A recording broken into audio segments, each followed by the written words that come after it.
This is Atomic Shinobi and today I'm going to narrate what if Kid Naruto was kidnapped from 4th Hokage's house. If you enjoy this video, please like it and subscribe to this channel. Not wasting no more time, let's start the story. Walking down a white hallway that smelled strongly of antiseptic, a blond man in his mid-20s with a blue Hatat.8 on his head and a Junin uniform of Konohagakure no Sato made it obvious that he was in a hospital. He wore a white cloak over his uniform, with flames running along the bottom and the kanji for yellow flash on the back. Known as Konoha's Yellow Flash. Due to his renowned Hiraishin technique, Namikaze Minato was a Yondaime Hokage and hero of the Third Great Shinobi War. However, despite the fact that the Hiraishin made him nearly unbeatable on the battlefield, it was useless in the face of the difficulties he now faced. Every time Minato went by a window, he caught a glimpse of the first challenge. It was difficult to miss the enormous fox with 9 enormous tails. The most potent of the 9 Biju, Kyuubi no Kitsune, was stolen from its Jinchuriki and Uzumaki Kushina, Minato's wife. While Naruto and Akane Uchiha were giving birth to their twins, Madara arrived, captured Kushina, released Kyuubi, and, after hypnotizing it with his bloodline Sharingan, gave the order for it to attack Konoha. Although Minato had rescued Kushina, taken her and the twins to the hospital, and forced Madara to flee after a fight, Kyuubi was still attacking Konoha, and nearly all of Minato's strategies were ineffective. Instead of being out there with his shinobi battling the great beast, Minato was walking through the hallways of Konoha Hospital because of the just about. And he had to confront his second challenge, cursing one of his newborn twins, here in the hospital. Only one of the many jutsu Minato was familiar with had the potential to vanquish a demon. Considering the cost of using it, it had been a tough decision, but there wasn't much of an alternative. At the expense of his own life, he had to use the Shiki Fujin to seal the Kyuubi into one of his newborn children. 2 men were waiting for him outside his wife's room when he arrived. A moderately tall man wearing long, mostly white robes was the Fist. He had a liver spot on his bald head that indicated his advanced age. The Sandaime Hokage Sarutobi smoked his pipe. A tall man who was a few inches taller than 6 feet stood beside him. Even with the few pieces of shinobi gear he was clearly wearing, his outfit, basic green pants and shirt with a red vest and clogs, was made to help him blend in with the crowd wherever he went.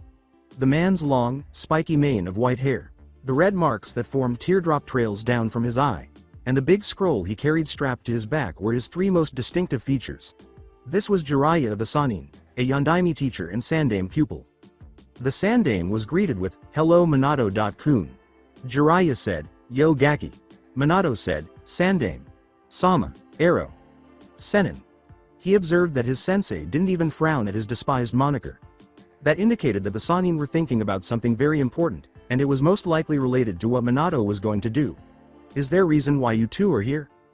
Jiraiya replied, "We could ask the same of you. You're not even a Kage for a year and you already have a problem the size the Hokage mountain breathing down your neck. Literally in this case." The Sandaime kept smoking his pipe. "But there is a reason for us being here. We heard that Kushina-chan just gave birth to 2 healthy and happy babies. That and we had a feeling that we would find you here."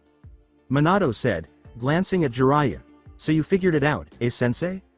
The old pervert gave his student one of his rare serious glances. "Of course I figured it out. I did help you design the seal after all. And, I must say that I am disappointed that you were thinking about using it." "What choice do I have, sensei? In case you haven't noticed, there's a giant fox threatening to destroy the village that none of our techniques have any effect on. The only chance we have is if I use the Shiki Fujin to seal it. And you know better than anyone, sensei, that to seal a Biju that there has to be 2 human components. One to provide a soul to bind the beast and another sacrifice to seal it." Minato spoke with a harsh tone that conveyed his full power as the village leader. He attempted to march past the 2 more experienced shinobi, but Sarutobi and Jiraiya were able to secure a firm hold on his shoulders and stop him from moving around the hospital room. "Listen Gaki, we know that the Shiki Fujin has to be used," Jiraiya said, encouraging his pupil to give up his struggle. "The problem we have is how you obviously plan to do this yourself." Minato said, his eyes narrowing. "What are you talking about, Arrow? Sennin? Of course I'm going to do this myself. I'm the Hokage and it's my duty to be willing to give my life in exchange for this village." The Sandaime continued to hold his successor in check, saying, "That may be true Minato-kun, but don't forget that I myself was Hokage and that the same duty falls to me. And, if you die without naming a successor then I must be reinstated as village leader. I am no longer a young man and don't have many years left. It would be much wiser for me to do this task in your place." When the 2 finally released the Yondaime, Jiraiya urged him to listen to the old man. He was slapped in the back of the head by the Sandame, who was muttering about not being that old, as he said, "As much as I hate the idea of letting anyone die, I have to be practical and agree with Sensei. You're young. You have a new family to take care of. Let those who already have a foot in the grave take the suicide mission." Minato let out a sigh. "Everything you two said makes sense, but my mind is made up. As the Hokage and the creator of the Shiki Fujin, it is my responsibility to use it." The Sandame sighed and stepped behind Minato, saying, "I was afraid that you would say that." The Yondaime was knocked unconscious by a chop to the back of his neck and fell to the ground a moment later. Jiraiya muttered as he lifted Minato onto his shoulder and shook his head. The Toad Sannin turned to his teacher and sighed, saying, "The kid's an incredible shinobi, but sometimes he is too damn noble for his own good. Are you sure you've got the jutsu down, Sensei?" "Hi, just be sure to be ready to summon Gamabunta and to apply the Hake no Fuin Shiki and Shisho Fuin at a moment's notice. As hard as defeating the Kyuubi will be, this will be much harder."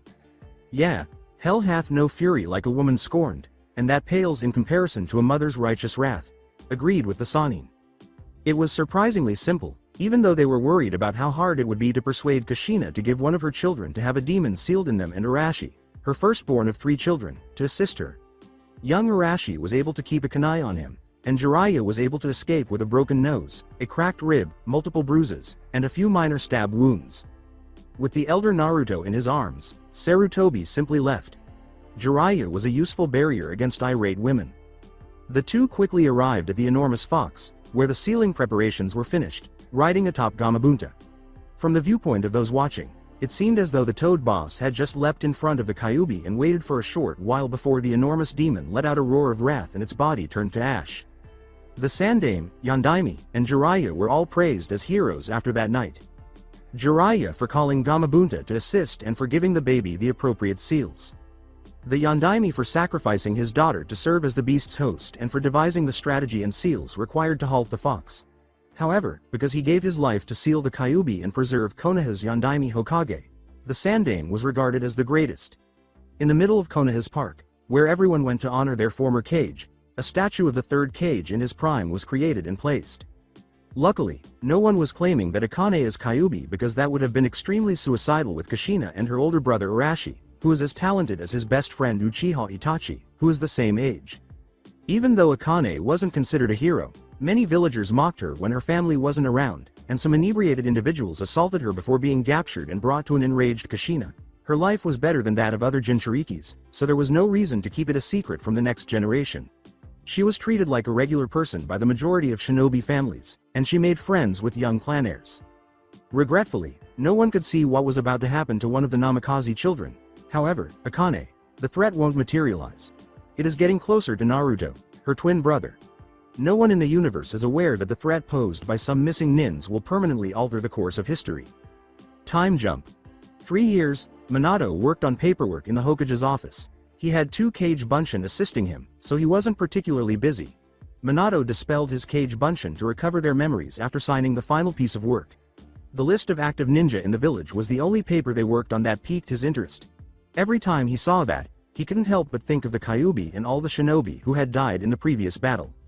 As a result, he had to promote numerous ninjas who should have remained in the academy dreaming and send nearly all of the shinobi in the village to the missions constantly. They shouldn't yet have to deal with the brutal world of ninjas. As an illustration, consider Kushina's team, which included Azuki Yugo, Arashi, Minato's son, and Uchiha Itachi. Since Yugo was getting ready for the upcoming Chunin exams, Arashi was unable to spend as much time with his family as he would have liked because they were already Chunin due to his prodigy status with Itachi. Minato turned to see who was paying him a visit after hearing the door open. The door finally opened, revealing Kushina. He approached her and greeted her with a kiss and an embrace, saying, "Hello Kushina-chan." He glanced around and saw that Akane and Naruto were not there. "Where are the twins?" Kushina replied, "I left them at home. I got Anko-chan to watch over them." Knowing how devoted Chunin Anko was to his family, Minato nodded. Kushina took her under her wing and gave her a place to belong after her sensei, Orochimaru, left the village and the locals began to hate her. Minato was always breaking up mobs that hated Anko, and whenever she couldn't get into her tower home in the middle of the Forest of Death, she could come to Namikaze Estates. It eased his mind to know that there were 2 Anbu keeping watch over the house, but she would allow nothing to happen to the kids. "So what brings you here?" I thought that we could spend lunch together over at that ramen stand you like so much.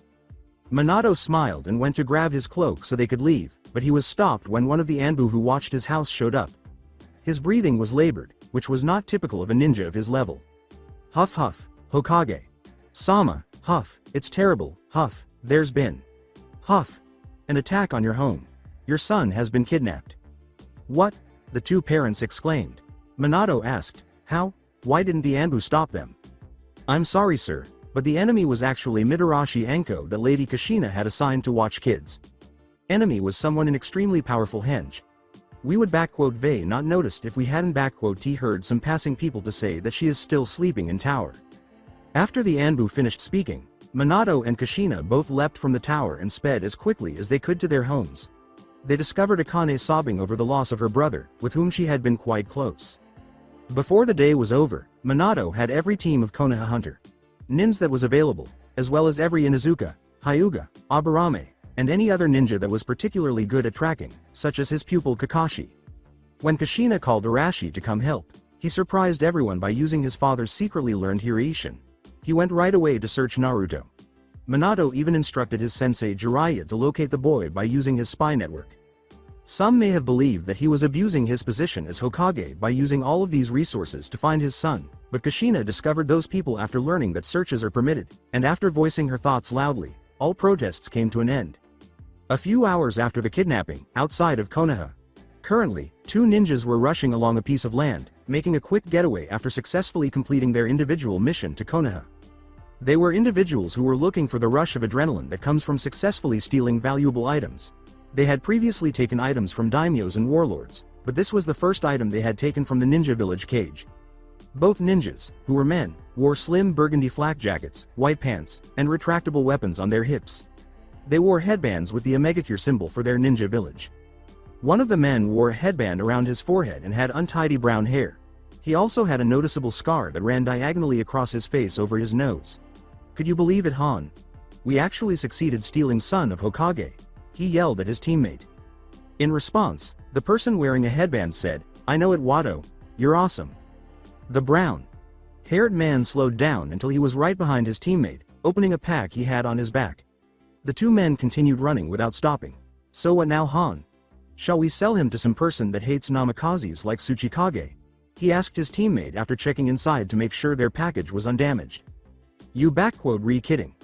I don't _t give anything to persons whose country has treated our home country so low. You right. Besides, slave trading is much safer way to get some money.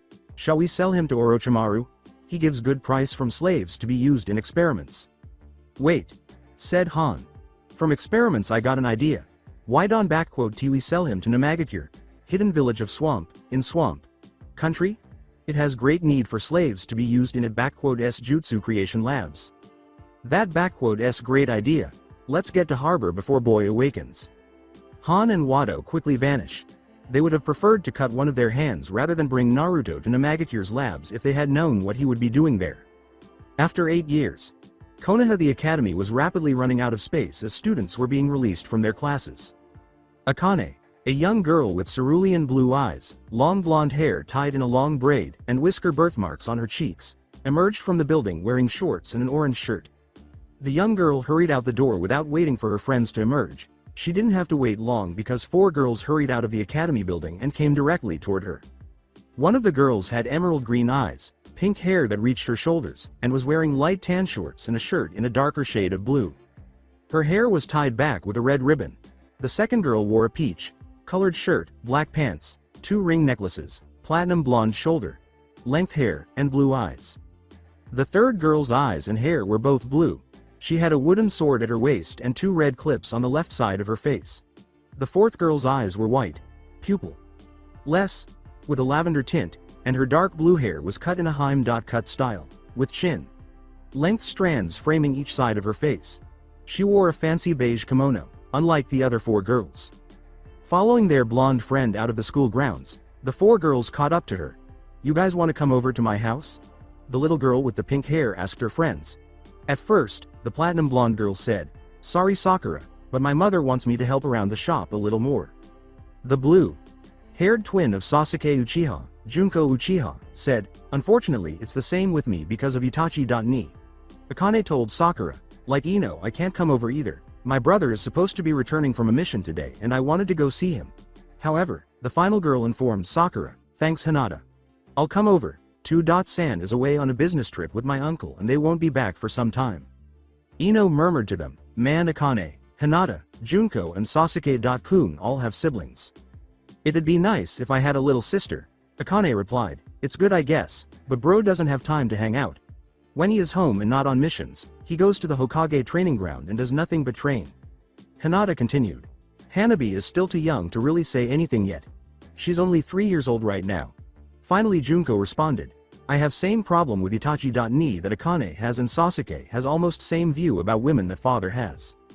The five walked and chatted for a while before splitting up and going their separate ways, with Sakura saying, "Even so, I agree with Ino that it would be nice to have a little brother or sister." In the hopes that her brother Arashi would also be present, Akane began to run to the Hokage's tower to visit her father. In the hopes of meeting Itachi, Junko was following her. She bumped into someone as she turned the last corner. Junko narrowly avoided a collision and caught Akane as he fell. "I'm so sorry, I wasn't looking where I was going." Akane grunted and fell back into Junko's arms before looking up to apologize, but she stopped when she saw that she had bumped into Sasuke Uchiha. Sasuke wore a long, sleeved blue shirt with a fan symbol on the back, white pants, black eyes, and raven black hair that spiked out in the back. He was Fugaku and Makoto Uchiha's youngest son. Itachi Uchiha was his older brother. Itachi Uchiha and Arashi Namikaze were rumored to have been rivals since they both graduated from the academy in the same year at the age of 7. However, Itachi emerged as the winner, something her brother didn't care about, and both were promoted to Chunin at 10.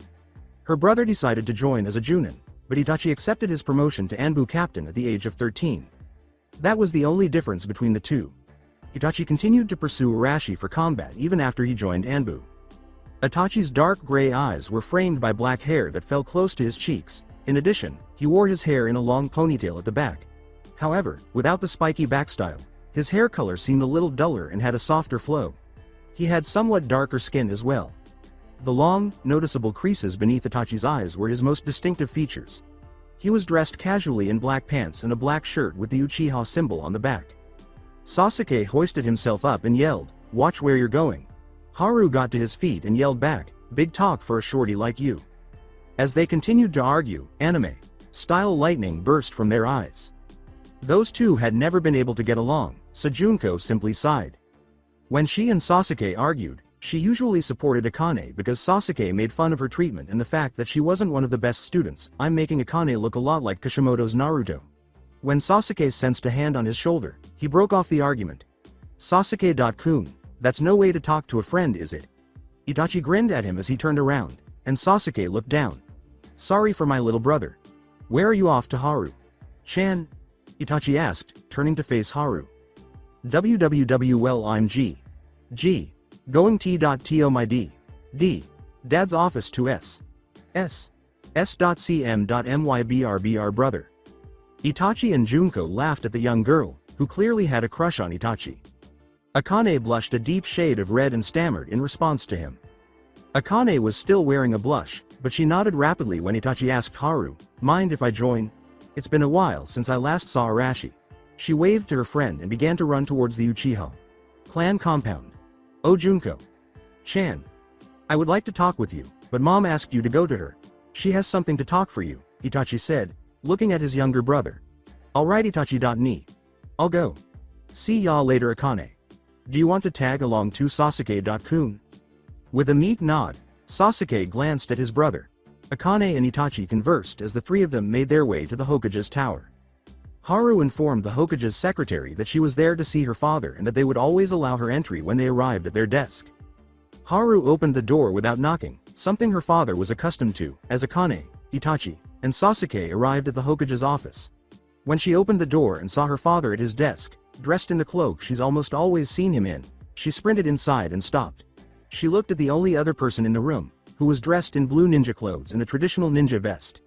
He had long, wild, spiky blonde hair, some of which was pulled back in a low ponytail. "Arashi. Onichan, you're home." Akane rushed to him right away, grabbing hold of his leg and giving him a strong hug. Minato chuckled at what he saw, and Arashi knelt down to face his sister, saying, "It's good to see you aka Haim." Akane chuckled, since he always called her that whenever she saw him. When Arashi looked up, he saw Sasuke and Itachi enter the room. He said, "Hello there Itachi-san." Sasuke. Minato followed suit, greeting everyone. Sasuke imitated his brother, but in a less than pleasant manner, and greeted Minato and Arashi in the same manner as Itachi, who bowed to them and said, "Good evening, Arashi-san, Hokage." Sama. As Akane was about to pout, Arashi reassured her, "Don't worry, Aniki will be here when you get back." Minato said to his daughter and Sasuke, "Akane sweetie, do you mind taking Sasuke out into the lobby and wait out there for a moment? Daddy has to talk with Arashi for a moment." With regret, Akane nodded and left the room. Itachi prodded Sasuke to follow her, and like Akane, Sasuke left wanting to spend more time with his brother and avoid interacting with Akane. When they were gone, Itachi shut the door and went to stand beside his opponent. On the way home from his mission, Minato reviewed his son's mission report, which he frequently completes. After reading his son's report, he leaned back in his chair and remarked, "Another lead that turned out to be a dead end." They didn't mind discussing this in front of Itachi because this type of information was common. Arashi looked down and apologized, saying, "I thought that this would be the one too, but it turns out the kid everyone saw was wrong one. Sorry Dad." Minato told his son right away, "Don't apologize for this." Everyone in Konoha became aware of Naruto's abduction. Itachi would inquire about the whereabouts of the Namikaze's missing child after completing his missions ahead of schedule. Arashi respectfully bowed to his father and left after Minato placed the paperwork on his desk and said, "We're getting close though, I feel it. For now though, go home and get some rest. Tell your mother I'll be home later and that I don't have to work late tonight." Itachi gave Minato a bow and departed as well. 8 years huh? Inquiring as he walked alongside his rival, Itachi said, "Yeah, 8 years since my baby brother was kidnapped from home. My mother blames herself for not noticing that Anko was fake one." Arashi nodded. "Don't worry Arashi, you'll find him." Arashi didn't feel any better and went to get his sister so they could go home, but Itachi didn't really know how to truly comfort someone. Mansion of the Hokage, Akane and her brother rushed through the cage mansion, making their way directly to the kitchen. "Hi Mom!" exclaimed an excited Akane as she arrived in the kitchen and saw her mother chopping up some vegetables for supper. Akane gave her mother a big smile and said, "I did great. Our teacher Izuruka Amino is teaching us what to look for in the field to eat when we run out of supplies. Pretty much what to eat and what not to eat." Kushina turned around and saw her daughter, so she put down the knife and knelt down to give her a hug. "That's great, I can't believe you already at the academy and soon you'll be a ninja of Konoha just like your brother." When her mother said that, Akane smiled and flushed. Kushina began to laugh that her daughter already had a crush on the future clan head of the Uchihas. Arashi sat down at the kitchen table and teased his younger sister, asking, "That's the second time you blushed today, isn't it Akane?" "Haim?" Akane turned to face her brother and yelled, "Nah." Arashi added, "So Itachi was lying when he saw you blush earlier. Why don't you go upstairs and go wash up?" Kushina asked her daughter, Akane. "Chan." Without protesting, Akane quickly ran up to her room, leaving Kushina and her eldest child behind. Arashi was aware of what was going to happen. She only needed to be informed whenever he embarked on a mission involving Naruto. "What did you find?" Kushina asked her son as she sat down at the table beside him, her smile gone. "Nothing," Arashi said, tapping his fingers on the table. "Turns out whoever that village saw who resembled Naruto was wrong one. He hated to break the bad news to his mother, but it was better than raising her expectations." Before he left, Arashi told his mother, "I'm going to find him. I'm not gonna stop till I find him." He said, "Dad doesn't have to work late tonight and he said he'll be home when he can. I'm gonna find him." After seeing him go, Kushina has held on to the belief that Naruto is still alive and well somewhere. She refrained from taking any drastic or potentially fatal actions because of that thought. Rising from the table, she proceeded to prepare dinner for her family, occasionally observing the sunset through the kitchen window. The following morning, with his wife Kushina slung over his arm, Minato was strolling through the village. They typically go on such walks in the mornings just to get some fresh air. Arashi was out and about, catching up with his former teammates, despite not knowing them well enough, while Akane was at the academy. Minato wasn't one to argue when it came to her and ramen, so they strolled around until Kushina said, "I'm a little hungry, how about we eat at Ichiraku's?" He led her to the ramen bar and said, "Okay, let's get some ramen." There were just 6 bar stools in the tiny shack restaurant. After pushing the curtains aside to make room for her and Minato to enter, Kushina said, "Hello Tuchi-san," to the proprietor. "Oh hello there Kushina. Sama, Hokage." Sama, said an elderly man in his early 40s as he looked up from preparing ramen. Kushina laughed and told him, I told you already Tuchi-san. Just call me Kushina, you don't need the Sama. Minato told the old restaurant owner, she wanted ramen again, so let's just have the usual salt ramen and I'll just have the beef ramen. Tuchi grinned and said, coming right up. Where's Ayame at? Kushina asked, surveying the area. Oh, I sent her to the market to get some more ingredients and other groceries, Tuchi said as she prepared the ramen. After a while, the ramen was finished, and he served it to his two customers. Kushina and Minato both exclaimed simultaneously, Itadakimasu, and they both dug in. As they ate they noticed someone else enter the restaurant. Minato greeted him first, hey there Kakashi. In place of his Anbu armor, Kakashi was dressed in the traditional Junin attire. Hello sensei, Kushina-san. Kushina also said, good morning, Kakashi. How are you? I've been alright, Kakashi said, shrugging his shoulders. I wanted to stop by and say hello since I saw you and your sensei here. That's nice of you Kakashi. The three spoke about recent events, such as Haru's progress in her classes, but her only issue was that she couldn't master the clone technique. Tuchi went into the back to put some things away, so the three of them continued to talk. Kushina finished her ramen and then just sat there staring at her empty bowl. Minato turned to face her and noticed her dejected expression, asking, what's wrong? With a sigh, Kushina inquired, do you believe Naruto would have enjoyed ramen? Kakashi added, he's probably out there right now having himself a bowl of some ramen as we speak. Kushina brightened and said, yeah. Minato grinned and said, I'm sure he would, after all you, Arashi, and Akane would kill someone for some ramen. I'll see you later, Kakashi, Minato said as she got up and placed the cash for their meal on the counter. Well, I'm going back home and clean up a little. Minato chose to walk his wife home before returning to his office, and Kakashi nodded his head to his sensei as he watched the couple depart. After a few hours, the Hokage Tower Minato continued his daily routine of approving and rejecting important documents, selecting squad leaders, going through mission assignments, and going through the new squads for the newest graduates while he worked in his office and conversed with his sensei Jiraiya, who was off in the corner with a typewriter on a roll with his new story of Icha Icha novels.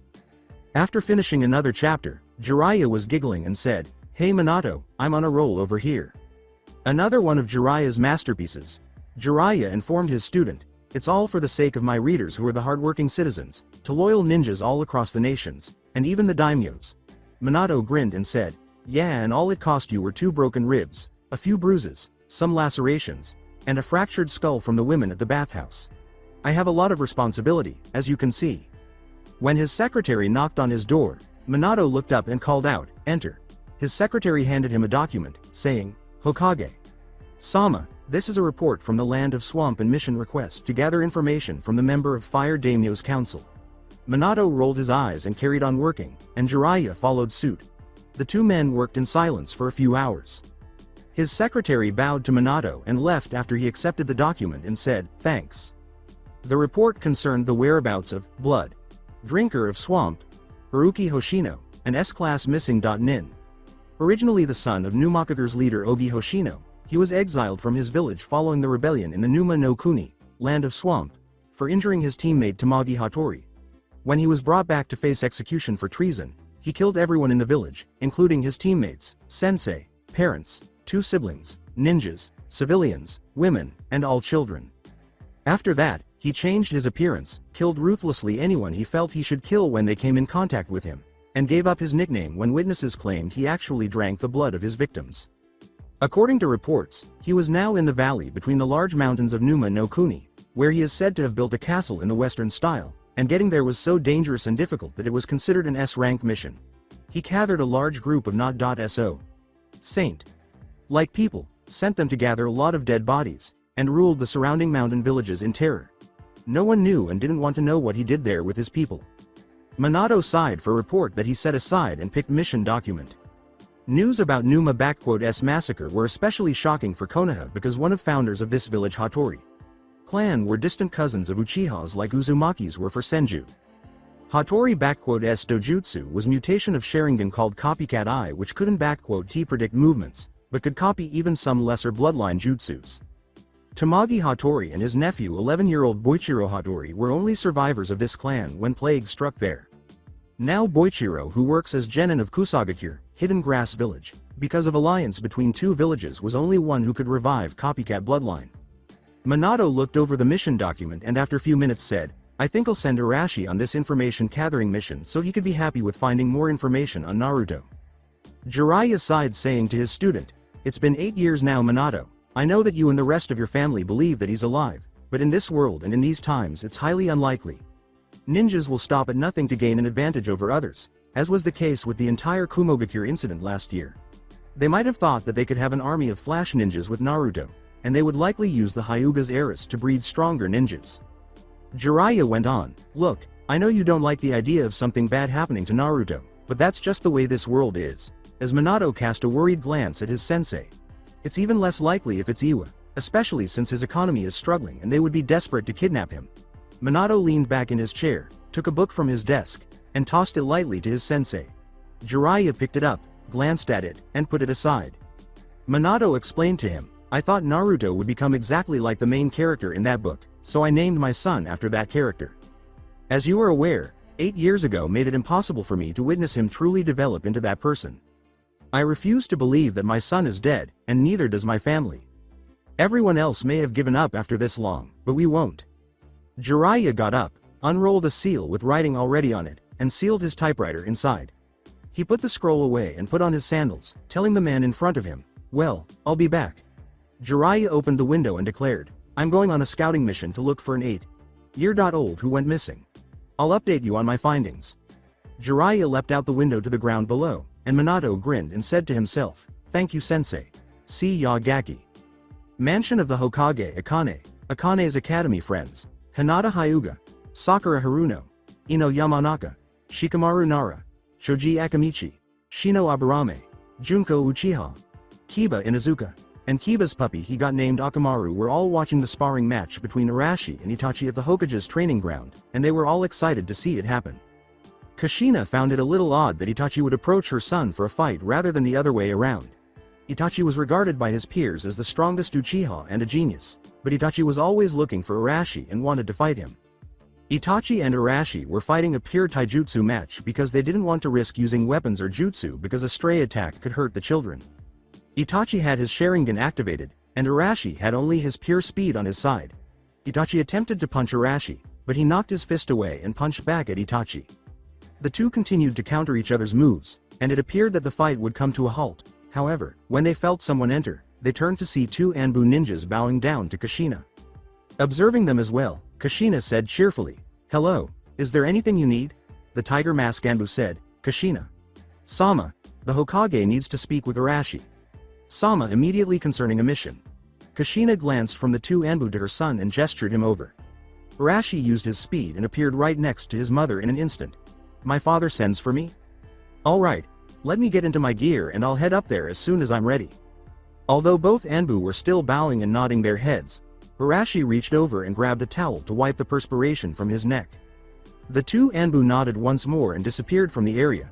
Akane got up and inquired, are you leaving already? Look, Aniki is a ninja of Konoha now, and I will always be called away on missions for weeks at a time, maybe even a month, Arashi said, kneeling down to his sister's level and shaking his head as Akane started to pout. You just got home barely 2 hours ago. Aniki needs to take action on this. Besides, you'll have to do the same thing when you graduate from the academy and become a ninja like your Aniki. Kushina told her daughter with a constant smile. Don't keep your hopes up, Kushina told her son, while Akane looked at her mother and said to her brother, okay. Arashi patted her head and told everyone, I'll try and get this mission over with quickly so I'll be back to see if I'm maybe made a Junin sensei this year. Would you mind if we continue where we left off when you get back? Itachi approached Arashi. Kushina got up from her position and asked the children, okay, how about I make you guys lunch? Arashi rubbed the back of his head and said, yeah, I guess if there's time. Itachi told his friend, good luck on your mission. Arashi gave Itachi the thumbs up and jolted to his room to get set up. First to rise, Shoji yelled, food, be more courteous. Ino reprimanded him by striking him in the back of the head. Thank you for letting me eat here, Hinata said, bowing to Kushina. Oh, you look so cute when you're polite. Haru told her friends, come on guys, let's wait in the living room till mom finishes cooking. The other children nodded and ran inside after Haru. Junko started to run, but he saw his brother putting on his sandals and was ready to go, so he asked, Aniki, are you leaving? Yes, Junko. Chan, I am, Itachi said, turning to face his sister. I have to do something, so enjoy yourself with your friends." Itachi gestured for Junko to leave, and Junko watched his brother return to the Hokages training ground before leaping over the enormous wall that separated the training ground from the surrounding area. Kushina observed the entire exchange and continued to smile, asking Junko, "Chan, are you going to stay?" Kushina went into the kitchen to make lunch for the children after Junko glanced at her and said, "Hi." She hurried past her and into the living room where the other children were. Konoha. Hokage Tower an hour before dusk. "Good. You all leave in an hour," Minato said with a smile as he concluded the mission meeting. "The south gate is where Team Anko will meet, and the west gate is where Team Kakashi will meet." Minato pulled out a map and indicated a line from the meadows to the town of Kuban, saying, "Make sure to take this path so in case that you run into each other. If either of you finishes your mission first, I want you to meet up with the other squad and exchange information by traveling to where the other squad is." The 8 ninjas bowed before leaving the room to prepare for their missions. "Now you are all dismissed." "You're doing a great job as Kage," Kushina said, getting up from the couch at the side of the room to stand behind her husband and embrace him while resting her chin on his shoulder. "Thanks for saying that," Minato said, leaning his head back and giving Kushina the best possible cheek kiss. "Sarutobi would be proud of the job you're doing." A knock on his door prompted him to say, "Come in please." His secretary appeared as the door opened, approached his desk, and bowed courteously to both Namikazes, explaining that the backup squads he had requested were on the waiting list per his directives.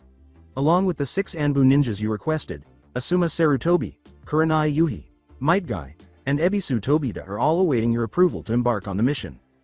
After Minato expressed gratitude, Kushina noticed that the woman appeared somewhat uncertain about something and inquired, "Is there anything else?" This came from Tsunade. "Sama today," the woman said, looking up at Kushina and handing her a slip of paper. Kushina took the paper and read it, and when she was finished, she asked the secretary to leave. The secretary bowed and departed the room politely. When Minato noticed the dejected expression in Kushina's eyes, she asked, "Are you okay?" "That woman, I'll never understand her. She doesn't try and contact me for 2 years and then she finally sends me a letter now. When I needed her support the most she ended up running off with Shizune." Minato pulled her into his lap and began stroking her hair in an attempt to console her, saying, "She just wants to make amends." Kushina tore up the piece of paper and threw it away. She is most likely trying for Shizune if not for herself. The only people in this world who still hold any significance for Tsunade are you, Shizune, and Jiraiya, so I doubt she could tolerate it if any of you 3 hated her. If she knew that you hated her, I doubt she would want to return home. Kushina buried her face deeper into his chest and continued to mumble something, which only made Minato laugh, thinking, "She is more like a child, but I still love her." The joyful moment was cut short when Minato said, "Someone is here." Kushina got up from his lap and turned to face the window, where he saw Itachi standing, dressed in Anbu, and Minato got up from his chair and went to the window, opening it to let him in. Itachi bowed and said, "I apologize Hokage Sama for interrupting you in this fashion." Minato shrugged it off and said, "It's no problem Itachi-san. What have you got?" "The men of the Uchiha clan are planning a coup," Itachi declared as he got to his feet. After a day. Konoha, but Dad. Minato was about to argue as he went through a few files with dread about how his day was going and the shocking information Itachi had brought to his attention. Wraith was now speaking to his son, who had just returned from a mission, and standing in front of him. "Arashi, I'm giving you some leave for at least a month so you could relax." "This is an order as your Kage, not your father," Minato interrupted. "It's only for a month, not forever." Kushina separated from her son and went to the couch, where he sat quietly. Arashi, a little perplexed, asked his father, "What kind of request?" "It will do you some good, and you could start after I tell you of a request a fellow nin asked of me." The young Hokage pressed a button on his intercom allowing to connect with his secretary. "Send him in please." Itachi, wearing his Anbu uniform except for his mask, walked over until he was standing next to his rival, who was staring at the Hokage. 2 minutes later. Minato made the ox hand sign, which caused a seal to appear on his office's floor, ceiling, walls, and windows. He then said to them, "This room is soundproof and has genjutsu casted on the windows so no one can see in to read our lips." Itachi-san, could you fill my son in on what you told me? Minato asked, more of a statement than a request, but Itachi agreed and turned to face Arashi, telling him, "Recently my clan have been acting a little suspicious." Arashi could now tell that his father was dead serious by the look in his eyes. Undoubtedly, Arashi was taken aback when he learned that his father, Fugaku Uchiha, was plotting a coup. "I brought this information to your father and the council, along with some evidence that can back up my statements," he said. The only children in the clan, my siblings and a few women, don't know because they don't believe they would follow through on their plans.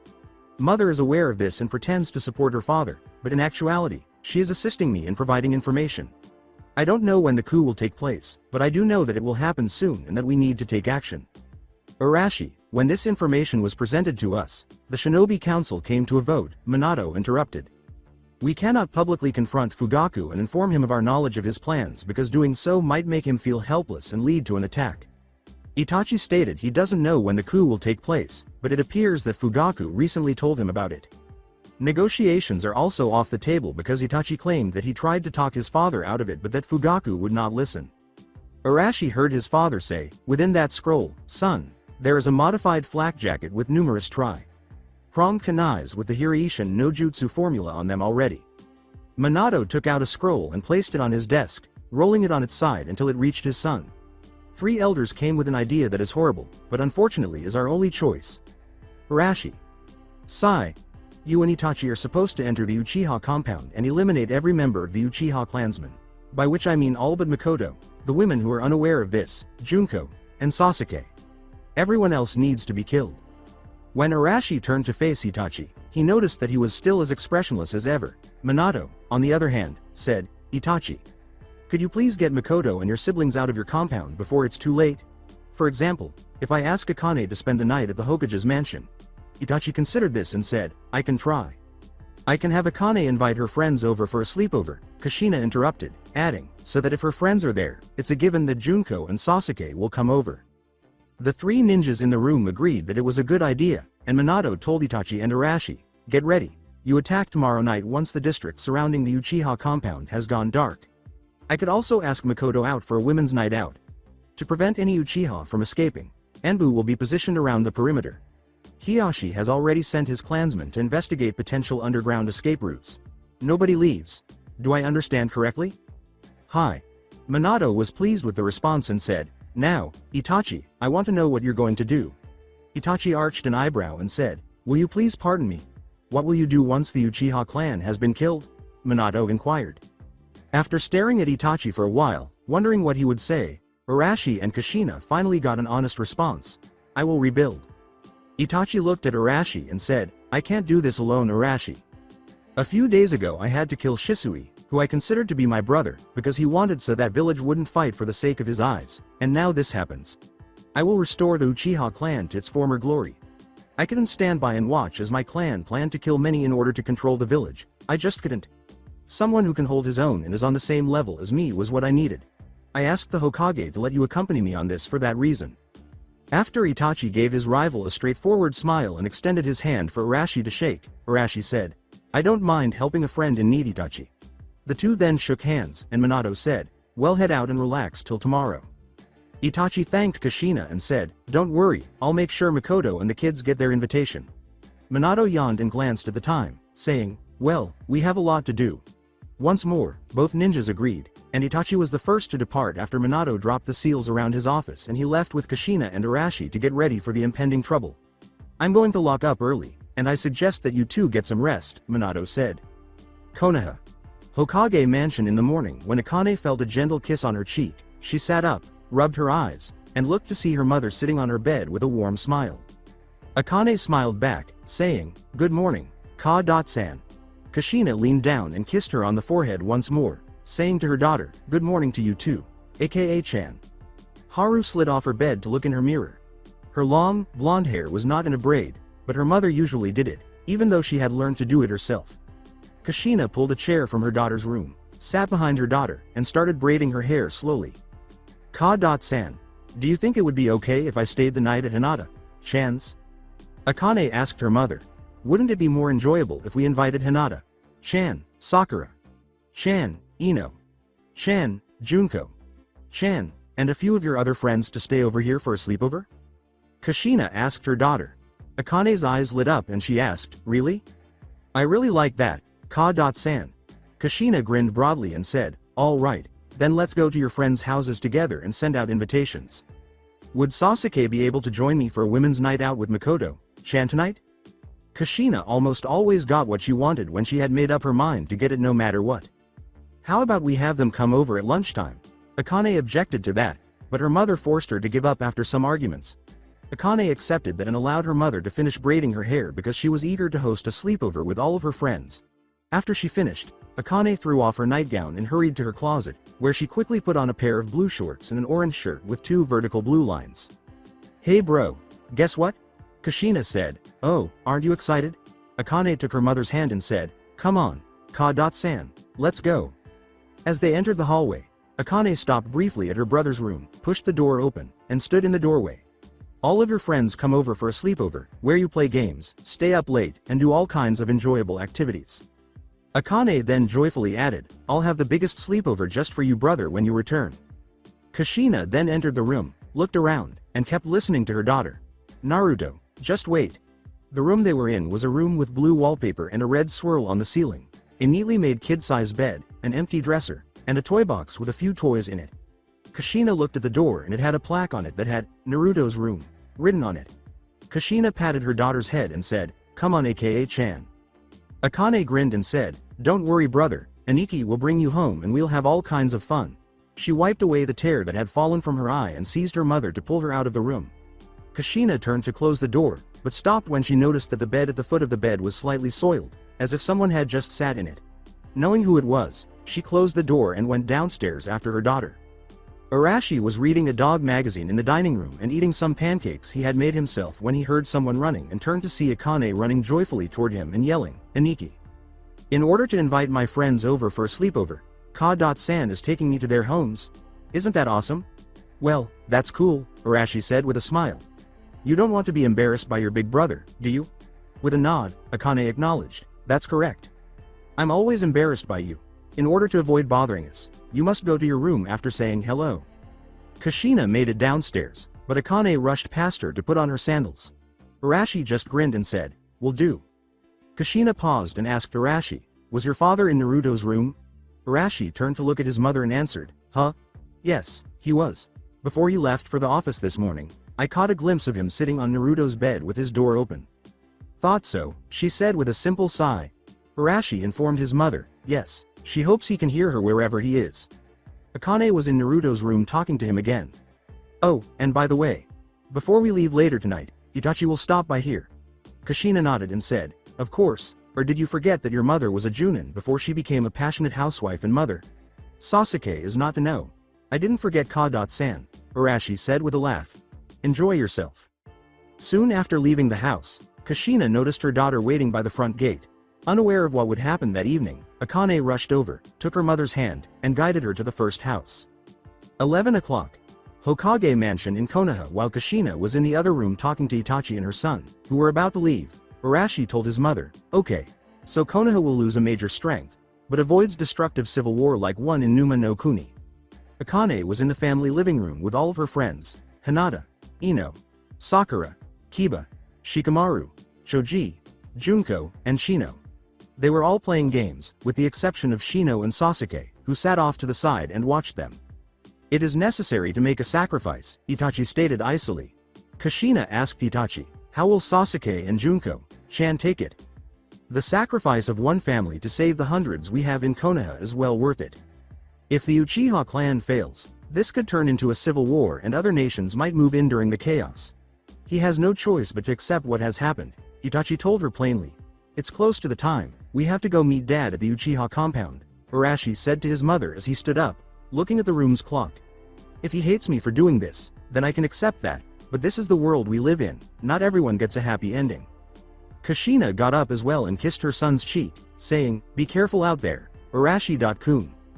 Kushina also looked at Itachi and gave him a quick peck on the cheek, saying, "You be careful out there too, despite what Sasuke and Junko-chan may think afterward they will need you." Itachi simply nodded in understanding, and the two ninjas left to say goodbye for the evening. "I don't know what I'd do if I lost you too," Arashi reassured her, saying, "I'll be fine mom, don't worry."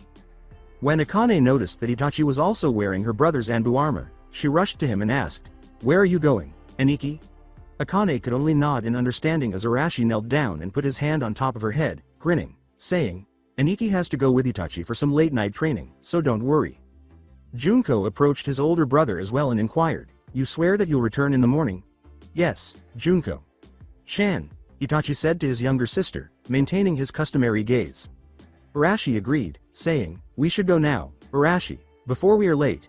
He turned to face Sasuke and said, "I'll see y'all later. Sasuke.kun."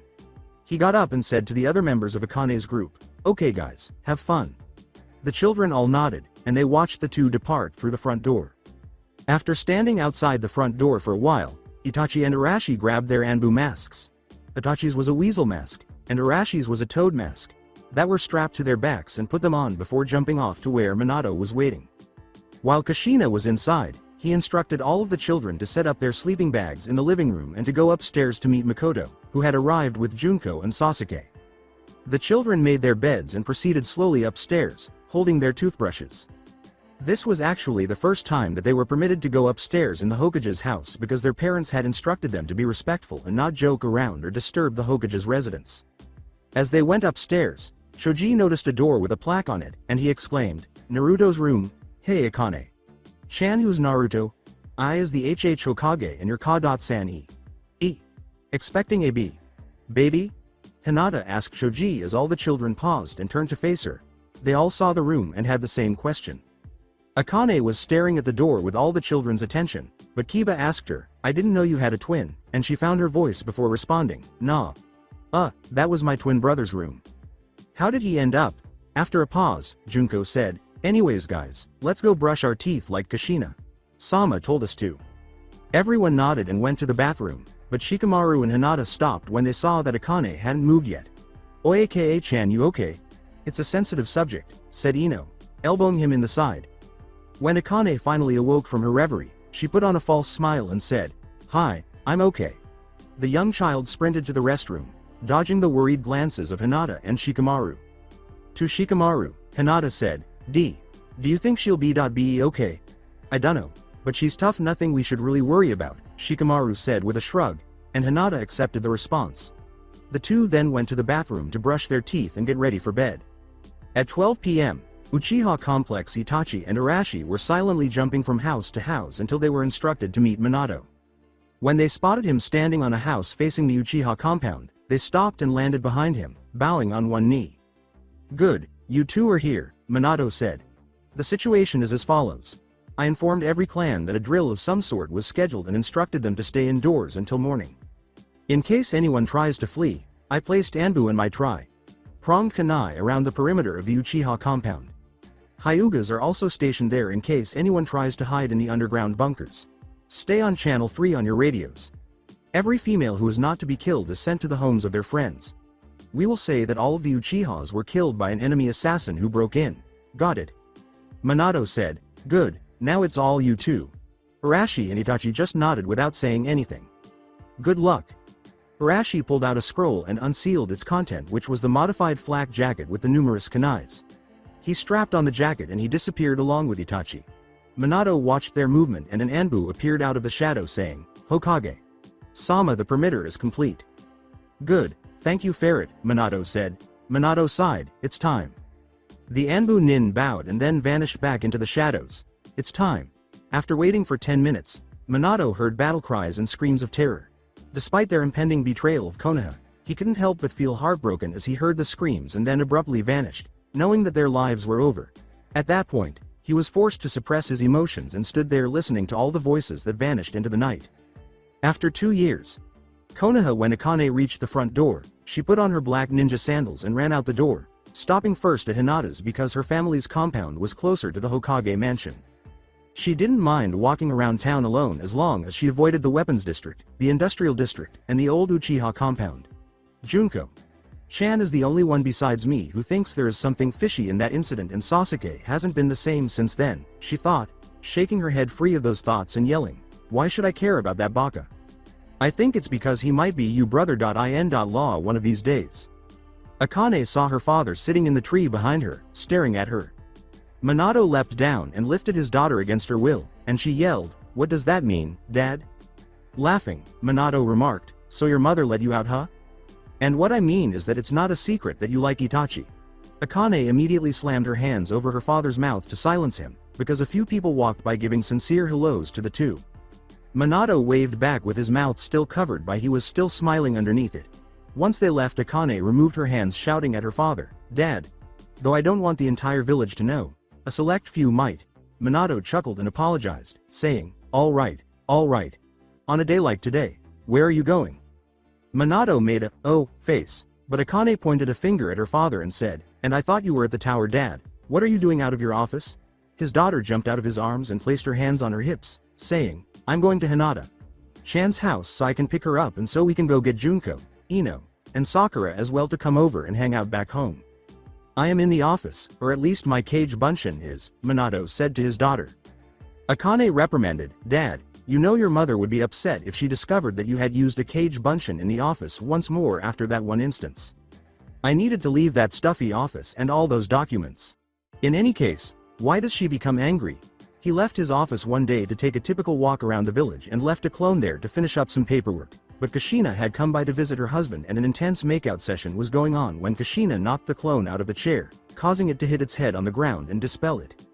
Needless to say, she was furious that it wasn't her husband and he was never permitted to do that again. Minato rubbed the back of his head, recalling it all too well. Never mind that, but don't tell Mom that you saw me leave the office, okay? The young Kage asked his daughter. She spoke in a superior tone right away, saying, oh well, Dad, I guess I could do that, but what would I get in return?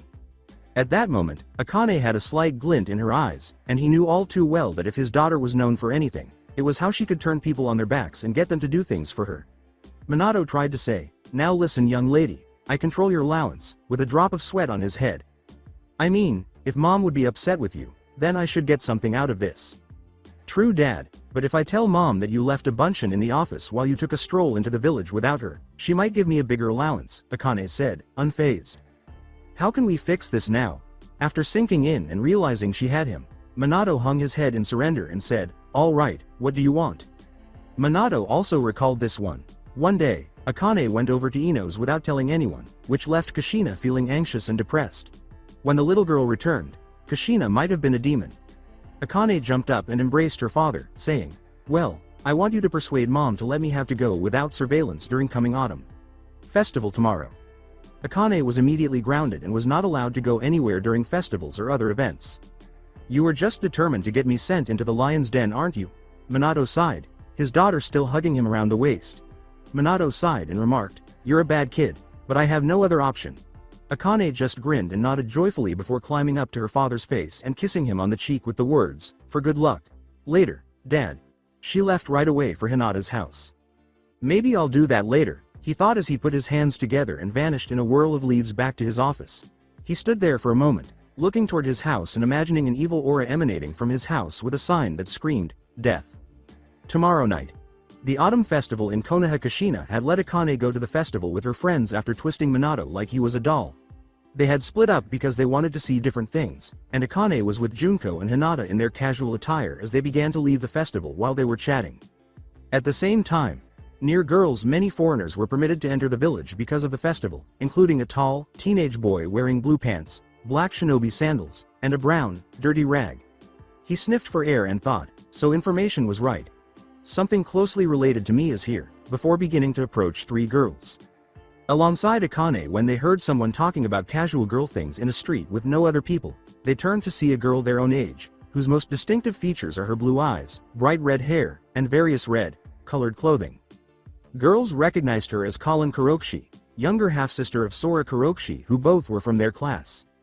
They were childs of one of 12 ninja guardians Kazuma and were brought to village by Sandaime*'s only living son Jonin Sarutobi Asuma. When Kyuubi attacked, it leaked huge amounts Yuki, demonic chakra, in air and Jiraiya sealed it in young Sora. Because he didn't *T contain the Kyuubi itself, but its Yuki civilians started to treat him as someone who was destined to be great warrior with great power. Since he was also adopted member Sandaime**'s greatly respected Sarutobi clan, he was treated with unfair treatment that was also given for brooding. One of the last living Uchiha. Male. Sasuke Uchiha. For civilian and dumper ninja, they were like sons of Kami, and everything from clothes to easy questions that gave them great grades were given for them in silverplate. Some Junin has already taught jutsus outside of academy and, despite protests that Minato gave, some training in controlling the Kyuubi Yuki for Sora. Because of this, Fansro club that rivaled Sasuke and his attitude, his ego was rivaled only by Sasuke. Colin wasn't T part of Akane friends because she didn't T want Sora in her circle. The majority of the village was unaware that Colin had always hated her brother, who treated her as his servant, took awards for her work, and treated her like heir because of Sora. She had no friends because everyone wanted to be friends with Sora through her, and she celebrated her birthday alone. She had been searching the festival area for food when she unintentionally collided with a sizable crowd of inebriated bystanders. "You're a bitch." With a bottle of sake in his hand, one said, "You must have crashed us in order to steal our wallets." "Not at all. I only touched you with the accident, and I have never stolen anything." "Don't lie, wench. I am aware that you go through piles looking for items. I've seen you. After you gave something, we could give you a little money if you wanted it," the other person said, extending his hand to her red shorts. "Avoid touching me," she yelled as she picked up her old kunai and walked away. "I can see that kitten has claws. I adore feisty people. Give her space." Due to the large number of civilians, Hinata was watching with concern as she heard what could happen in these situations. Akane was in stance, as taught in the academy, glaring towards civilians, and Junko had taken her wooden sword and glared also in stance. Akane and Junko had a strong sense of justice and couldn't let something like this happen, which is what initially brought them together. "Alright. Uchiha and Hyuga princesses. Look, royalties are here. Since there are now only women in Uchiha, it is said that in order to bring great Uchihas back to life, they will all become pregnant at a young age. In bed, let's see what they have been taught. That is something you can accomplish. Did the Hyuga heiress inherit her mother's enormous breasts?" Akane was then recognized. "Look, boys, that fucking demon fox. She has no right to be here. Like that red-headed slut, she has always belittled us after murdering our families and enchantment our Hokage. You may have fooled shinobis, but we civilians know better, and you don't escape the punish that you deserve now." The girls began to back off, fearing for their lives. They should have run to Anbu for assistance, but it was too late. Sadly, other civilians eagerly arrived from behind to assist in punishing demon. Subsequently, they began approaching girls and discussing their plans. "This is something you cannot escape," Akane yelled.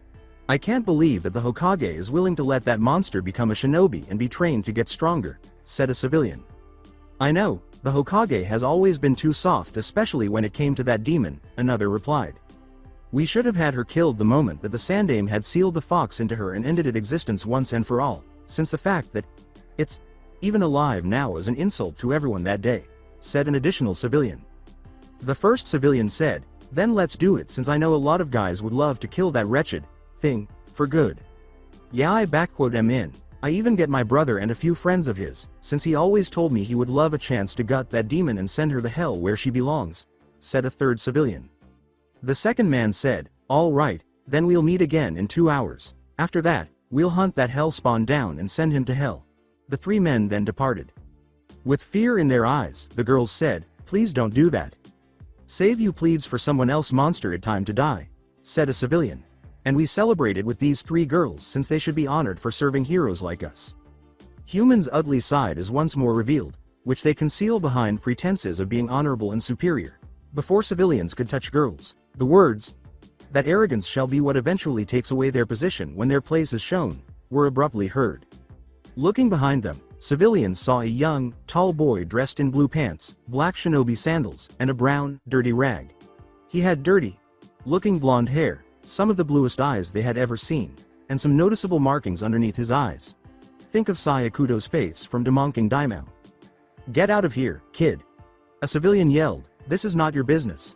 The boy threw a rag on the ground, revealing an athletic body with numerous scars that were unique to Enko's victims, whom she had tortured for years with her friends in the interrogation department using a lot of knives and needles.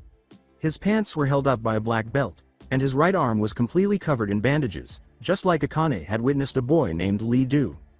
"You are mistaken in that regard. As soon as you started, it became my business."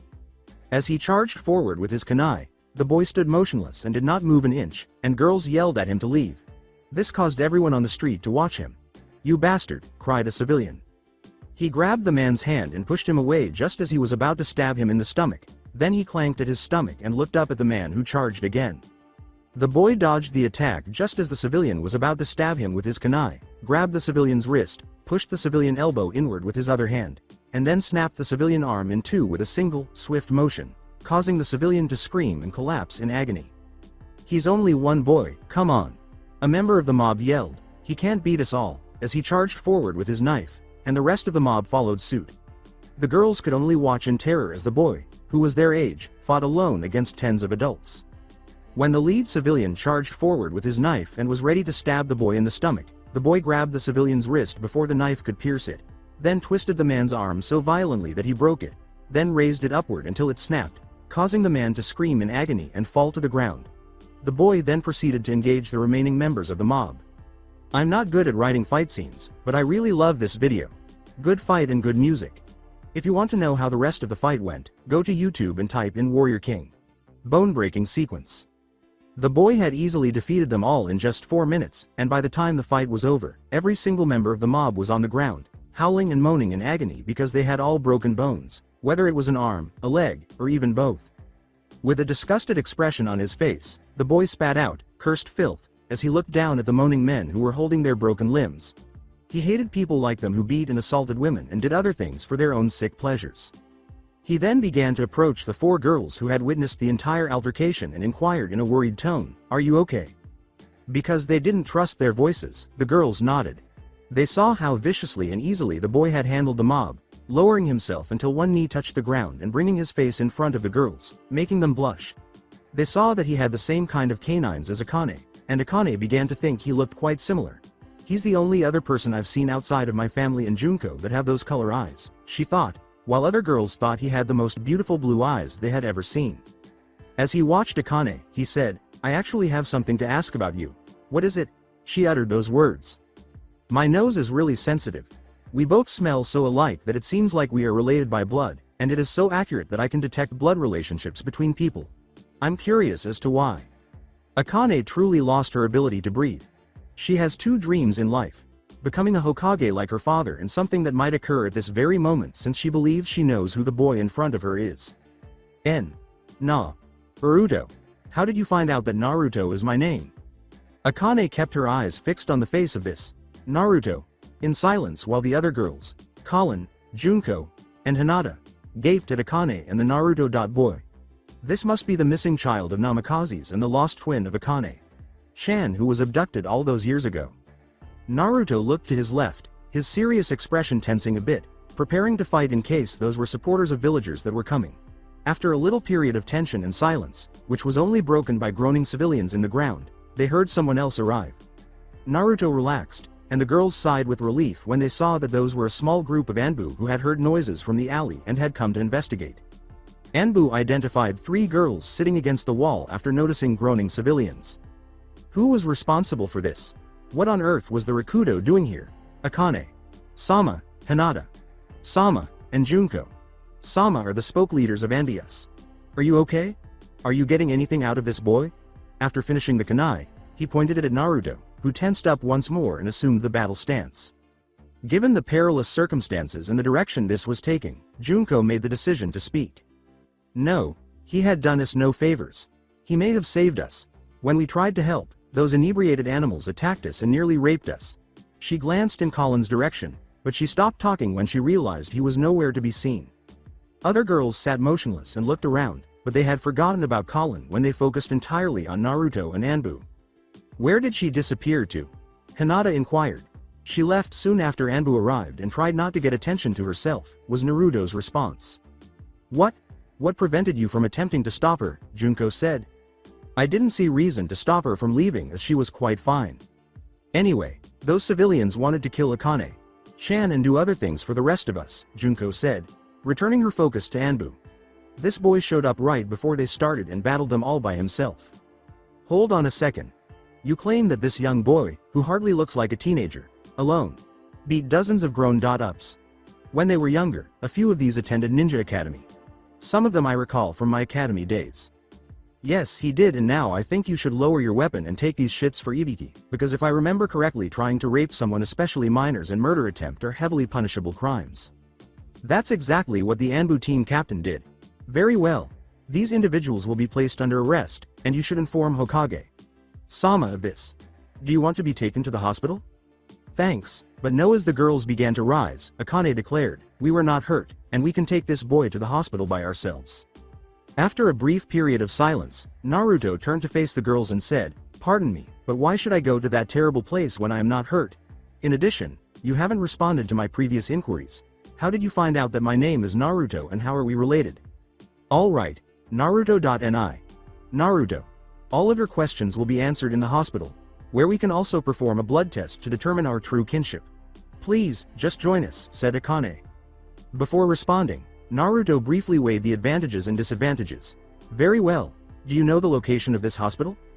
Hinata said, "www.l. l.letu.ust. T. Take y. y.ut. There." Naruto's eyes didn't change, and he answered, "I don't want to be a bother." Akane, who was curious about this man, responded, "It's no bother at all. In addition to me, Junko and Hinata wouldn't feel comfortable letting you leave alone given your condition." Naruto dismissed this and remarked, "Lead the way."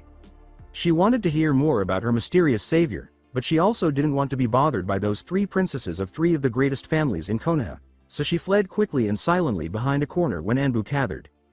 Based on what she heard from Akane, she began to suspect that Naruto is that lost son of Yondaime, and she felt a strange pain when she thought about how he would eventually turn to be like other people and think of her as a burden.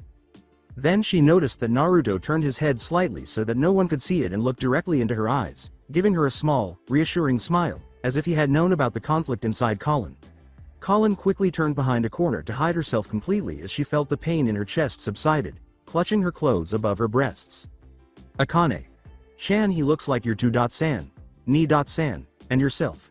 Hinata leaned next to Akane, whispering, "I thought so too, but my dad always said, leave your mind open to the possibility that you're wrong." Akane walked ahead of Hinata, Akane, and Junko, and he followed them at least 7 feet away. Occasionally, Junko and Hinata would glance back to make sure he was following them, which he was while scanning his surroundings. "It is far too coincidental. Can you watch him once we take him to the hospital? I have to discuss this with my father." The 4 young children arrived at the hospital, and Akane nodded well and said, "Hey, we'll be there soon, so don't worry." Naruto replied, "I'm not worried nor am I in any hurry." Akane frowned and said to Hinata without whispering, "He's not very cheerful like the rest of my family." Junko put her hands over her mouth to stifle a giggle. Hinata was beet red, but she reluctantly agreed, and Junko simply viewed it as a duty to avoid thinking about her strange feelings toward the boy. The woman at the reception desk noticed Akane, Junko, and Hinata, but she turned to the boy, who was covered in cuts, and she noticed a medic.nin reading a report off to the side. "Excuse me, sir, this young boy needs your assistance," she said. My friend and I found this boy injured in town. Let's see, he has no life-treating injuries, no broken bones, no kind of sickness, all in all he's healthy aside from the cuts," the medic said, looking up from his clipboard to see Naruto. He then walked over to where Naruto was and set the clipboard down on the reception desk. As he performed a diagnostic, a green light emitted from the man's hands as he performed a diagnostic, but Naruto refused to allow him to examine his bandaged arm. The girls all sigh with relief as medic nods, gets to his feet, and says, "All he needs is some antibiotics, take some blood samples from him, and to be bandaged. Don't worry, young ladies, he'll live." Naruto shakes his head, indicating that he won't allow it. "I show my arm when people come to ask questions about me." The medic and the girls raised their eyebrows when Naruto abruptly said, "There is something about my blood you should know." He then raised his left arm, and everyone gasped when one of the wounds there burst open, releasing a small amount of blood, but what they really gasped for was that the blood was pitch black. "My blood in my veins is different from others. Be extremely cautious when you examine it." People began to look at black blood with concern. "What are you waiting for? My black blood is very mutative, and I don't want to be held accountable for what happens if it gets inside someone." A little irritated by the terrified looks, Naruto said, "Hurry and take that sample." Naruto obeyed and followed the man after the medic quickly took a sample, saying, "Alright, follow me this way and I'll take care of those wounds." Akane gave Hinata and Junko a slight shove, and they took the message and ran after them. After watching them go, Akane hurried to see her father and tell him what had happened. Hokage Tower. While reviewing the work his clone had completed while he was away, Minato, the real Minato, had a visitor. Arashi, who was reading one of his godfather's old books, The Tale of the Utterly Gutsy Shinobi, off to the side. The two blondes were so engrossed in their work that they nearly missed the knock on the door. Minato jerked his head up and rubbed his eyes to focus before yelling, "Come in." The door opened to reveal his secretary, who informed him, "Hokage Sama, you have a visitor." She stepped aside, bringing his daughter into view. Akane approached her father's desk, her breathing a little labored, and Minato grinned and said amusingly, "Hey Akane. Chan, what's up? 2.san, a short while ago, Junko, Hinata, and I found this boy who was injured and we took him to the hospital," Haru said as she struggled to catch her breath. With a small laugh, Arashi inquired, "Have you picked up some of Kakashi's habits and are you attempting to find a reason to stay out later?" Looking at her older brother, Akane said gravely, "I'm telling the truth."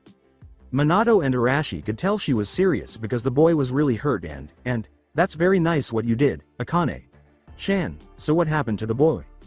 Minato walked around his desk and knelt down in front of her, placing his hands on her shoulder. When Akane saw the odd blonde boy in her father's eyes, she shook her head and remarked, 2.san. The boy looked like you and he said his name is Naruto. When she noticed the shocked expression in her father's eyes, she turned to face her brother, who was now standing rather than sitting, and saw the same expression. With Arashi trailing behind him, Minato picked up his daughter and carried her out, saying to his secretary in a firm voice, "Find me Ibiki Morino and have him go to the Konoha hospital to find me." Following instructions, she set out to deliver the message. Minato questioned Haru, "Does anyone know where he is in the hospital, Akane?" The medic who examined him left his clipboard on the reception desk. Haru managed to respond. "What are the chances that it's him?" Arashi asked his father. Minato couldn't think straight right now. The thought of his son that he's never seen yet here in Konoha was all he could think about. Arashi tried asking, "Should we tell Mom?" Immediately after leaving the building, Minato said, "No, by the off chance that this isn't Naruto then I don't want to get her hopes up and it turns out it's not him." Minato and Arashi ran so fast that the Anbu, who were pursuing the Hokage, couldn't keep up, and Akane was desperately clinging to her father at that moment. Konoha Hospital. After throwing the doors open, Arashi and Minato approached the reception desk with Akane still in Minato's hands. As everyone watched the blondes approach the desk, Arashi noticed a clipboard there and snatched it up, reading the name, Takamura. He turned to the receptionist and asked, "Was Takamura the one who was healing a little blonde-haired boy?" "Yeah," the receptionist replied. As she pointed to a hallway on the left side of the lobby, Minato and Arashi immediately started walking down it toward the room number 16, 17, 18. The girl right there came with him. They treat children in the room down that hall over there, room 19. 19. That's right. Akane climbed out of her father's now loose grip and saw him stuck looking at the room number. She reached up and touched her father's hand, who then looked at her and seemed to give him a sincere look and nod to him. Minato smiled, put his hand on the doorknob, and opened the door. They saw the room, and Minato reached for the handle, but froze. Junko, Hinata, Takamura, and the other young boy, Naruto, were inside. When the four of them saw their guests, Takamura, Junko, and Hinata bowed and said, "Good morning, Hokage." Sama. Minato approached the boy, who did resemble him and Arashi, and noticed that all of his scars were covered in bandages. "What's your name?" Minato asked the young boy, forcing a smile. "My name is Naruto. I don't have a last name," Naruto replied honestly, maintaining his disinterested expression. "How old are you?" The Kage then inquired. "I turned 12 years old last October 10th. The boy responded to the question once more, and Akane retorted, "Hey, that's my birthday, I turned 12 as well." "Did you get a blood sample?" Minato asked, turning to face the medic. "Take a blood sample from me and send both mine and Naruto's here to get analyzed. You know what I mean too," Minato said, pulling off his sleeve to reveal his bare arm. The medic understood, so he took out a syringe and took some of his blood, then he took a second syringe that was already filled with blood and left the room. Arashi looked at the boy and noticed many similarities, not believing that this was a hoax or a coincidence that a boy looked so much like his father. "I'm going to send a shadow clone to alert Mom," he said, placing a hand on his father's shoulder. Minato nodded, not really listening, but she deserved to know. Arashi called forth a clone, who then hurried out of the room to retrieve Kushina. Hinata asked, "Naruto-kun, where are you from?" Akane and Hinata walked beside him and pulled 2 chairs on either side so they could sit with him. Junko preferred to stand next to him. Naruto was still sitting in his bed, staring at the man in front of him without saying a word, displaying no emotion whatsoever, and not worried or concerned about the entire situation unfolding in front of him. Hinata didn't even realize that she didn't stutter in that sentence because she and Junko were too interested in the boy at this point. "The closest place for me to call home was in a hidden swamp village, but I haven't been there since its destruction by Iruki," Naruto said, looking directly into Hinata's eyes. Both Minato and Arashi were shocked that he brought up the subject, and he went on to say, "Since then I've been sleeping in forests." "Have you lived with anyone else?" Akane asked, prodding his arm.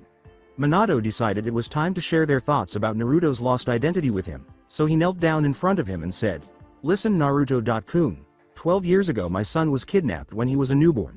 Naruto said, "I once lived with someone I considered as big bro, but right now he is somewhere between life and death." Minato went on, "But my wife, Arashi here, and even Akane the girl sitting next to you believed that he was alive and well somewhere, and we did everything in our power to find him and bring him home." Because Naruto remained silent and simply stared at him. "But it appears that he came home by himself." Naruto said, "You think," after a brief period of silence. "No, hold on, you are stating that I am your son." "I don't understand. Ninjas never show emotions and I always thought even a Hokage was above that." Minato nodded and drew Naruto in for an embrace, and the boy didn't object. Naruto remained seated and simply allowed the man to embrace him, and he could hear faint sobbing sounds coming from both him and Akane as Hinata and Junko shed a few tears. "That is true, Naruto," Arashi said. "But ninjas are just as human as the civilians, daimyos, soldiers, and the rich. We are not always emotionless." The man was looking over Minato's right shoulder, so Naruto could see him. Minato broke his embrace with his son when the door flew open, revealing Kushina, who returned by herself. Arashi then regained the memories of his clone and saw that the clone had also found Ibiki, who was heading to the room, so it vanished. Kushina was panting heavily and her eyes were fixed on the boy sitting between Akane, Junko, and Hinata. She approached Naruto, and Minato stepped aside so she was kneeling in front of him. She suddenly pulled the boy from his bed and embraced him while sobbing uncontrollably. Hinata, Junko, and Akane were also crying as they watched Kushina put her right hand up to her son's head and begin to stroke his long blonde hair. Naruto stayed in her arms and asked, "Who are you?" Hearing those words from a son she hasn't seen in 11 years hurt Kushina a lot, but she forced herself to remember that he was abducted and wouldn't know of any of them. "Minato-kun, this is him, this is our son," Kushina said, breaking out of her embrace and meeting his eyes, which instantly brought to mind her husband, oldest son, and daughter. "A mother is aware of these things," Naruto said, maintaining eye contact with her. "You're my mother," Kushina said. "My mother is pretty," and nodded. After a while, Ibiki entered the room with a few Anbu and saw the scene in front of him. Minato approached Ibiki and had him meet him outside the room. "Your hair is especially beautiful," Kushina said, pulling the boy into another embrace. Ibiki nodded in agreement and said, "I'll make sure to do a full check and I'll have Inoichi do a complete search of his mind." Minato closed the door and said, "We are waiting for the test results to see if he has a blood match with me, but I want you to take him and ask him a few questions and get Inoichi involved." When Ibiki entered the room by himself and noticed that Kushina was still holding him, he said, "Kushina Sama, I'm sorry, but we need to borrow him and ask him a few questions about his captor." Kushina simply held him tighter, refusing to let him go, and Minato thanked him before stepping aside. There's no doubt that Naruto will return home. When Naruto's hold relaxed and she stepped back enough to see his face, Kushina leaned forward and kissed his forehead, saying, "I'll see you soon." Naruto turned to face Akane and said, "Thank you for bringing me to the hospital, sister." Akane blushed and began massaging the back of her head in embarrassment.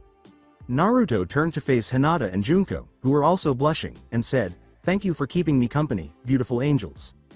Hinata's face turned so red that it turned pink, and she passed out in her seat. Kushina caught her and thought, "Yeah, he's Minato's son alright." Junko simply retreated until her back struck the wall.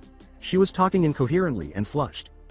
Ibiki approached Naruto and took a seat beside him as Inoichi suddenly materialized in front of the door. Minato nodded his head and said, "I start now questioning and it is better that other kids are not here during it." Minato agreed when Arashi told his father, "I and Ka-san need to watch over this." Akane exclaimed, "Ew, I don't want to see my parents kiss." As she approached Hinata and lifted her on her back, Minato leaned into the doorway and said to Kushina and his daughter, "Come on, take girls home, and don't worry Kushina, we won't start until you come back." Kushina approached him and planted a kiss squarely on his lips. "Come on, Hinata can sleep at the mansion." Kushina broke off her husband's kiss and turned to face Akane, who was carrying Hinata like a backpack. Akane nodded and walked past her father. Junko's face remained red as she simply followed them while muttering odd words in her own world. Ibiki began when Kushina came back and sat down beside Minato. "Would you tell what you know about how you came in New Makagore?" While lying in bed, Naruto considered that question for a moment before responding. "I was so small that I don't remember much. I did once overheard that I was kidnapped by two brothers from AIM for sake of challenge and fun. After kidnapping they took me to Numa no Kuni and there I was sold for New Makagore's jutsu labs." Ibiki asked in an interested tone, What do you mean for Jutsu Labs? Minato and Kushina began to worry about the response. Numakagor has long history in creation of new jutsus for the sake of trading and gaining edge towards other villages by any means necessary. Almost all experiments there are something that are usually connected to Orochimaru, as they won't be afraid of usage of slaves for the sake of human experiments. To see what jutsus do for the person, After Effects for usage of forbidden jutsus and tries to add Kekkei Genkais in others, resurrect dead Kekkei Genkais or even outright create artificial Kekkei Genkais. Most experiments done to me are for the sake of latter.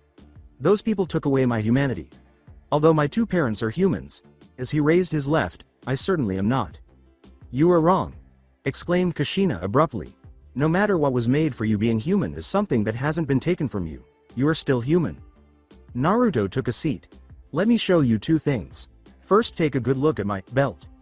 They looked at the odd black belt as it began to loosen itself in some way.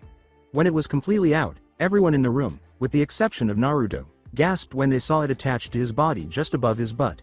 It was an odd-looking black tail instead of a belt. Naruto began removing his bandages after saying, "If that did not convince you, then there is this." The hand that emerged caused more and more intense gasps. It resembled a demonic fingerless clove with crimson and black scales. There was a line of azure light in the center of it on both the top and bottom, and the fingers that emerged appeared to be sharp as stakes and were made of that light, too. When I cry tears of red blood, but my actual blood is pitch black, just like you must have noticed when you took blood sample from me. You might want to know that my blood is very mutative. I won't be responsible what will happen to you if it gets on somebody. Oh, and there is that. I have form that I can take which doesn't even resemble human. I think this form is my human form and that other form is my true form. If you don't mind, I would like to keep that form as a secret and I won't like to show it. That form takes a lot out of me." Kushina began to cry, and Minato began to feel sick to his stomach. They now felt a great deal of guilt and shame for not protecting their son and for not finding him and returning him to Konoha, where he could have led a normal life. They allowed Inoichi to enter Naruto's head after a little more interrogation that didn't reveal much about his life because he didn't remember much due to experiments. Doing that was essentially pointless. After discovering only recollections of the physical and emotional suffering and misery Naruto experienced while in Numakagor, Inoichi was forced to give up Naruto's mind, which was in such disarray. Arashi used colorful language to express his views, stating that he would march to the village and put Rasengans in their ass if it weren't destroyed. With just a few words, Minato chastised Arashi for having that thought. Kushina was considering doing something much worse than what Arashi had recommended. "I promise to you, Naruto, that elemental nations will hear about what Numakagor has done."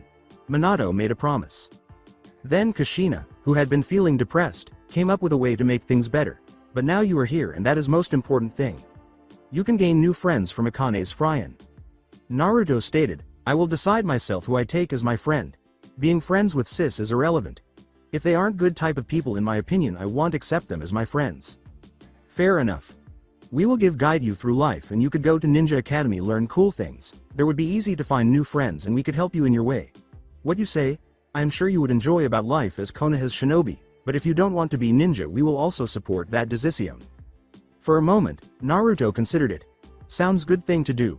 All right, I will go to this academy of yours, but I have one thing to say." "What you want? Just say and we might help you in that." "I can go to Ninja Academy and become ninja, but with one rule. While in academy and when I am assigned in team, I don't want to be taught in any type of jutsus or be taught in anything that uses chakra. Be it either academy jutsu, tree, and water walking, or even how to add chakra in my body. If you promise me that, I will go to ninja career." The entire room was taken aback. Instead of stating outright that he doesn't want to learn any jutsu or anything that makes him a ninja, they expected him to insist on learning more advanced techniques early on. Ninja, that is. Not to be learned in jutsus or anything considering chakra. "But how you accept to be shinobi if you won't have any special moves?" said Minato at last. Naruto began to observe outside the window. "See, Dad. I have never been taught anything by anyone. For most it's weakness, but for me it's one of greatest advantages I have. I am blank tablet.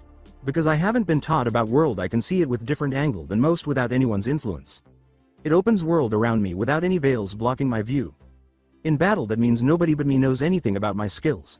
Also because I don't like the world that we live in, I don't want skills that would make me part of it, and jutsus are reason why world is like this. I can understand that, but..." Besides, Naruto smirked, flashing his canine teeth, and said, "Who says that you have to use chakra in order to cause miracle-like effects?" before raising his mutated arm skyward. As they watched, everyone noticed that some azure blue sparks had begun to swirl around the arm.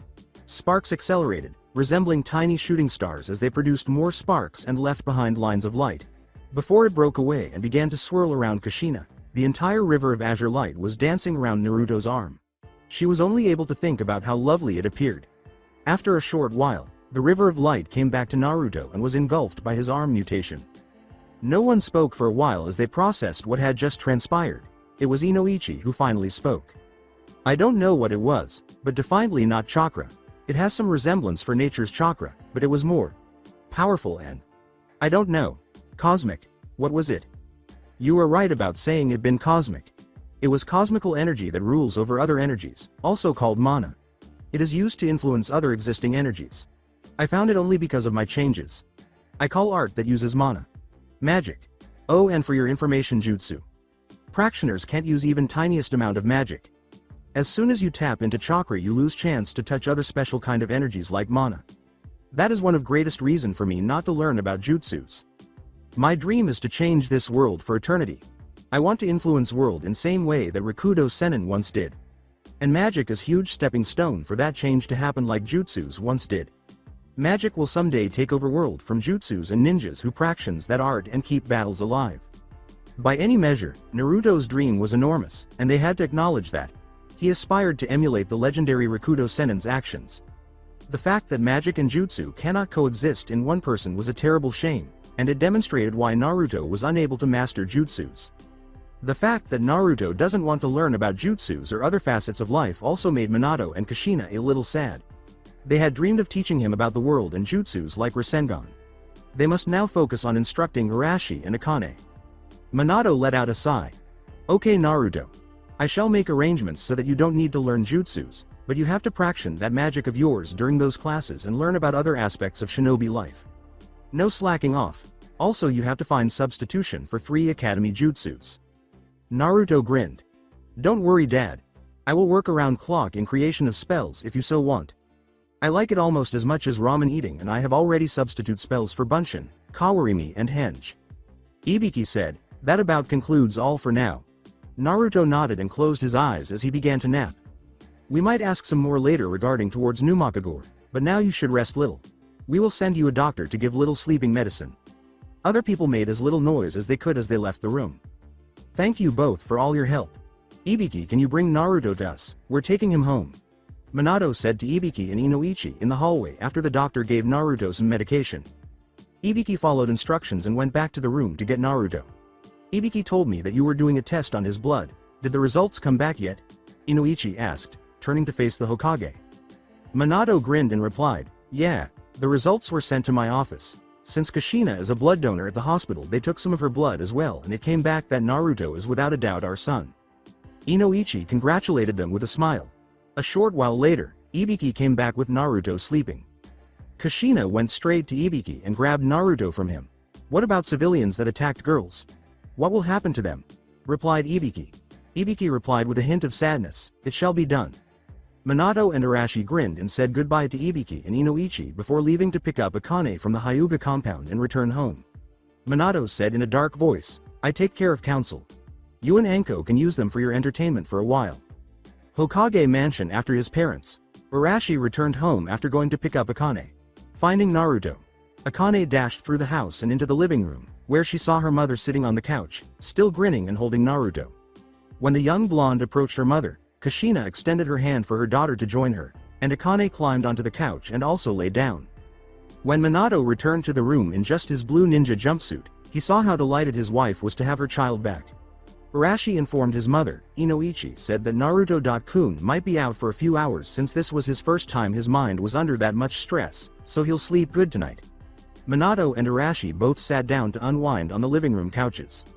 Minato clarified how this would occur when Arashi asked his father, "What will we tell the village and the council?" "I called for a meeting to be scheduled for tomorrow and I will tell them then. Naruto will be enrolled in the academy." After listening in on the conversation, Akane asked in a somewhat weary tone, "So Naruto.ni will be going to the academy with me?" She was beaming and thrilled to learn that her twin would now accompany her to school. Minato even went so far as to say, I'll see if I can get Naruto in the same class as you if you want Akane. Chan. Kushina kissed Akane on the top of her head and said, yes, Naru.kun will go to school with you. Instantly beaming, Akane said, I'd like that too. San. In Hokage Mansion, soon after the room was too bright and appeared to be a child's room when Naruto slowly woke up and realized he was no longer in the hospital. He got out of the bed he was lying in and looked around. He went to the dresser and opened the drawer, but there were no clothes there. He then went to the toy chest and discovered a few toys, but Naruto had never had any toys and had never played with any, so he wasn't going to start now. He took a moment to look around before approaching the door and opening it to reveal a plaque bearing his name. This is my room?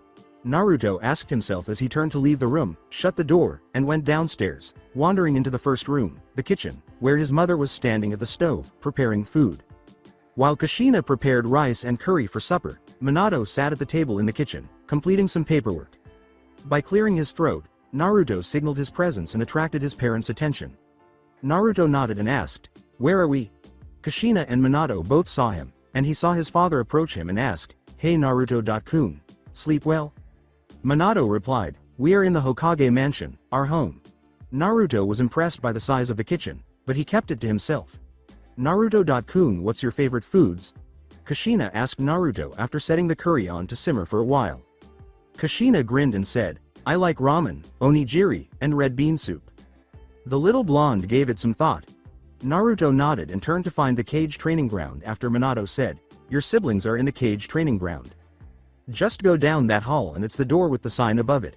When he pushed open the large two doors, he saw that the training ground was a sizable space and that you were standing in a patio area where people could observe you. As he left the patio area, he noticed Arashi training Akane. Naruto took a seat and began to observe in silence. Naruto returned inside after observing a few of their moves and discovered Kushina tidying up. Naruto said, would you like some help? Kushina grinned while holding a mop and a bucket of soapy water. No thank you. This is your day and I don't want to make you work. He pointed to a brush that was leaning against the wall and chanted, go tools and with little haste, clean this entire place. Kushina's great surprise brush caused a mop and bucket to fly around as he cleaned. With magic at disposal no work is needed. Naruto replied, that was one of elementary spells. When you want them to stop, clap your hands 3 times while saying, stop little tools, stop. It can be used also to dishwashing. Say when you want more magical help or food is ready. I go to watch around a little bit. After that he headed toward the library. With a sigh, Kushina emerged from his reverie. It's unfortunate that he is the only one with this magic. Jutsus cannot be used to make such things. Then she heard 3 yells and went to the kitchen to continue preparing food. Arashi, Akane, and Minato had observed living cleaning implements. Tomorrow morning she had some underwear and a few other items Naruto would need to start at the academy, and Kushina and the children were just enjoying themselves while they were out and about in the village. When Akane stopped near a store and noticed something that caught her attention, she called her mother to come take a look. But Hinata and Naruto were observing them from the center of the sidewalk. For the first time, Hinata was standing by herself with a boy who had just described her as a beautiful angel, and she was blushing a little.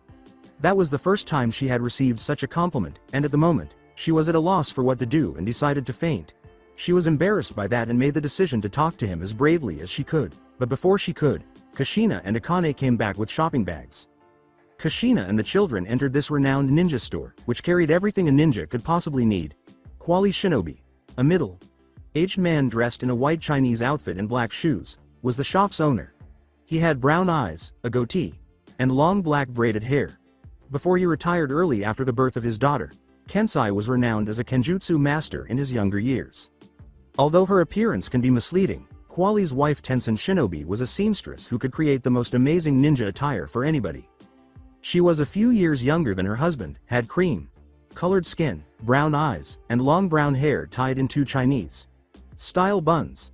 She is dressed in knee-high white stockings and a pink kippah with floral patterns.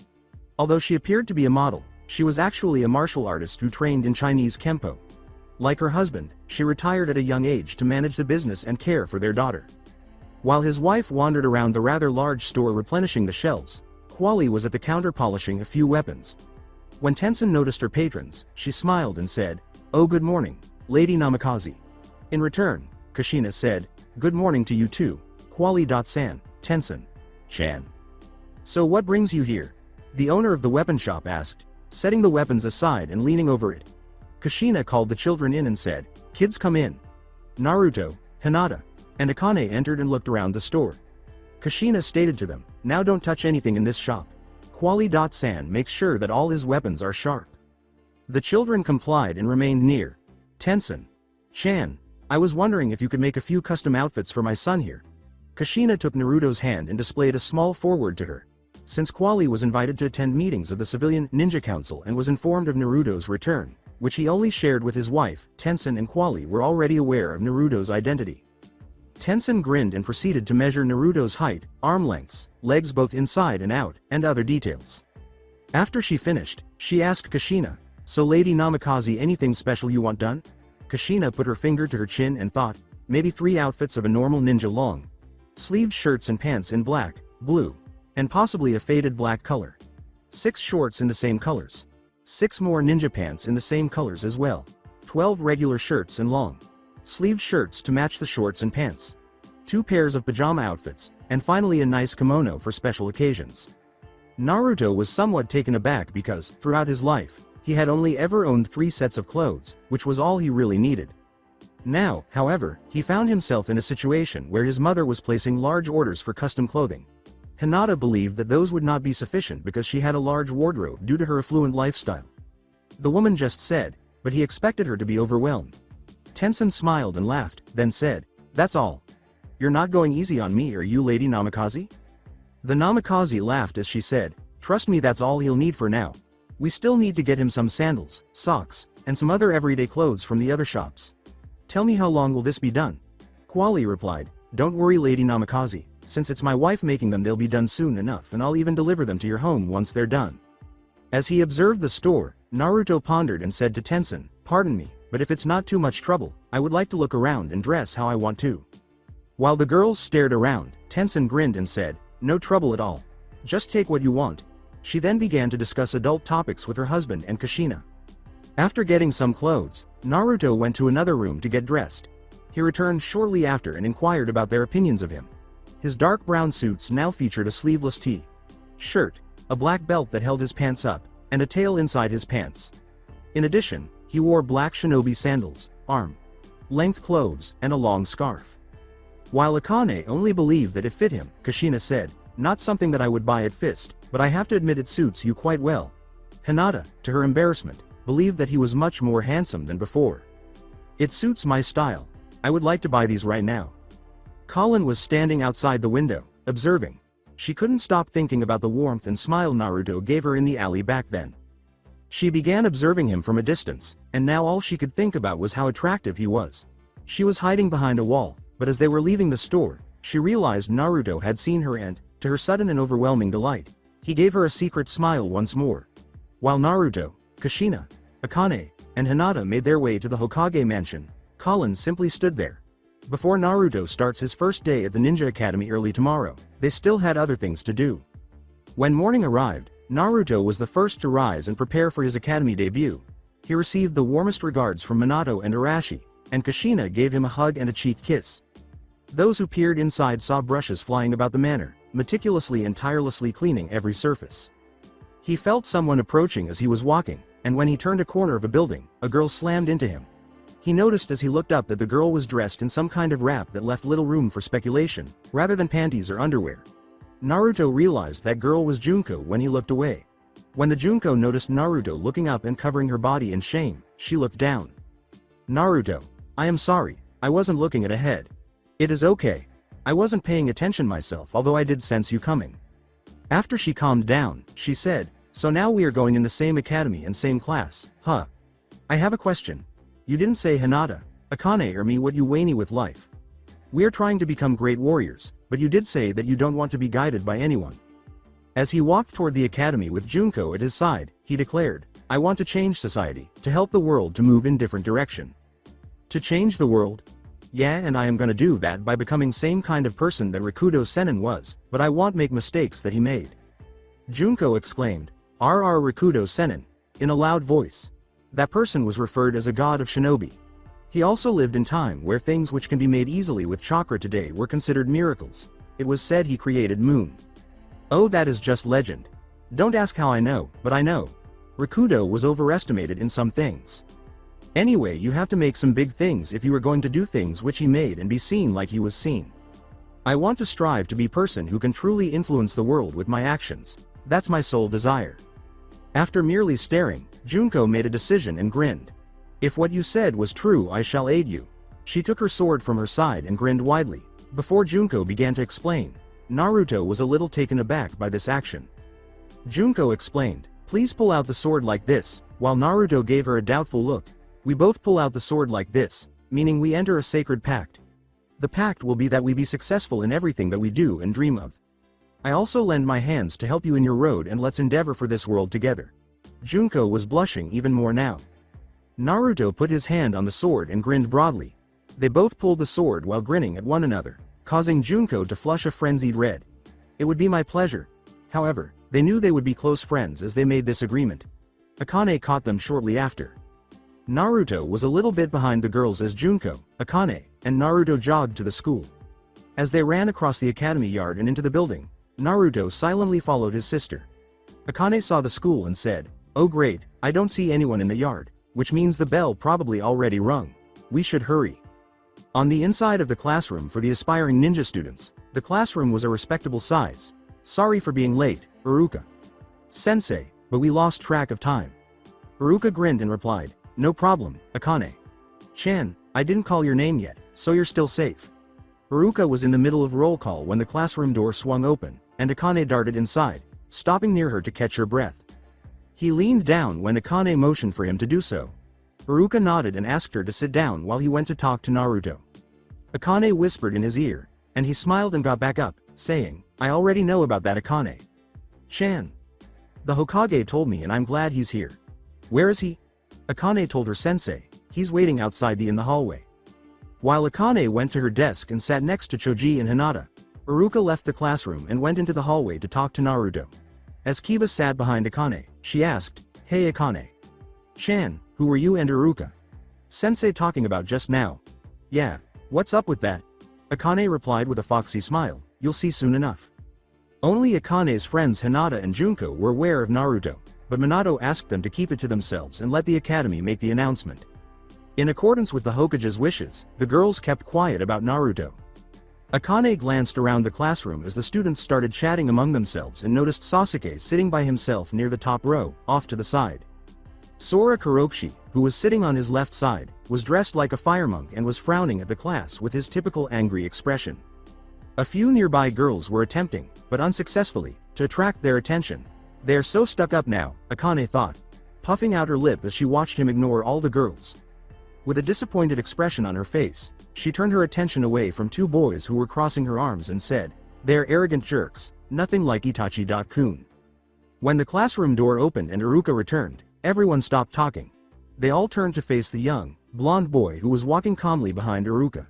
"Go ahead and write your name on the chalkboard. Then look to your classmates and introduce yourself, and then tell us some of the things you like," Uruka said, passing Naruto a piece of chalk. After grabbing the chalk, Naruto turned to face the whiteboard and started writing on it. When Naruto finished writing, he put the chalk on the metal tray beneath the board and turned to face his classmates, saying, "Hello, my name is Naruto Namikaze." The children were all a little taken aback by what he had written on the board. With foolish expressions on their faces, the students instantly started glancing between Akane and Naruto. After he said that, Junko, Colin, and Hinata's faces turned redder than a tomato, an apple, and the color red itself. Naruto went on to say, "I like ramen, training, my family, and those I consider as precious for me like my no blood bro, Hinata Chan, Junko Chan, and Colin Chan. I someday wish to find a girl that does two things for me. First is to accept who I really am. Second, I shall keep it myself for now." Some of the students in the class started to look between Naruto and the girls, who were now sticking their index fingers together and staring down at their desk, as Akane burst out laughing. The reactions were so confusing to Naruto that he said, "Uruka Sensei, I don't understand." Naruto responded, "But you said to tell them about the things I like and that's what I did." Uruka laughed a little and clarified, "Well Naruto-kun, I think your heart was in the right place, but the last one you said about girls may have been misunderstood on both the students and your part." In order to get Naruto to forget about it, Uruka waved his hand in the air before saying, Well, let me finish roll call and then I'll assign you a seat. The Hokage wanted you to be near your sister so that you wouldn't be left out. Before that I would like to say something for this class if you don't mind. Iruka, eager to hear his thoughts, replied, sure, go ahead. When they arrived at class, students typically had nothing to announce. After clearing his throat, Naruto turned to face the class and began to talk. I would like you to hear that I won't be something you will expect for me to be. He started, sure I am son of Yondaime Hokage and my sister has Kyuubi inside of her and that is why you are curious about us. You think that it alone says I am best at being ninja and Akane is threat for Konoha, but if you judge what kind of person we are from those things, not even having met us once, don't you see that as form of discrimination? Although being from clan helps in this job, but to say that those without clan can't be someone and those who has big name are destined to greatness proves discrimination's existence in depths of our minds further. I don't believe it's right to sit down and let another just accept their fate. Is it okay to live your life that has been decided for you, as if you've moved on to pre-made rail? The fact this type of occupational fitness is even considered common sense promotes further elitism. This, in turn, merely compounds the underlying problem in perpetuity. I believe people always change and always grow, people has always lots of different possibilities. That is why I want you to listen what I say and watch how I live. I want to see how I make an effort to make changes that lasts forever and show that things like destiny can't control us. Students began whispering among themselves as people gazed at Naruto with interest. Naruto began to wait while sitting quietly in a chair in the classroom corner. Iruka then called on the students by name and began to quiet the class. I said all I have to say, Iruka. Sensei, you can continue. Well, Choji.kun, I wanted to know if you would mind giving up your seat to Naruto.kun and I can assign you the empty seat next to Shikamaru.kun, Iruka said to Choji after he had finished hurling insults. Without arguing, Choji got up and approached his best friend Shikamaru, who was sleeping. He knew about Naruto, though, and only dozed off after Iruka took over. Naruto walked up the stairs from the chair he was sitting in to the now empty seat and sat down quietly after noticing where his sister was. Iruka drew the class's attention and, as a few of you may know based off of rumors or from what your families may have told you, Naruto.kun here is the second son as well as the second born to our Hokage, Minato Namikaze and his wife Kushina Uzumaki. Namikaze. Naruto.kun here went missing the day he was born and has returned a few days ago, so I ask that you all be nice and try not to ask him about his ordeals. All of the students reached into their packs, took out their notebooks, and began taking notes after Iruka said, okay, now pull out your notes and we'll learn a little bit about the Rakudo Sennin. Iruka asked, so, how would you describe Rakudo Sennin for me? He was legendary, most powerful person ever and great peacekeeper. He brought knowledge about jutsus in this world and is referred by many as a god of shinobi. Not by title as Sandame Sama was, but actually a god, replied Sakura. It was Naruto who responded to Iruka's question, good, now does anyone else have anything to say? Naruto declared, he was an idiot. The entire class responded to that. Everyone was shocked to see Naruto, and the few who saw Rakudo as a real god were upset that he had desecrated their deity. Iruka finally spoke. That is interesting perspective, Naruto. Would you mind to tell why you think Rakudo is an idiot? He was referred as a practitioner of peace, but at the same time he brought knowledge about jutsus and practitioners of war ninjas in this world. It is quite a paradox for me. Can anybody in this class say a jutsu aside of healing and some sealing jutsus that doesn't have compat purpose? Despite everyone's best efforts, Naruto was correct. Finding a jutsu that isn't used for fighting against other people was really difficult. Class missing. Nins like Orochimaru are prime examples of how jutsus has made wars bloodier. He taught that fire burns before it warms. In reality, he never told that information. He only taught how useful it is against others and neglected to teach how it could be used outside of the battlefield. He taught that fire burns before it warms. Today, single persons can tip the scales of power and people are afraid to rally against single persons because jutsus gave them a lot of power that can be easily used for evil. So I call Rakudo Sennin a fool. Now, can anybody in this here go against what I just said? Naruto concluded, surveying his surroundings. Rakudo wasted time when he was worshipped as a god that could have been used to end endless wars, which continued after his time all the way to the time when villages were created. No one spoke. He had highlighted a really intriguing way to view Rakudo Sennin. Naruto merely listened quietly as they resumed their lesson. Following history, they introduced Jutsu class, which is practically everyone's favorite. Mizuki, Iruka's assistant, was present at this class. When they started, Naruto took 2 earplugs, put them in his ears, and closed his eyes to begin mediating. This caused people to raise their eyebrows and inquire about Iruka explosions. Iruka clarified that Naruto was only permitted to skip specific jutsu classes with his father's consent because of specific circumstances. For that, certain Nara scowled. The children from clan began to shine in this class as they discussed elemental techniques. Good response, Junko. Would you now come show off one of Uchiha's renowned fire jutsu skills? Come and throw a little kaiden in the direction of this log. Although those who closely observed her or knew her personally began to notice signs of uncertainty and nervousness in her face and posture, Junko stood up and walked in front of the class with a serious expression. She turned to face the log, exhaled, and then inhaled deeply while performing slow hand seals. Kaiden. Phoenix flower. People were expecting her to exhale tiny fireballs, but all she exhaled were a few wisps of smoke. As Hinata was known for doing, Junko began to gaze at the floor with a flushed face. Although I train clan techniques every day, I am only one in Uchiha clan who can't use fire jutsus. I try, but out comes only some smoke. I am sorry that I didn't tell you, Iruka. Sensei, Mizuki. Sensei. She speaks in an apologetic voice. Sasuke chose to speak, but Iruka was just saying that everything was fine and she didn't have to apologize. So you can't even use simple kaidens. Well, since you take all your time in playing with your sword and socializing with weaklings and you or girl, I am not surprised. Those who looked directly at Junko's face saw signs of being deeply hurt by her brother's words, and Akane, Junko, and their friends, minus Sakura and Ino, who as usual didn't know what to do in this situation, gave her a very angry look. Unable to resist adopting her friend's distressed expression, Akane got to her feet and began yelling and glaring at Uchiha in support of her friend. You heartless bastard. When we have taijutsu practices, Junko Chan can beat you, and if she were allowed to her Bakken she could wipe a floor with you. You have no right to question her skills, you duckhair. Even though Colin usually sat quietly in the back row, she decided to speak up because she had had enough of Sasuke. She is right, and although Junko has no much ninjutsus at her belt, those she can do are stronger when clashing with yours, and she does those better than you. Quality beats quantity anytime unless in overwhelming amounts. By questioning her you question yourself. Sora abruptly spoke, looking for a chance to make fun of his sister and the Kyuubi girl, saying, but your 2 skills are questionable, Ms. Dead Lasts. Your weapons have never stayed in their targets due to your lack of strength, which can also be said about Hyuga Eris, and your ninjutsu skills are poor.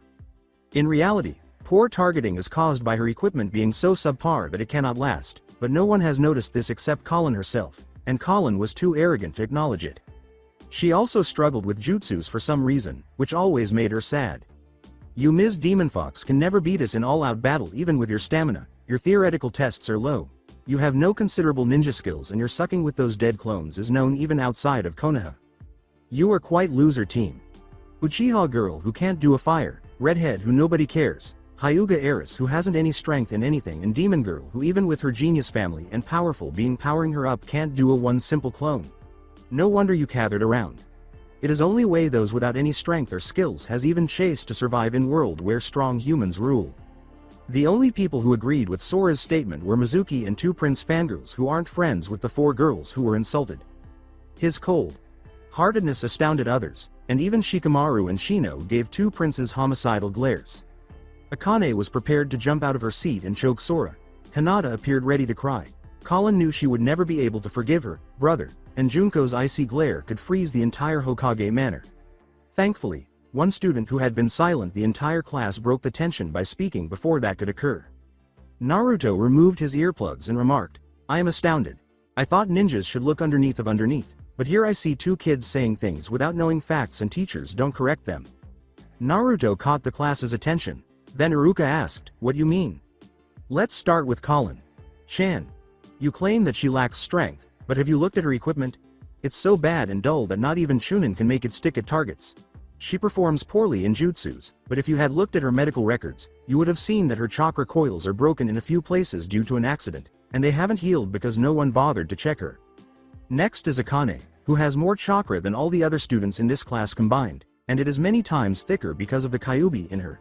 In addition to having strong chakras from Namakazes and Uzumakis, she also possesses Yuki, which is stronger and thicker than any human chakra, the weakest and most diluted of all natural energies. You do check the chakras of everyone in this class, don't you? However, their sheepish expressions indicated that their chakra was not being checked. Naruto used his bandaged hand to slap his face. People scowled when they said, "This is Bakagakure no Sato, hidden village of idiots, not Konohagakure no Sato. You are trying to force Akane to fill a small glass with a 1-liter water bottle without letting a single drop fall off, even though even normal Uzumakis struggle with genjutsus and regular bunshins. She is unable to perform D or E rank techniques, but in return, she is able to perform B and A rank techniques all day long while others are exhausted, and there are some techniques that only she can perform. You're trying to turn water into rock with Hinata Chan, who may not be tough, but has the most graceful and flexible body in this class. And finally, what about Junko Chan's lack of Kaden skills?" With his hand in his pocket, Naruto extracted a crystal ball the size of his fist. Iruka questioned, "What is that, Naruto?" "This is inner energy crystal that I found in certain place. When it touches something inside of it starts to swirl that same energy that is inside of object it touches. It is a perfect way to analyze powers of others. Much better than chakra paper, which can only be used once and it only shows prime element. This crystal on other hand, for example." The crystal was then put in Akane's hand by him. People kept a close eye on what began to happen inside the crystal. Before long, it appeared as though a tiny tornado had been trapped inside a crystal that began to spew out yellow, glittering chakra. A moment later, tiny drops of water appeared inside the raging winds, and in the middle, they began to gather the orange chakra that made up the fox's face. When Naruto removed the crystal from Akane's grasp, it once again had a classy appearance. The yellow chakra that spewed out was yang chakra, and she has a strong imbalance towards the yang side. The orange chakra was the mark of Yuki in the chakra system, which has left an irreversible mark in Akane's chakra. Glittering indicates that she has a good heart that is not tarnished with bad intentions. Raging winds and tiny water droplets indicate that Akane's chakra is strongly futon-based and that she has a weak secondary towards water. I checked the energies of all the students in this class, and the only reason that Junko Chan is unable to use Kaden Phoenix Flower or Kaden Grand Fireball, both of which are part of Uchiha's adultment rite, is because she has an extremely strong Raiden with no secondaries. For those who are interested, Sasuke has a primary Kaden and secondary Raiden with a chakra that leans toward the yin side, while my mother has a strong Suiden and secondary Kaden with no secondaries, and Arashi.Ni has a primary Futon with secondary Suiden. By the way, Iruka Sensei, you have primary Kaden and secondary Suiden, and Mizuki has Kaden and no secondaries. I don't have a particular element that I lean toward because I use magic for all aspects of that art. People who have one element are stronger in that element than those who have multiple elements. Do you have any suggestions?"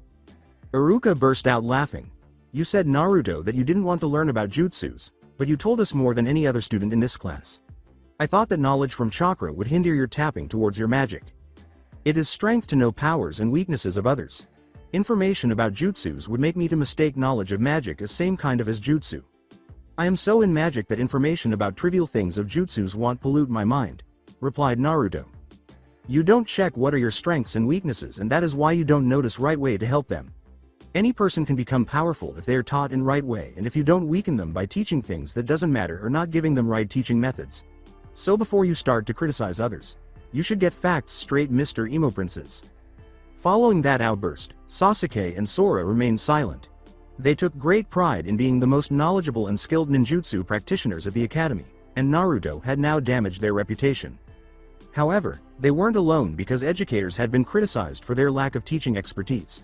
While Mizuki was a totally different story, Iruka didn't mind at all and saw it as a chance to improve the educational system. He saw it as a serious slight to his abilities and intelligence, and he was certain that he would also despise this other Namikaze's child. In that instant, Naruto acquired a new adversary. Naruto's sister interrupted him before he could replace his earplugs. "Thank you very much, Naru.Ni, when you defended us. And it was time someone put those two teams in their place." Akane replied with a grin. "Not a problem." Naruto replied. Akane wholeheartedly concurred, saying, "It was my pleasure to protect those who are some of my most precious to me, and faces of teams were worth it. Was it true what you did say? About techniques only I could learn? I was serious, and if you want I could teach you 2 tricks that can be only used by either me with my magic or you with Yuki in your veins." "Really, you would do that? Teach me right now, oh please Iniki, please please please." Akane nodded quickly and was quiet for the remainder of the classes. "Not now, but we after school before going home we could do some at school grounds. Is it okay?" she asked. Sasuke made the decision to say something before class ended that he would continue to do throughout the day. "What you were talking about magic?" It's called jutsu, not magic, idiot. After glancing at him, Naruto had an idea. Light began to shine at the tip as he pointed the finger at Sasuke. No, magic and jutsu are different things, and I prove it by placing this little curse on you. Jutsus can't do this. From now until I say the rhyme, make this emo sing all the time. The entire class gazed at Sasuke, but nothing changed, before Sasuke opened his mouth, that is. Dot. Everyone stared at Sasuke as he slapped his hands over his mouth and began to sing and yell at Naruto. What the hell? Dope's brother, release me from this now. Naruto merely chuckled. That should keep you quiet, and don't worry. I am not well affinated with curses, so spell gets released at end of school. Sora and Sasuke both thought simultaneously. So, Naruto does have magic, and I will have it because I need it and deserve it. Simultaneously, all of the fangirls in the class chuckled at the singing of Uchiha and concluded that Naruto was not someone to annoy. For students to have lunch and approximately 45 minutes of free time, the bell rang. After bringing out their bentos, Akane's friends approached Akane and Naruto and began questioning the two blondes. Akane took up the task of responding to the questions as best she could, while Naruto stayed emotionless and mostly ignored them. This time, Naruto used his left hand to take them, to which Shikamaru remarked, "So you're ambidextrous, huh?" Naruto turned to face the sluggish ninja and replied, "Yeah, I am. Something I learned a long time ago." Naruto opened his bento and began to eat, and everyone tried to limit their questions as they dined. As Hinata conversed with Sakura and Junko, Ino conversed with Akane from the row beneath hers. After everyone introduced themselves, Naruto immediately committed their names to memory along with distinguishing characteristics. Choji, the glutton; Shikamaru, lazy bum; Kiba, loudmouth mutt; Sakura, big forehead; Ino, name means bore; and Shino, glasses. Naruto thought. Based on his observations and their behaviors, he was able to correctly identify each person's name. They were the only ones he believed were intriguing and would succeed as ninjas, even though the names he gave them were a bit excessive or strange. Despite their occasional moments of happiness, Naruto did not consider them to be members of his inner circle, unlike Akane, Junko, Colin, and Hinata. Everyone, including Naruto, looked up at the upper row and saw Sasuke and Sora eating by themselves. Kiba sighed and pointed to the upper rows, saying, "Look, the charming princes are eating alone again." Kiba was about to argue when Shikamaru interrupted, saying, "Leave it be, Kiba man. If Sasuke wants to be troublesome, then leave him. Sasuke will come back into our group once he's ready." Sakura told Kiba, "Oi Kiba, don't say anything bad to Sasuke-kun. You know what he's been through." Naruto abruptly inquired, "By the way, what do you think about Colin Kurokoshi?" Hinata made the decision to respond. "Well, nobody in class actually know her very well. He is Sora's sister, but she concentrates in studies and looks like little frail. She has also some troubles with jutsus in same way that One Rock Lee has, but not as bad. Not much more is known from her." Naruto nodded in agreement and began focusing on the ramen that her mother had given him. Akane gave him a scowl. She did not receive a bento of ramen. "By the way, how you exercise with your chakra control in academy?" replied Naruto. "Well, usually by meditation technique and making leaves stick at forehead," Junko replied. Naruto gave him a forehead slap. "That's it? You know I will teach you way which could teach you in chakra control in fun way." A tiny ball of blue light soon emerged between Naruto's palms as he brought them close to one another. "We are going to throw this energy ball between us, and that person loses who lets this ball to disperse. It vanishes if you can't control this ball's energy right way. If you give too much or too little energy, it breaks. You can make it harder for others by placing more energy in it, which makes harder to control energy." He then gently threw the ball at Hinata.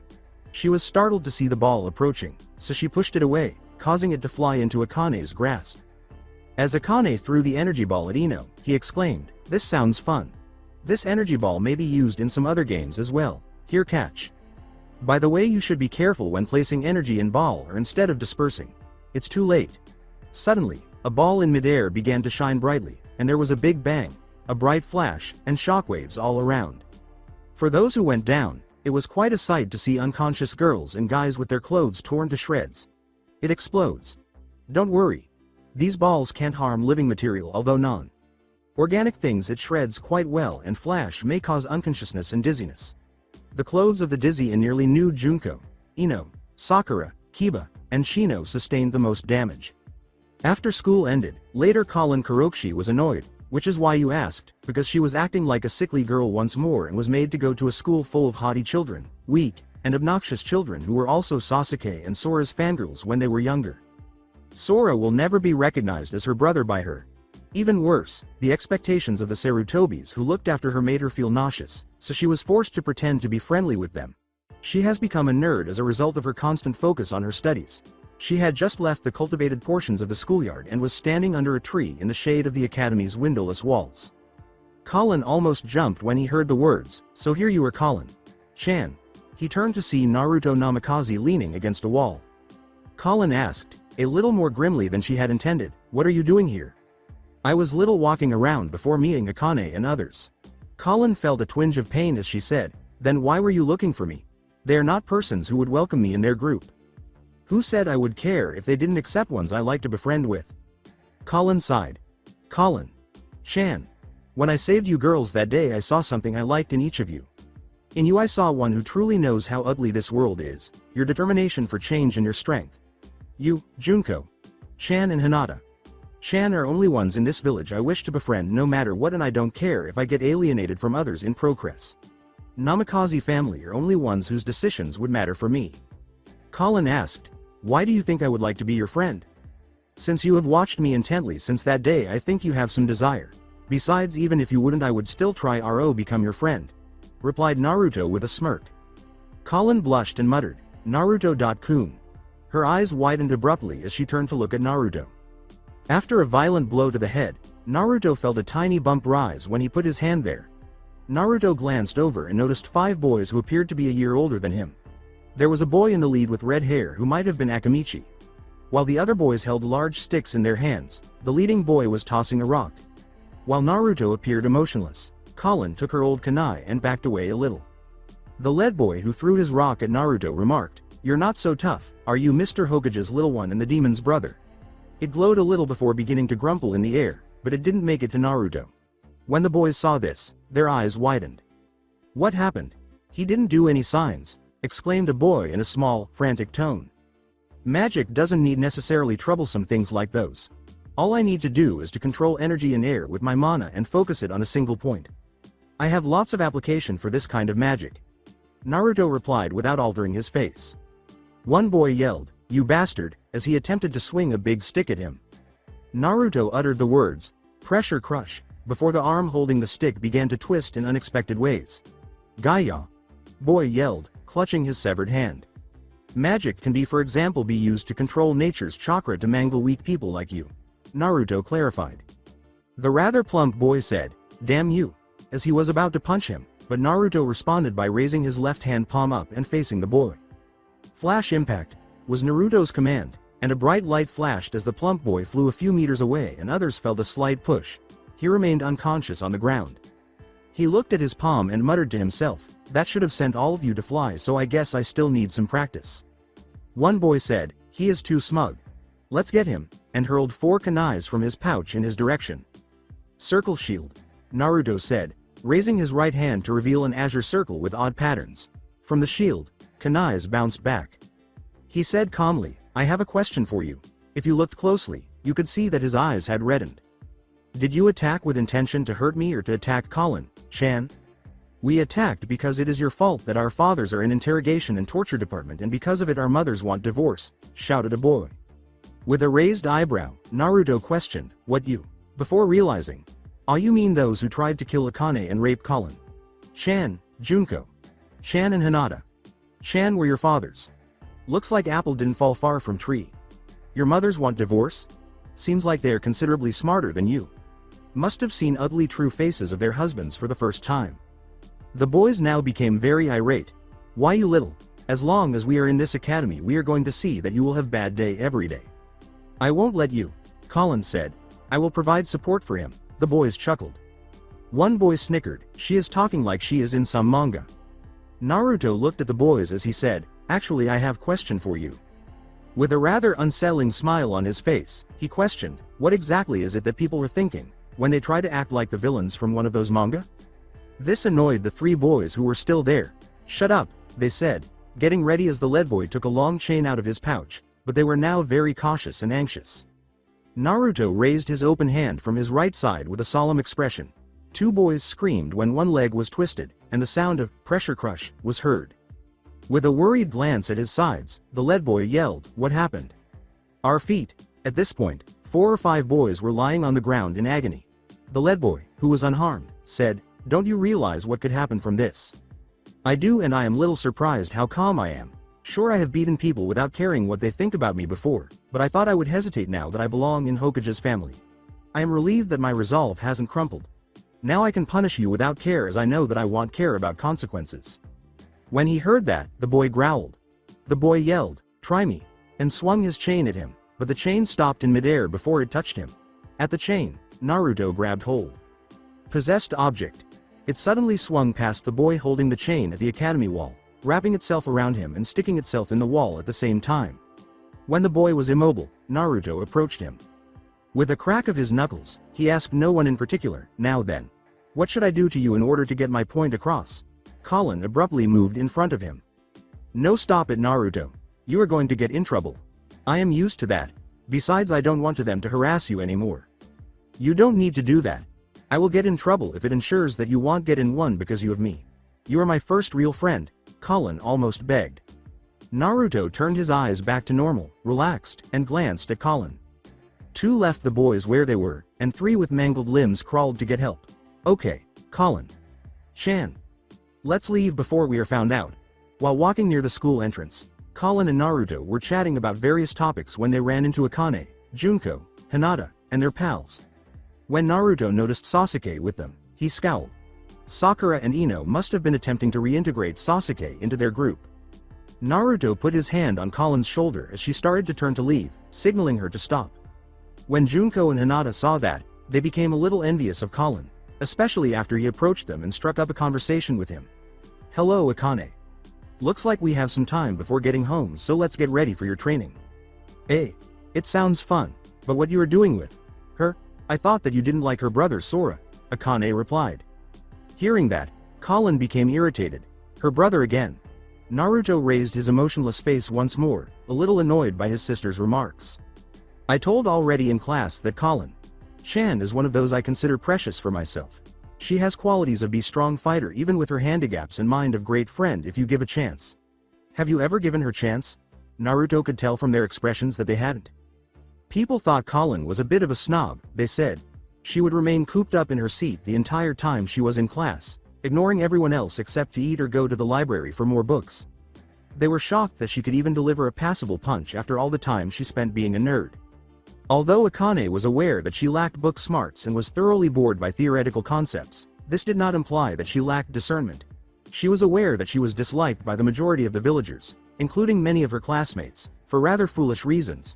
Despite this, she was unable to feel any sadness or even sympathy for her because she didn't try to raise her status. She was just unlikable, which is why many students in the class didn't like her. Colin nearly broke down.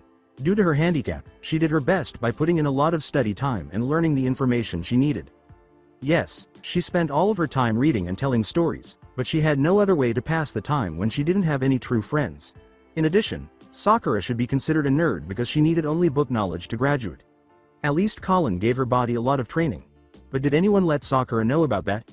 She was friends with clan heirs, so no.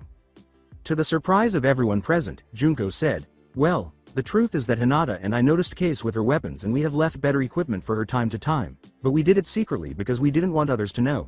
This caused Naruto to smile slightly. Sasuke, whose curse had been lifted, chose to open his mouth for the first time at that precise moment. Sasuke grinned mischievously as he looked up. "You know Dope's brother, if you're really that interested you should tell her that you've got a rare book hidden in your boxers. She'll be all over you then." Others didn't laugh at that, but Sasuke did. They simply had no idea how to react to that.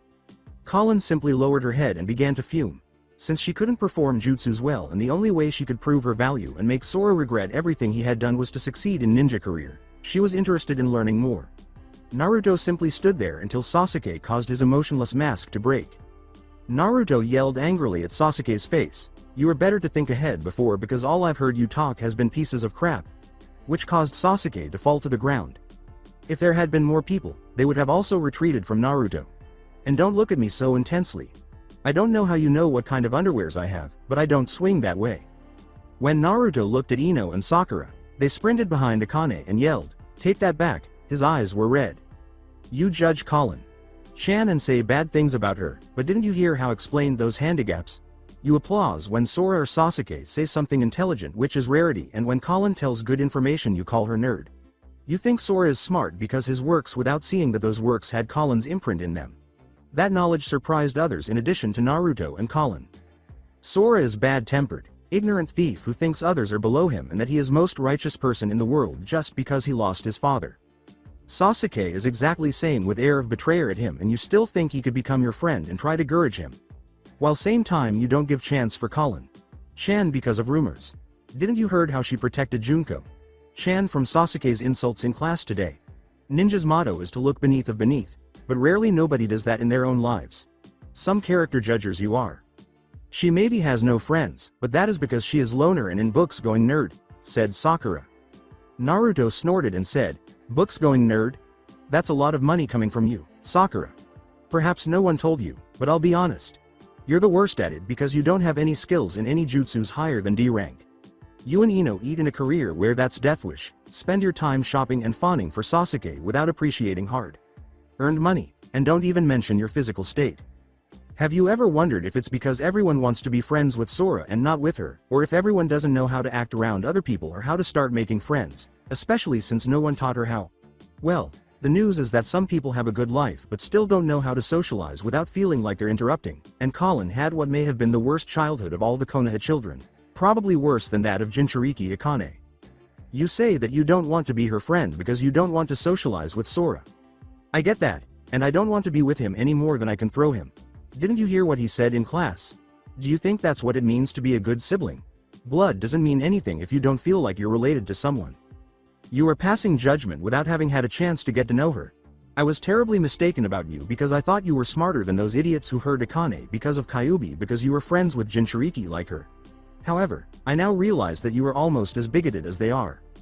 Water began to pour into Akane's eyes. "I am particularly disappointed in you, Akane. You are a Jinchuriki and you still judge characters. You have lived the best life among Jinchurikis because of your family, but it seems like that life corrupted you. You are princess, not heir of Ninja Clan." Akane's friends felt terrible now. They believed they were better at assessing characters and had a deeper understanding. They were greatly awakened by what Naruto had to say. Sasuke was the only one who was angry with Naruto. He glared at him, and Naruto returned the glare with red eyes. "Just because you are brother of Junko Chan doesn't mean you are my friend. I don't have any problems to start mess with you should you mess with friend of my own. Remember that well, Sasuke." Sasuke merely gave him a scowl before turning to leave. Kiba remarked icily to Naruto, "You should have not said all those things. You might be right, but that doesn't excuse that you some really nasty things." Naruto said, glaring icily at Kiba, "I am a person who never apologizes from things I know I am right about. That is my policy in these situations. I am not one to believe in sayings, 'Friend of my friend is my friend,' or other sayings like those." Akane and her friends were saddened by that and began to notice future rifts between their friends as a result of Naruto. The only person pleased by Naruto's defense of her was Colin. "All right, now that this is resolved, let's start you training Akane." Akane wiped away her tears and began paying close attention. "What I am going to teach you are techniques that you can only learn because of Bijuzuki in your veins. I am going to teach you technique called Demon's Roar and how to jump and land." Akane pouted, "How do you jump and land? That sounds so not cool." "I knew you would say something like that. This trick is one of basics of magic using like henge for ninjas. Believe me, when you see it you will think it is something which can be a great fun. I certainly like it, and only feeling of flying can surpass that joy. Watch." Naruto stood up and looked up at the clear sky, then he squatted down a little and leapt. And what a jump it was, boys. Taking off like a rocket, Naruto flew over the academy floor, over 30 meters, over 50 meters. He ceased soaring, performed a few spins for amusement, and began to land when he reached the same height as the faces of the Hokage at the Hokage Monument, which is Mount Rushmore of Konoha. Naruto began to land, and the girls watched in horror, but they didn't have to be concerned. With one foot, Naruto landed calmly and safely, as if it were a simple tap. Idea is same as with ninjas boosting their start by adding feet with chakra, but since Yuki and magic have much more potent push is in completely different level. Same principle can be used to add energy to your feet in order to cushion your fall.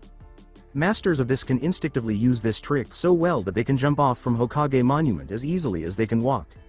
Others listened with amazed looks on their faces. Now you should try it, Akane. Let's see what comes out at first try. Others shifted slightly away from Akane as she nodded. Chakra was beginning to focus at her feet as Akane began to focus as her parents had taught her. She crouched deeply and leapt when she believed she was ready. The outcomes were, it's a little strange because she didn't go straight up, but she also went straight ahead at the same time. At 5 feet above the ground, Akane was swinging and spinning around as if she were performing some airborne exercises. Then she dropped, feet in the air, hands by her sides, face first. Naruto laughed as he described, you didn't burst right amount from right places and you unconsciously used some chakra to stick in ground. In air you released chakra in pulses that pushed your feet. Yuki enchants jumping is a thing you must do unconsciously. Good way to practice is to run around while boosting your going with energy and jump over some obstacles at same time. Like hurdle. Akane groaned and stood up. That hurt. I must have sprained some of my muscles when my feet started to move everywhere at same time. Hopefully that other technique won't hurt like this. Don't worry. You can't hurt yourself with this, but you must to get better control over your yukified chakra in order to use it. We don't have much time so we start training it now, so pay attention. Demon's Roar is mostly defensive, but it can be used little offensively. When you roar you at same time release aura of Yuki that can break incoming projectiles or even launch charging enemy back. It has also the skill to paralyze weak-minded individuals. Chunin. Level ninjas can block incoming Kaden. Grand Fireball. Bijus and especially Kyuubi use this trick with great success many times. Crunching down, Naruto grabbed some sand. We are going to stand facing each other's with some distance, and when I throw this sand you must make dust fly at my face with your roar. You must concentrate your chakra at your throat and lungs and release it with big burst while roaring at same time. Image yourself as giant monster ready to face strong opponent. Oh yeah, and before we start, Naruto made a pattern with his left hand, and some glowing marks appeared that were attached to the area. I placed silencing spell on area so that people don't start saying Kyuubi is getting out when they hear you roar. While others distanced themselves from siblings, Akane nodded and moved away from her brother. Naruto threw sand into the air and said, are you ready? Roar. Growl. Nothing took place. Naruto took more sand and remarked, that was lame. Let's do it again. Growl. Again. Growl. Again. Growl. Again. Nothing has changed after a few more attempts. Are you just pampered kid with no spirit? I want you let out all your negative emotions. Think those stupid villagers who shows nothing more than ignorance. One last time. Roar. It sounded like it would shatter glass and shake buildings. This time, Naruto only had a small amount of sand in his eyes, but other people were most affected. Sakura, Shikamaru, and Ino all fell in their asses, while Colin and Junko reflexively removed the kunai and others retreated a few paces. Naruto wiped the sand from his eyes. That was much better. Remember that emotions powers up techniques in case of Yuki using jutsus. Most powerful effects come out when you do things either because of protecting something, love or hatred. With magic and Yuki, if you are unemotional you are considerably weaker than with emotions. Although in that roar you concentrated more in making noise than in bursting energy. You need to meditate and exercise your chakra control greatly. Akane remarked, I felt strange. Like something feral was rising inside of me. It is normal when attuning with something primal. Like energy. It uses feelings in guidance so it will start waking emotions up. Naruto clarified. Shoji, who had shredded with a strange feeling, said, man Akane. Those are something else. When you roared I was more petrified than ever in my life. I have been more petrified. I get more fear from my troublesome mother, stated Shikamaru. That made everyone laugh. Akane was abruptly grabbed by Naruto and laid on his back. Akane asked, blushing slightly, what are you doing? I am going to take us to mansion by USIND jumping technique that I was teaching. This way you get feeling what it is like and we are a little late. As Akane put it, okay, bye guys, see ya tomorrow. Naruto grinned and said, bye Hinata, Chan, Junko, Chan, and Colin. Chan. It has been a good day. He then left without observing the blushes that appeared on the faces of the 3 girls. Because of her height, Akane was initially a little afraid, but once the second lump started, she began to enjoy the sensation. Naruto was correct. It was nearly like flying. Akane grinned and buried her head in Naruto's shoulders. The twin brother exuded serenity. Unfortunately, 2 more jumps later, it was over. When Naruto landed near the door of the Hokage mansion, 2 Minato, Kushina, and Arashi were standing there looking puzzled. With a simple, "We're home," Naruto exclaimed. Minato started to ask, "What was that about? Do you know what could have happened for AKA?" But Naruto interrupted. "Cut it out, old man. I felt how you three watched me during this entire time with Uzumaki Mito's crystal ball, so you knew that I had no problem at all." They relaxed when Arashi said, "You got us. You should get off Akane. No, let me stay like this little time." Despite having a curious expression, Naruto obeyed. "All right. I will carry you in your room, but there you will get off." "Okay." Akane closed her eyes and held her head among Naruto's shoulders without responding. "Don't you dare fall asleep in my back." When Naruto passed them and went upstairs with Akane, the three elder Namakazes simply grinned broadly. Minato and Kushina grinned broadly as they said, "Welcome back, our childrens." Naruto and Akane committed themselves to continuous training and strength development a few months after Naruto enrolled in the Ninja Academy. For Akane, it was to demonstrate that she was Akane and not the demon that had attacked the village, and for Naruto, it was simply to strengthen himself so that he could either defeat or be stronger than all chakra users and establish magic as a force that was known throughout the world. In order to prepare the two children for becoming certified ninjas of Konoha, or at least in Akane's case, Minato, Kushina, and Arashi have committed to teaching them everything they can without making it appear as though they are receiving preferential treatment. Naruto was still opposed to learning how to use ninja techniques. Naruto claims that even though Akane learned how to jump and use Demon's Roar from him, she was still far from being at a satisfactory level. Despite the widespread desire for Naruto to make friends, only Hinata, Junko, and Colin, who are in his own age group and not members of the Namikaze Uzumaki family, have managed to worm their way into Naruto's actual social circle. Although Akane, Junko, and Hinata are attempting to serve as a mediator between two groups, when it came to choosing Colin over the clan heirs, Naruto would automatically side with Colin, who is still an outsider and occasionally even more despised by the villagers than Akane. Even so, Naruto has continuously improved Colin's life. She is occasionally summoned to Namikaze Mansion, and she, Junko, and Hinata have developed a rivalry for their affections for their blonde lone wolf crush. Colin and Junko have started a friendly rivalry by trying to outdo each other in strength. Although Junko had been ahead at first, their gap has gradually narrowed. Even the slothful Shikamaru would treat himself to endless hours of training as the rest of their friends gave it their all to avoid falling behind the two blonde ninjas. Among the ninjas who eagerly anticipated the graduation, Naruto, Akane, Colin, Junko, Sasuke, and Sora made a name for themselves in their class. Every time the six engaged in a desperate attempt to outdo one another, Naruto always prevailed, overwhelming his opponents to the point where they were barely able to defend themselves. Naruto was almost unforgiving of Sora and Sasuke, two people he didn't like or respect. The day was longer and the spars were harder than usual because today was the last day of their exams. Sakura, Ino, Hinata, Sora, Colin, and Shino all received high scores for passing the written portions of the test. Naruto, Junko, Colin, Choji, Sasuke, Kiba, Sora, and Akane all passed the physical tests.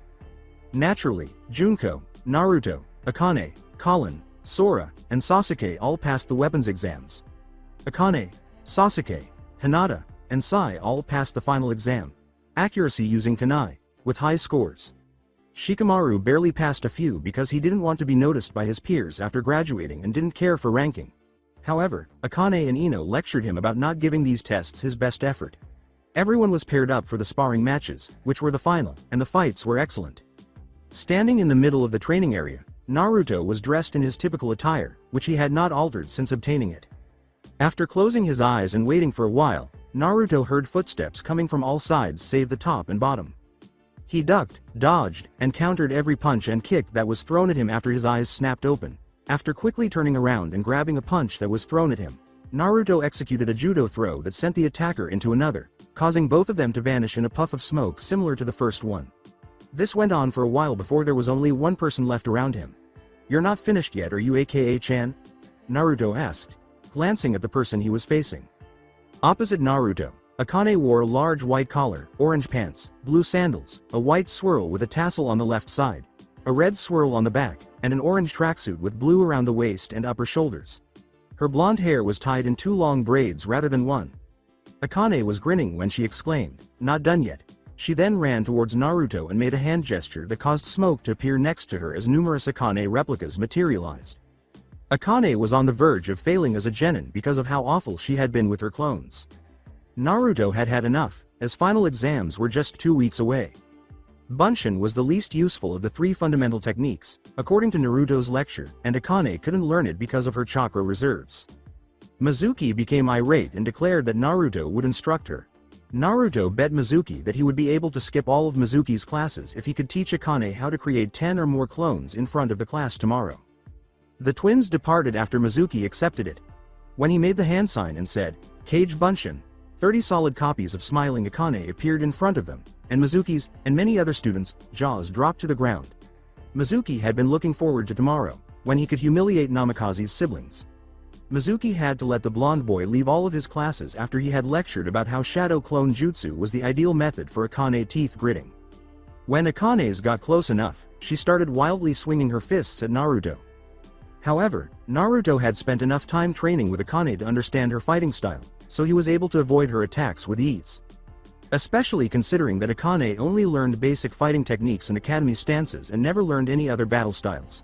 Akane was unable to strike Naruto, and when Naruto was ready to kick the real Akane, she leapt high in the air using a jumping technique that Naruto had nearly perfected in her over the previous few months.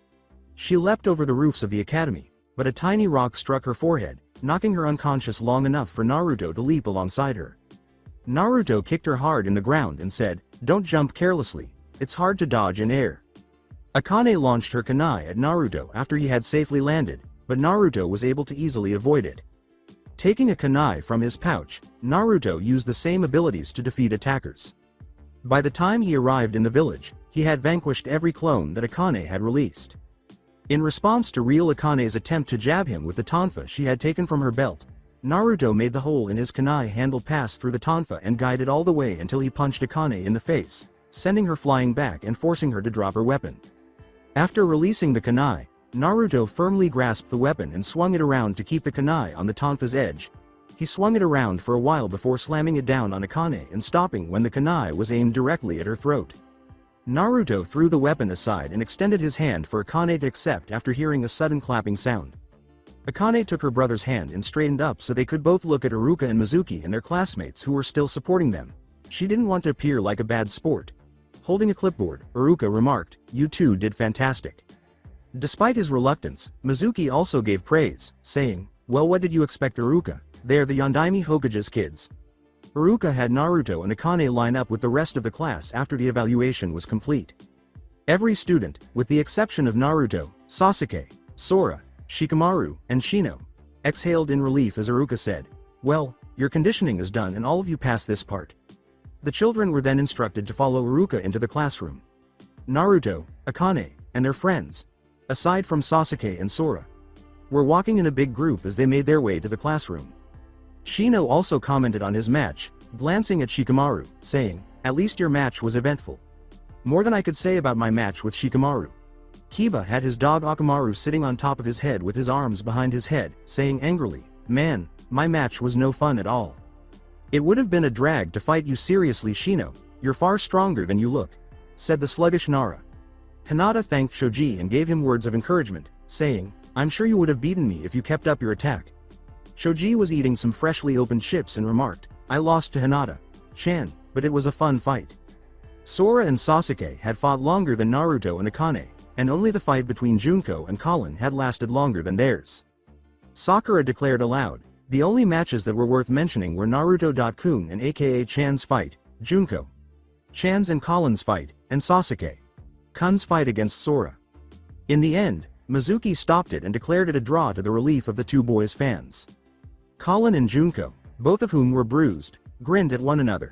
Although Junko had prevailed, two of his wooden swords were broken, and the battle could have gone either way. Colin grinned and said, "You've defeated me this time, but don't count on it in the future." With a corresponding smile, Junko remarked, "I won't lose either." "Yeah, but Ni-san still won. He hasn't lost not one fight yet," said Akane, rubbing the back of her head. "That's because Naruto.kun is unbeatable. He even beat that kid who graduated last year when our class had the friendly fight with last year's graduating class." Ino replied. Naruto listened to his friends as he walked silently a little ahead of them. Akane glanced ahead and noticed Sai, a child who constantly came to check on them, attempting to blend in while glancing at Naruto.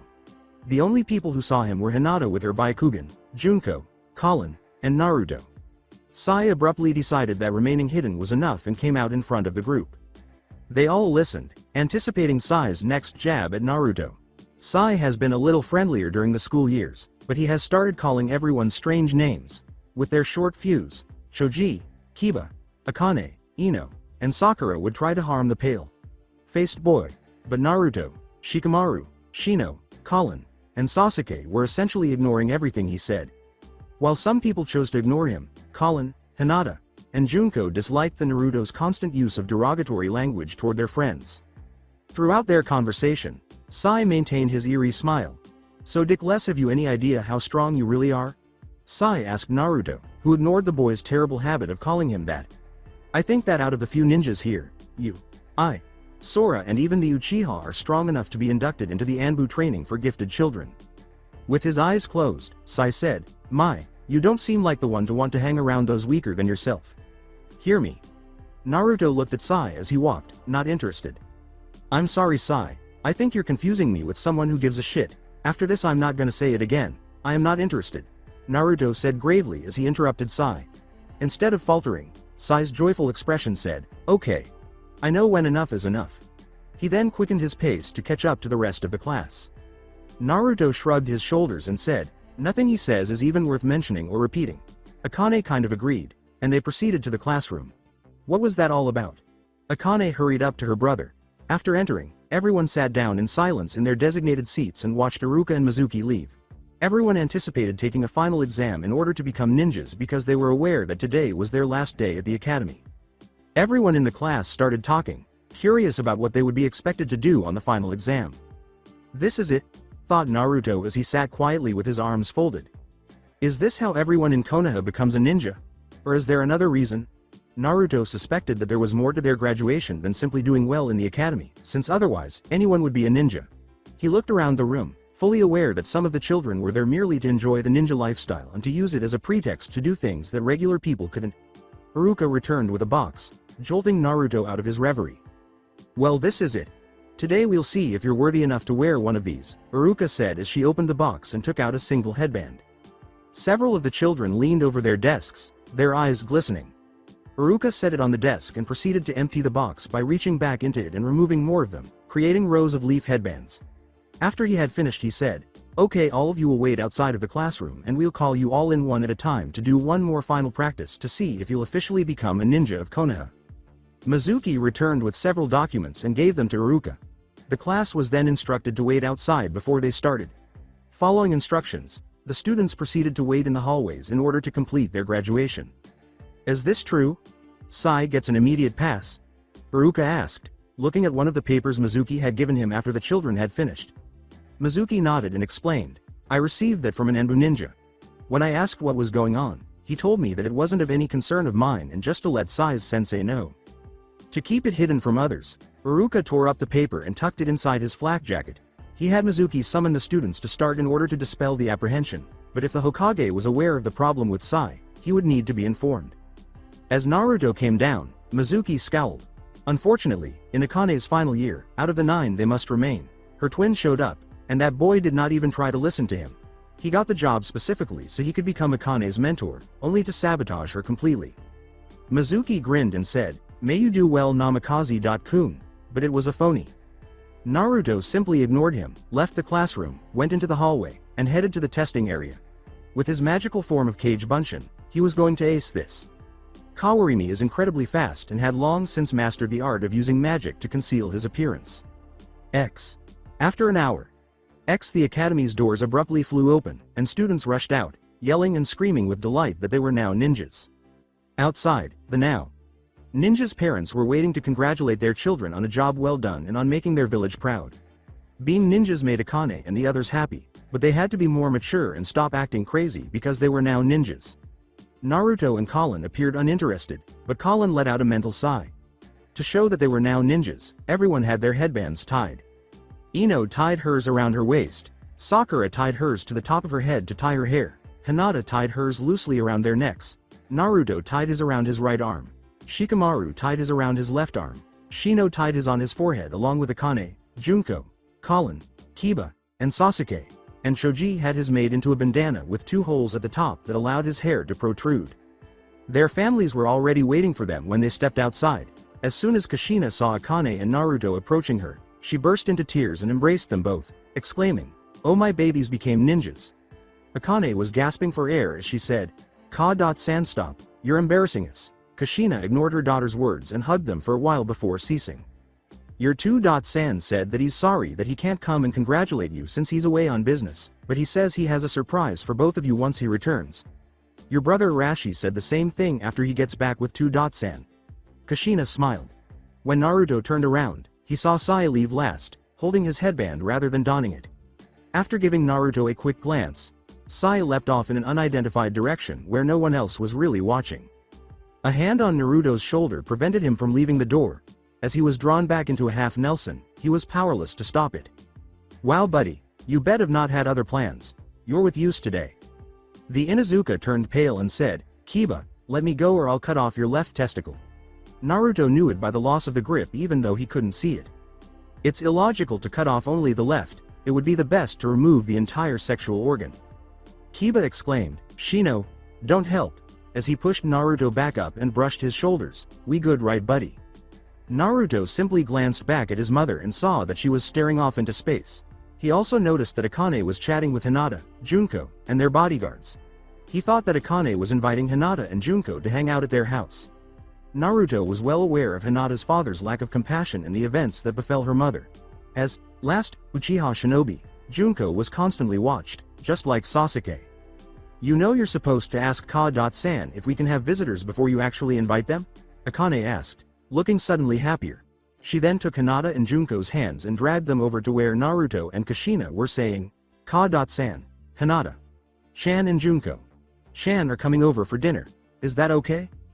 Junko and Hinata bowed to Kushina, thanking her for letting her return to their house, and Kushina tapped Naruto on the head, saying, it's okay. It's Junko. Shan and Hinata. Shan after all. As Colin left to take her place in the Sarutobi compound, Naruto took notice. Naruto.kun, why didn't you and aka Chan eat breakfast this morning? The four of them asked Naruto first as they made their way back to the mansion. I wanted to, but Akane broke into my room shouting that we needed to leave and I only had time to grab a piece of toast, replied Naruto. I didn't want to be late, after all today would be our last day at the academy and I wanted to make sure I didn't miss a thing. Akane yelled. Naruto and Akane were informed by Hinata that, you two could have shared my lunch with me. Our cook always makes me more than I can eat. Hinata said, it wouldn't have been a bother, right aka Chan? In response to Naruto's statement, I didn't want to be a bother. Akane yelled, dang it. I could have had some elegant food. While feigning to tug her hair out. The little blonde girl's antics caused Junko, Hinata, and Kushina to burst out laughing. Hinata appeared to become a little depressed as well, looking at Naruto and wondering if she would be on the same team as him. However, Akane's joyful expression turned to sadness when she stated, things won't be like they used to be since we won't see a lot of each other once we get our teams tomorrow though. Junko had the same thought. Don't worry Akane. Chan, it's not like you won't see your friends ever again, I'm sure your senseis will still give you time off every once in a while. Kushina replied. Saying aloud, you're right Ka-san. Come on guys let's get home so we can eat. Made Akane feel better so she wouldn't bring anyone else down. They then followed her all the way to the mansion. X. In Konoha. X. Somewhere underground wearing a gray backpack, black pants, a black ninja shirt, and his ninja pouch fastened around his waist, Sai entered a dimly lit room. He walked a few paces and then knelt down in front of an old man. With a small table in front of him and a blank scroll rolled out, the man was facing the boy with his back to them. He took out a brush and began practicing calligraphy on the blank scroll. He wore a brown robe over a white shirt that covered his feet and just over his right shoulder. He had long black shaggy hair, his right eye was bandaged, and he had a noticeable X scar on his chin. He kept his cane, which was lying down where he sat, close at hand. Well, what did the boy say? The man asked in a somewhat rough voice without even turning to face Sai. Sai's smile vanished as he reported, he is very stern on his decision. Once he makes it, he won't change it. His decision was no. The old man picked up his cane and carefully got to his feet. He approached Sai and said, what a huge shame. His magic would have been great asset for Konoha. Your mission is complete. You can go back to how you were before I sent you on this mission, go. Sai lowered his head until it nearly touched the floor before vanishing into the shadows. A man in a porcelain mask and black cloak emerged from the wall, bowed, and said, Danzo Sama. The Hokage is making his way back from his meeting with the Fire Daimyo. The Chunin exams draw ever so closer. The genin graduated today, and if my intel is right then Orochimaru will make his appearance soon. We must prepare, Danzo said, glancing at his subordinate. The Anbu ninja nodded before vanishing into the darkness. Danzo went back to where he had left his incomplete work and sat down. Setting his cane aside, he picked up his brush and resumed his calligraphy. After 2 hours. Hokage City. Hinata was picked up by a family member an hour ago because her father wanted to at least congratulate her on receiving her headband, while Makoto later took Junko. Knowing the extent of Hiashi's civility, Kushina anticipated that Hinata would receive the "Don't disappoint me" or the clan lecture. Once more. Though she was more than happy to speak with Hinata and all, it was none of her business, and she wasn't going to take any unnecessary action unless it was absolutely necessary. To keep his body in peak condition, Naruto was in the living room performing a variety of exercises, including squats, push-ups, and sit-ups. He occasionally performed those actions using just his bandaged hand. Akane was observing her brother when her gaze strayed to Naruto's arm. She was embarrassed by her initial reaction of fear. Only their friends, Junko, Colin, and Hinata, had witnessed Naruto's black blood and the demonic hand. In a matter of seconds, Akane's mind began to wander about her ideal team. In order to avoid spending a lot of time synchronizing with new people, she hoped to be on the same team as her friends. Though he refused to acknowledge it, Naruto was also interested in the team he would be assigned to the following day. Since it wouldn't be fair and it wasn't something a Hokage should do, their father had already informed both children that he wouldn't reveal their teammates. The two, each holding a kunai in both hands, ran for the kitchen when they heard a shriek suddenly come from there. They arrived to find their father and mother pressed together, their lips locked, their mother backed against a wall. Akane yelled, "That's gross. Get a room," and instantly covered her eyes, dropping the kunai in the process. Naruto, on the other hand, put both of his kunai in his ninja pouch and left the kitchen entrance. Following Naruto's lead, Akane left while keeping her hands over her eyes. "Miss Miku-chan?" Minato asked, breaking off his marriage as he observed the state in which his wife was in. Regaining her composure, Kushina gave him a light arm punch and said, "Baka." She then returned to cleaning the kitchen and asked her husband, "I take it Arashi took Hana out on another date?" Minato removed his coat and placed it beneath his right arm, responding, "Yeah, after I dismissed them the two left quickly." Kushina took a few plates and placed them in the cabinets, saying, "They aren't really considerate with the fact that their parents know what they are doing. We surely weren't like that at their age." After giving her a smile, Minato went into the living room and discovered his youngest children sitting quietly there. Minato sat down in front of them and said, "Congratulations on becoming official Konoha ninjas. I'm very proud of both of you and I have a surprise for the both of you as well." The children watched as he stepped back a few steps and bit his bottom lip, causing blood to drip out. He then did the summoning jutsu while yelling, "Summoning jutsu." The summoned animal appears after a cloud of smoke, as is the case with many summoning jutsu. Loyalty is written in kanji on a beaded necklace, and he has white wrappings around his arms and waist. In this instance, the toad was a large orange toad with turquoise flame designs on his body. It had a big green and red scroll in its mouth. The scroll rolled on the ground as the toad protruded its tongue. After stopping it with his foot, Minato sat down and started to unravel it himself. At this point, Akane was practically leaning over it, waiting impatiently, and Naruto was still sitting in the same chair, watching everything happen in front of him. The twins noticed that the enormous scroll had 5 fingerprint markings beneath each name after Minato unrolled it. "Hey look, Arrow. Sennin's name is in here. Heiso is 2.san and Arashi.ni," Akane said, pointing to a few names. Naruto was looking at the scroll when he noticed that Jiraiya, Minato, and Arashi's names were written there, exactly as Akane had said. "Well, that's because this is the summoning contract that we signed with the toads. It allows us to summon them whenever we need their help. Gamma here is the keeper of the scroll and the other keeper is Jiraiya." Minato responded. "Do we get to sign the contract and get toads of our own?" Akane yelled as she leapt from her chair. By the time Kushina entered the living room and noticed the toad Gamma there, he had concluded that the summoning contract was Naruto and Akane's gift. She watched the event unfold in front of her while seated on the couch. Minato replied, "Yes, you guys get to have the toads as a summons." Minato extended his hand and said, "All you need to do is write your name on an empty slot in your own blood, then mark your fingerprints in your own blood beneath where you wrote your name. Unfortunately, you can't start practicing using summoning until you start your Chunin exams, but you have something to wait now." Akane took a seat in a meditative position, then she placed her bloody fingerprints beneath her name after biting her right thumb and beginning to write her name in the blank space next to Arashi's. When she was finished, she gestured for Naruto to follow suit. Before respectfully declining, Naruto simply clanked at the scroll. Thanks, but I already said that I won't learn any ninja skills and summoning is one of those. I shall find my own summons. Akane said, perplexed, but only summons I know are those that ninjas use. In a mysterious tone, Naruto uttered, yes, that you know. After that, Minato was a little let down, but he took it and gave the scroll to Gamma, who vanished as soon as he received it back. Blue Moon Restaurant in Konoha. There was no need to dress up because this restaurant catered to ninjas who were taking a break or had just completed a mission. Arashi and Hana were seated at a table in a corner, having just finished their meal and were now chatting.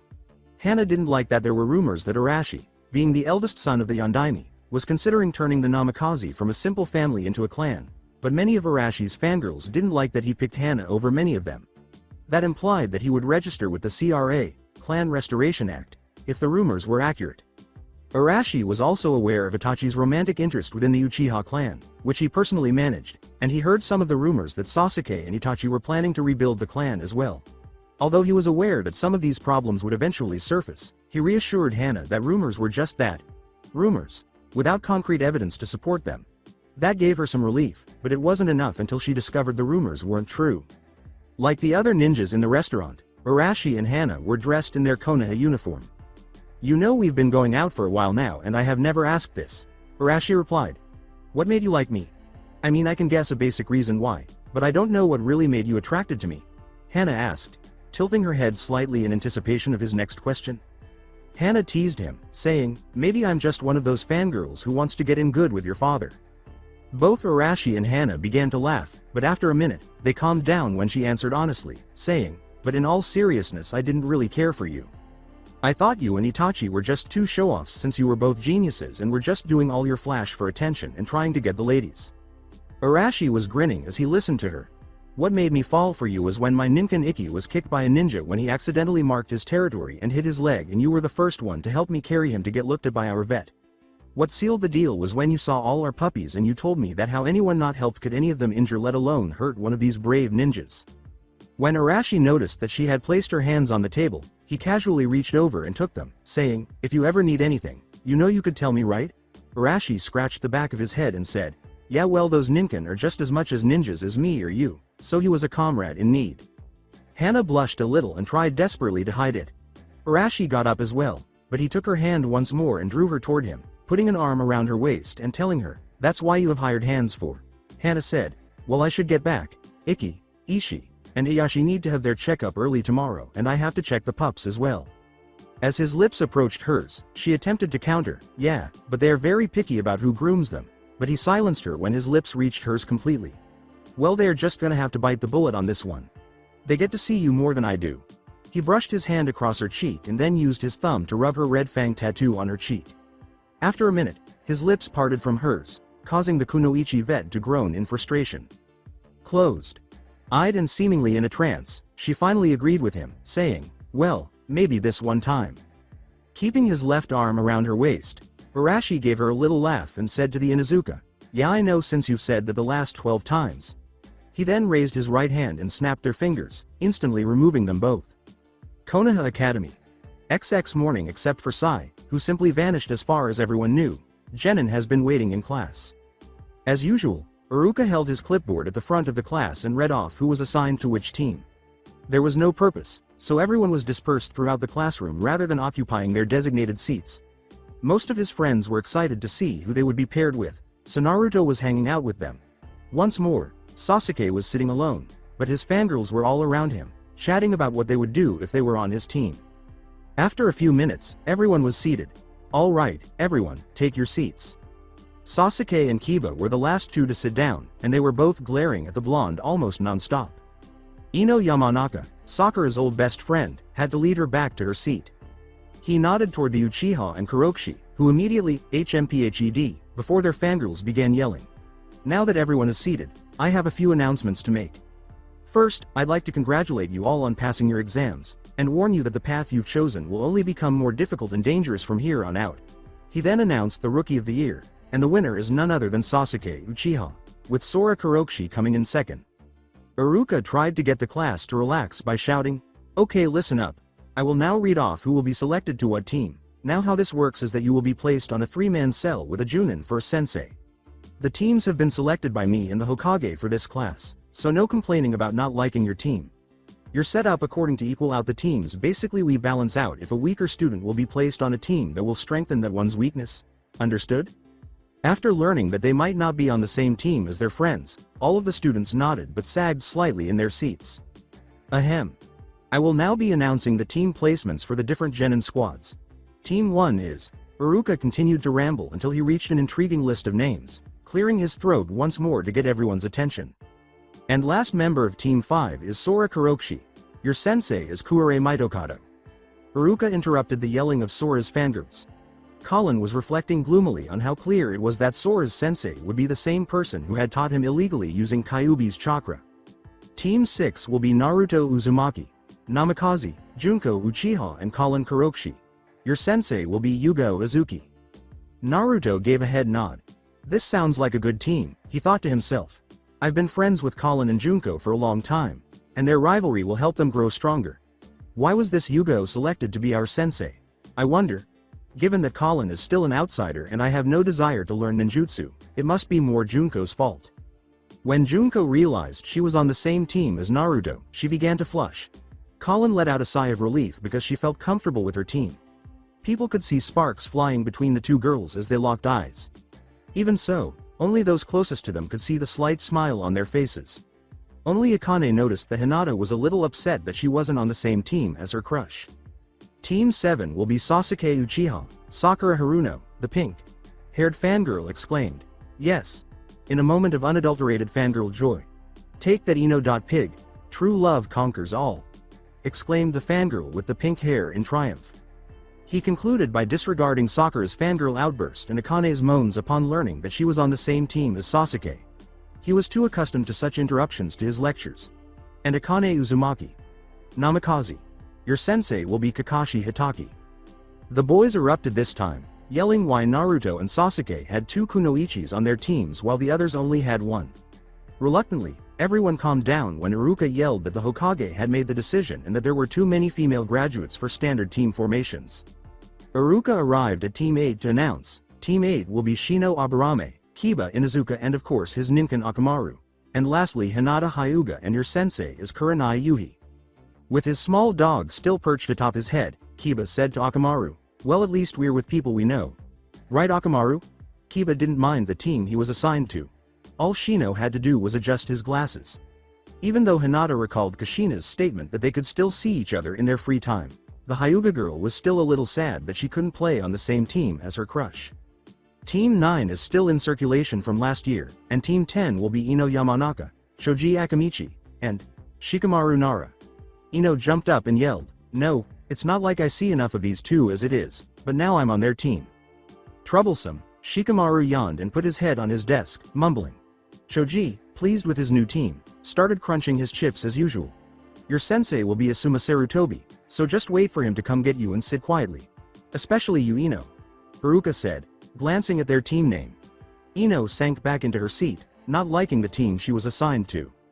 We are still sorting for teams 11, 12, and 13 after that. Haruka began to leave after those. Okay, so I'm going now. Just sit quietly and wait for your Junin senseis to show up and be polite and remember you're all ninjas now so you'll need to act like one and not a child. Good luck to all of you. And then he left with a grin on his lips. The students started forming pairs with the teams to which they were assigned. Except for Sasuke, who remained seated alone, teams 6, 7, 8, and 10 were seated together. The sound of 2 separate sets of footsteps passing by startled him out of his reverie. When he looked up, he saw Sakura and Akane staring at him. Sakura had a joyful expression on her face, while Akane had a bored expression. Sasuke sneered and said, leave me alone. Akane said, since we are on the same team, we should be fairer. Sakura and I agree that it would be good to sit with teams 6, 8, and 10. As Sakura begged, come on Sasuke-kun, it's been a long time since you hung out with all of us. Sasuke turned away, laughing at them both once more. With a quick sigh, Naruto grabbed the Prince Charming by the collar of his blue shirt and pulled him along. I don't want to do, But do I have choice? Gotta do it the hard way. Since the rest of his friends met them halfway, Sasuke had little time to fight Naruto's emasculation in front of the entire class, which infuriated him. Listen Sasuke. Teme, this isn't about just you anymore. It does about the team now, so you are gonna have to not act like one, but you are going to be one. I'm tired of you thinking that you were dealt the worst hand out of everyone in the village and that everyone should immediately feel sorry for you. Be a real man. Naruto slammed him down in a chair while still holding onto his collar and yelling in his face. He was then given a final shake by his collar before being pushed back in his seat, nearly falling back. Gazing at him with red eyes, Naruto gave him one final set of words. You're being a spoiled brat.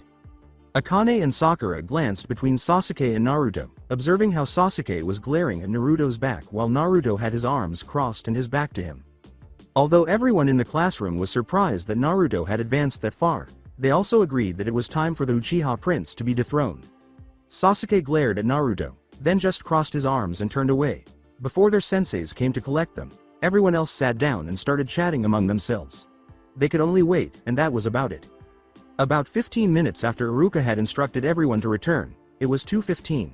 Most of the class was still seated in their seats, waiting for their own senseis, although a couple of Junin had already arrived. At that moment, the door slowly opened, revealing two figures. One was a huge mountain of a man, taller than 6 feet and very muscular. He looked a little apish because of his dark black hair, which was spiked back and framed his face with a goatee and thick sideburns. Despite his somewhat roguish face, he exuded a sense of calm or happiness. He had light brown eyes, a rather thick nose, and strong features. He appeared to be in his late 20s or early 30s. He was smoking a cigarette absently at the moment, his mouth hanging open in a toothy smirk. He wore his Hide-8 around his forehead and was dressed in a typical Junin uniform, with the sleeves rolled back halfway up his forearms. In addition, he wore bandages halfway up his upper arms, a thin black metal bracelet on both wrists, and a red sash with the kanji for fire stamped on it. A young woman who appeared to be roughly the same age as the man stood beside him. Her dark purple hair, worn loose and down her back and over her shoulders, adorned her lithe figure as she stood. She wore dark reddish, purple lipstick, had narrow dark green eyes, and sharp features. Like the man, she wore a typical Junin uniform, although it appeared that she had made some minor changes to it. She wore a pair of standard Anbu armguards along her forearms, and beneath her unzipped flak jacket, Naruto could see pieces of an Anbu chest plate. Her shirt's sleeves were atypically long and broad, covering the majority of her hands in a billowing fashion and extending past her wrists. She had a katana sheathed over her left shoulder, a Hide-8 strapped to her right bicep, and a thin silver bracelet with two charms on her left wrist. One shaped like a crescent moon, the other like a flower. The man around his cigarette grunted, "Team 10, you're with me." Calmly, Yugo turned to go, saying, "Team 6, please follow me to the roof." Roof. X at X the Academy. Walking down the hallways of the Konoha Ninja Academy to meet her Genin squad, Yugo Uzuki was not in the best of moods. The Junin meeting, which was held a few days ago to determine the final order of teams, was the cause of her bad mood. Each registered Junin who wished to, or at least had to try, taking on a Genin squad would be given a list of all graduates, from which they would select their squads to begin the Junin meeting process. After considering all of the claims, the Hokage would decide based on the Junin's qualifications and experience, the squad's composition, and the concept underlying the squad's design. Many of the Junin applying would not be serving as team senseis because the majority of the students would not pass their exams. To avoid actually having to take a team during that time, a number of Junin actually created teams that were meant to fail. The Hokage permitted this, despite the fact that it was discouraged, in order to guarantee that only a capable and motivated educator would face a Genin squad. After all, a teacher who was depressed or bitter about his job would not be a good trainer for a group of Genin. The number of Junin enlisting was significantly higher than usual because this year was the graduation of more than 6 clan heirs, in addition to a few gifted clan-less or civilian students. There was a lot of overlap in the team design requests for a graduating class like this one. At least a dozen requests to lead a Sasuke's and Sora's team had been made to Yugo personally. While many of the registered Junin would squawk and argue while they awaited the Hokage's decision, the meeting itself could be rather annoying. X. Flashback. Yugo was among the few Junin who had gathered to listen to the Hokage's announcements regarding the team formations. The small group was nearly fighting over who should get what, and some of them were unwilling to compromise. Asuma wanted a team of Kuroshi siblings, and Shikamaru and Yugo wanted a team of all women, including Junko, Colin, and Akane. The last Junins were making suggestions, and Kuare went first. I, Kuare Mitokado, have requested the formation of a squad containing Sora Kuroshi, Sasuke Uchiha and Mito Mitokado. It is my belief that these three can be molded into a perfect assault squad. Mito's clan techniques and good chakra control would allow her to be good supporter of two attackers like Sora and Sasuke. Sasuke's powerful taijutsu and ninjutsu combined with Sharingan, he is undefeatable powerhouse, and combined with his natural intelligence would make him an excellent group tactician. Finally, Sora is the powerhouse of the group with his chakra reserves, acting as the group's front line fighter. Added, I'm best of sealing arts user amongst Junins here, so I could help him with controlling Kyuubi's chakra, and nobody here knows how he fights better than me. For added plus, when Sora's skills in wind are combined with fires of Uchiha, you get powerful force. Intoned Junin as he really thought he gets his together with the civilians in council. Kakashi was the next person to speak up. I, Kakashi Hitaki, have requested the formation of a squad containing Sasuke Uchiha, Junko Uchiha and Akane Namikaze. I believe that these three could form an excellent heavy combat squad. Sasuke and Akane possess the ability to inherit the Sharingan, making Sasuke a natural ninjutsu and genjutsu specialist, as well as an excellent taijutsu practitioner. Junko possesses excellent skills with blades, allowing her to be good partner for Sasuke. Finally, Akane possesses an immense amount of stamina and endurance, making him an excellent front line fighter with the proper training. Since I possess the Sharingan myself, even if it's not a natural one, I am best qualified to teach Sasuke and Junko how to use it. Added to that, my combat experience makes me well suited for leading such a squad. All of the Junins had been arguing until Minato told them to wait outside. After a short while, Jiraiya had arrived and was participating in a discussion about teams when Naruto was brought up. Man, that wasn't fun at all. I missed Naruto and Akane's graduation today for a meeting that we could have talked about using messengers or messenger birds, Minato said to Jiraiya as she was unwinding a little. With a blank book out and a few ideas for a new story in it, Jiraiya said, yeah, but no one said that Hokage's life would be easy. Man, it felt good to be back home and finish up my research. Jiraiya didn't hear him, so he asked what he said, but Minato waved it off, wanting nothing more than to get home. Minato sighed and said to his former sensei, maybe you're not the greatest influence on Akane and Naruto after all. You're worried about the team Naruto is placed on, aren't you? Jiraiya repeated after pausing her writing for a moment. Minato replied, yeah, somewhat. From the inside of his coat he retrieved a scroll, which he then unrolled to reveal its contents. He gave Jiraiya the two packets that were inside. Junko Uchiha, huh, so this kid was one of the only survivors of the Uchiha massacre and Mikoto's kid? Minato nodded as the Toad Sannin took the two packets and read the name from the first one. She is very shy with Naruto's presence when they are alone, but when push comes to shove, then that's when her true nature arises. She is very devoted to her samurai, like traditions, and has a strong sense of justice.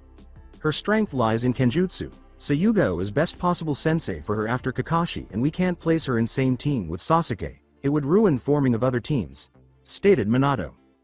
Jiraiya turned to the next packet to read the name, Colin Kuroshi. Almost dead last, so it seems. It's strange that Akane is still dead last, although she is your kid. Just how bad her academics and concentration are. Colin is held back because of her lack of control of basic ninjutsu due to her injury in chakra network, but is good when it comes to taijutsu, planning and intel gathering. Finally graduated by the skin of her teeth just passing. Kuroshi, why does that sound familiar? Remember, her brother Sora was one who sealed Kyuubi's chakra, which lingered in air, and Asuma brought them when their father, one of 12 ninja guardians Kazuma, died, and they were adopted in Sarutobi clan. Minato continued. Looking through to a specific section, Jiraiya recalled and said, oh yeah, Sora is considered with hero title, which should belong to Akane, who keeps Kyuubi in bay, and Colin is considered village pariah. He then asked, could those statuses as village pariahs be real reason why Akane and Colin are dead last? Minato replied, I've considered it and I have Mizuki put in surveillance. Anbu are saying he acts somehow strange. Getting back to team, I had to think more about relations of Naruto than formation of team, since Naruto and Colin are a bit problematic. In their age group, Colin and Naruto are only truly friends with Junko, Akane and Hinata. Junko and Colin are rivals, so together they help each other's grow. Naruto himself insists to not learn any ninjutsu, so it leaves only team formations to learn. In this team, Naruto is special skills expert with his magic. Colin covers taijutsu and Junko kenjutsu. So we have Naruto Namikaze, Junko Uchiha, and Kallen Kurokoshi with their sensei being Yugo Uzuki. That's a scary combination when you think about it, he said to Minato after reading a little more. Minato looked at Jiraiya and said, they will even things out with Naruto eventually. Iruka told me that while Naruto's training with the other students has gotten better, he's taken to talking down to those he doesn't like or isn't his friend. Inoichi thinks that if Naruto was on a normal genin team, then the team would fall apart with Naruto refusing to do anything more to team than is in regulations. At least this way Junko and Kallen can keep and probably even get Naruto on the right track as well and show him that teamwork is essential to survival.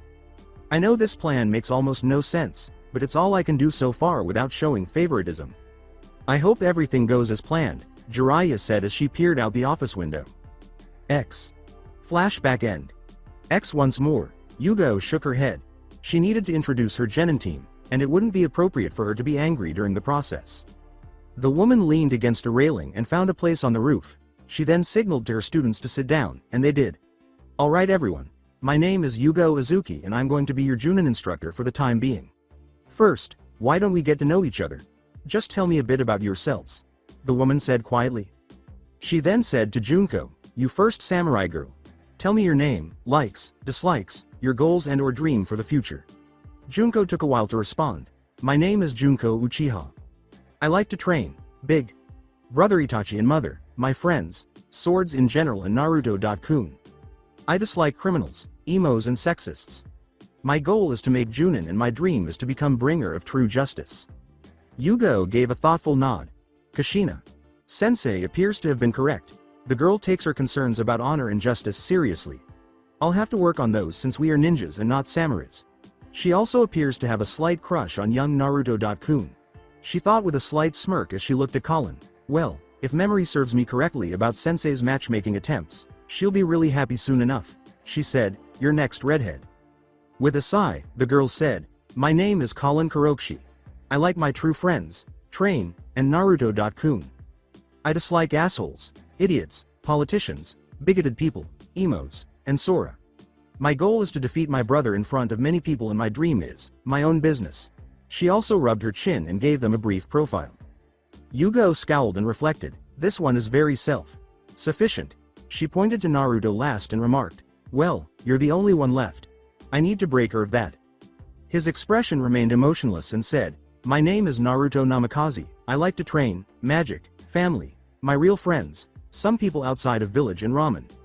I don't like arrogance without something to back it up or those who try and harm my real friends and comrades and humanity in general. My goal is to show greatness and power of magic over chakra. As for my dream, I'm going to change this world permanently. Yugo nodded her head one last time before continuing. Alright everyone, tomorrow I want the three of you to meet me at training ground 19 at 0900. We'll be taking a little test, so get plenty of sleep and eat a good breakfast, she said. Kallen asked, what kind of test? Calmly, Yugo replied, a special survival test to see if you three actually become genin. Junko exclaimed, but we already passed our genin exams. Before a chilly grin appeared on her face, Yugo responded, that was just a test to weed out the ones not fit for the secondary exam. Oh, and I should warn you, this test has a 66% failure rate. While Naruto remained calm, Kallen and Junko gulped. Did Kallen say 60.6%? Again? Yes. Yugo replied. The former Anbu said sweetly, so the three of you better come prepared and bring your best, because tomorrow I intend to put you three to the test. After exchanging glances, the three genin nodded and left for their homes to get ready for the test the following day. Each of them is aware that they must perform at the highest level possible. The three were unaware that there was another pair of eyes that had been utterly concealed. Arashi emerged from the shadows, and Yugo grinned at him while they observed the following children.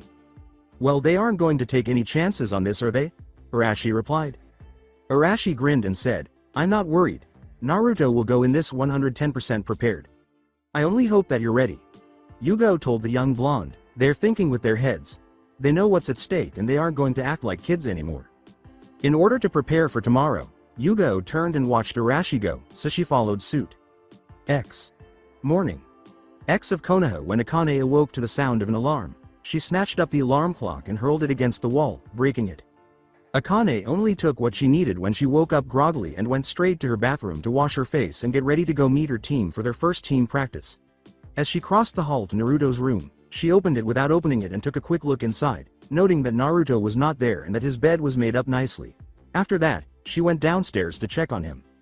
As she descended the stairs, she noticed Naruto reading a book in which he was constantly writing. Naruto turned to see Akane rubbing her eyes as she approached him and asked, "Hey Ni-san, what are you reading?" He offered her the book, explaining, "My spell book. I write all magic I've discovered in here and now I'm memorizing them so that I can use them in my test." Akane shook her head. "No, Kakashi. Sensei said not to have breakfast, otherwise we'd throw up." Naruto could hear his sister's stomach growl and told her, "You should at least snack." The blonde ninja retorted, "You're eating a snack, not breakfast. I guess an egg and some toast won't kill me." After giving it some thought, Akane got up and went to the kitchen to at least have a snack while Naruto read the scroll his brother had given him until it was time to go.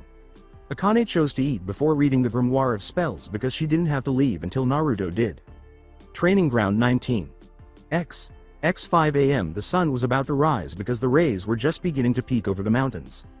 All Naruto had was his clothes. When he stopped at a stand of trees, he saw Colin already there, lying down and catching up on his sleep. Naruto approached her, sat down beside her, and fell asleep. The two of them slept in silence until Junko arrived, complaining, "Why'd I feel this way when I see Naruto sleeping next to Colin?" And then she went to wake up her teammates. They were all taken aback when she squatted down and a cloud of smoke later revealed Yugo in front of them. The three genins got up and awaited their orders when the woman said, "Good, you're all here on time and ready to begin."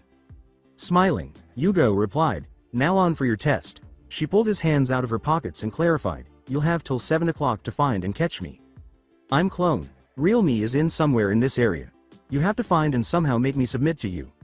The ways to do this is to either make me submit verbally or make me lose consciousness. Those are your options, and if you can't do it until noon, then you'll fail the first part of the initiation and will be dropped and stripped of your ranks. Remember, these aren't just some kiddie ninja play games. This is real life and I'm going to prepare you for the real world out there." After nodding, the three ninjas immediately assumed their combat positions. After she disappeared in a cloud of smoke, Yugo said, "Okay, we will begin, now." She liked the way they were going and decided to get started. Junko grabbed her actual sword this time and was ready to leap into the forest when Naruto waved her hand to stop. "So what do you want, Naruto-kun?" asked the girls, turning to face him. Naruto said, "It's this test, there's something off about it. The three of us are fresh academy graduates, not even full genin yet. There's no way we should be able to fight a Junin like Yugo 1. On .1, even with the limits she's set." "Yugo's no ordinary Junin," the brunette said, choosing to include her own information while she was putting her sword away. The brunette shrugged, observing the raised eyebrows. "As one of the few swordmasters in Konoha, I know some things about her. She's a former Anbu commander, and a good one from what I've heard and seen." The blonde's response to the unasked questions was, "She worked with my mother a lot when I was little, and she often looked out for me when mother was too busy." A frustrated Naruto muttered, "That just makes it more confusing. There's no way any genin could take down an opponent like her." "I guess you're right. Hell, the three of us working together would probably have trouble doing it," replied Colin. "That's got to be it," declared Naruto. "Remember what Iruka Sensei always said was the most important thing for Konoha shinobi?" replied Nara. "Teamwork," Colin said softly, and Junko's eyes widened in comprehension. The only man there said, "Exactly. Konoha's leading philosophy has always been on the strength of the group, not the individual. Teamwork has been the key point of Konoha's strength since the time of the Shodan. It's one of the reasons my dad's team is such a well-known and respected group in Konoha. They represent what Konoha shinobi are supposed to be, a perfectly oiled team, according to Naruto. That's how we're supposed to pass this test, work as a team." Getting a look from girls, the blonde gave a brief explanation of the test's purpose. Colin heard it and slowly nodded his head. She glanced up at his two teammates and said, "It makes sense, in a twisted kind of way. Now all we need to do is to her first. So we work together?" the boy asked, receiving nods of agreement from Naruto and Junko. "I have magic just for that. When you have to find something from some area, best way to find it is to ask from area itself." Naruto, looking bewildered, made his way to the closest large tree, which was 14 feet high. In addition to having brown and gray bark, the tree's side facing the three graduates had a sizable moss patch. As light blue magic began to flow in the tree, Naruto pressed his bandaged hand against the surface. Familiar magic creation. Nightmare tree. Before turning to face the tree, boy's teammates stared at him in confusion and noticed a pair of yellow eyes blinking at them. The long strip of moss on the tree looked like a beard growing from a wooden nose when its eyes were open. It was nearly too late for the two girls to avoid the two branches the tree used as hands because they were too enthralled with what they were witnessing. Despite its frustration, the tree stopped when Naruto raised his hand. Its eyes changed from holes in the tree to darkness with yellow sparks, and it opened its mouth, which appeared to be a fanged entrance to a pitch black, dark world. Tree abruptly spoke in an old voice, "Why have you awakened me?" Girls did experience a flush of delirium due to the shock of his current circumstances. "It's big talking tree," Junko exclaimed, mainly to herself, incredulously. "Either Naruto's magic is something that never ceases to amaze me or I'm getting delusional from lack of sleep." In order to control the creature he created and maintain it in his magical grasp, Naruto eventually began speaking for the tree while holding out his hand. "I gave you power of life with my familiar magic, and by my power you're my familiar. You're part of this area and you can talk to it, so I want you to tell me location of adult that is hiding in this area." Tree looked at his awakened companion and then said, "I know power of magic, but I've never heard of a human using it before. I actually look forward at seeing age where magic is used again like my elders from over 1,000 years have talked about. But you're right and I shall tell what the earth tells me. There are 4 adult humans in this area. One is heading towards Ravine and he is one closest to you. Few kilometers at north there another is, and 2 last adult humans are closing at that person fast." Naruto said, "Thank you for your counseling. Now I shall let you rest." He dropped his hand and the tree returned to normal. 4 adults? Could Yugo Sensei have released Kage Bunshin in order to distract us? Replied Colin. The tree nodded, and they departed after Junko said, "It's possible. Right now we should head towards Ravine and watch what is going on." After X minutes, 20 minutes, and they still haven't come for me, Yugo said, keeping her eyes and ears open while she waited for them a few kilometers outside the opening where they had been. So Yugo sat there thinking and waiting for them to come and find her. That's good considering I can try thinking of a way of making this more difficult. Abruptly, she heard 2 people coming. Well, they're better than I anticipated. One must be separated for a surprise attack because they have already located me and I have only heard 2. Let's have a look. Yugo hid and observed the incomers. She was shocked to learn that they were 2 Chunins. Yugo made the decision to leap out. What is going on here? One of the Chunin exclaimed, Yugo-san, we have an emergency, while another Chunin stood next to him. Yugo said, "Oh yeah? What's the problem?" A short while ago, Chunin Mizuki was discovered in a hidden room that held forbidden scrolls. Junin Arashi Namikaze managed to stop him from stealing the scroll, but Mizuki managed to escape. He was last observed moving in this direction, the Chunin said, looking at Yugo with a worried expression on her face as she turned to face the forest behind her. Since Yugo had been tasked with the team's safety, she didn't like it when someone attempted to undermine her responsibility. "I have to find Mizuki before my team finds him first. Come with me, there's only one area here he could be heading for if he tries to get out of this area quickly," she said. The Chunin looked at the former Anbu and asked, "Are you sure?" Yugo said, "Yes. Come on, we have some intruder to hunt down and destroy." She continued walking into the forest without turning around. Junko, Colin, Naruto, please stay safe. After 30 minutes, Mizuki was a miserable man. He would currently be halfway out of Fire Country with the Forbidden Scroll to present to Orochimaru. Sama if that damned Arashi Namikaze hadn't come. Then he might have gotten the power he was due.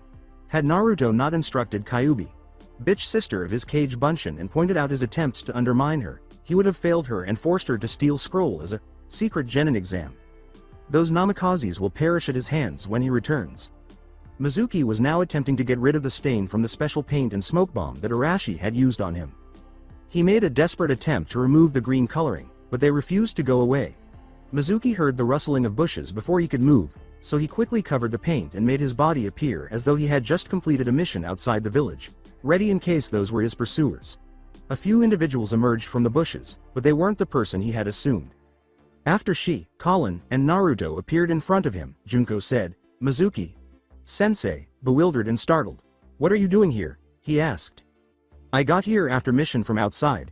I have to take jobs as job of teacher is not most well paid," Mizuki said, glancing at them. This was ideal. He can now kill the boy he despises the most and the outcast girl he has been secretly pushing over constantly. He can also give Uchiha girl to Orochimaru. Sama as a scroll consolation. If only they would let their guard down a bit more now. While sheathing her sword, Junko said, "I see. You're right and it's good to see you working hard." Colin relaxed, but Naruto gave him a sidelong glance. Mizuki put his hands in his pockets and tried to look perplexed as he asked, "Me aside, what are you doing here?" "We are trying to find Yugo Sensei and pass her test," Naruto clarified. "I guess she got another way. Have you seen her?" "Well, as my former students I could help you little.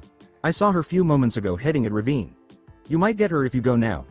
Junko and Colin were certain he would say he didn't because they knew she had to be in the direction they came from, which was northeast, and if Mizuki came from Mission outside village, he had to come from the southwest.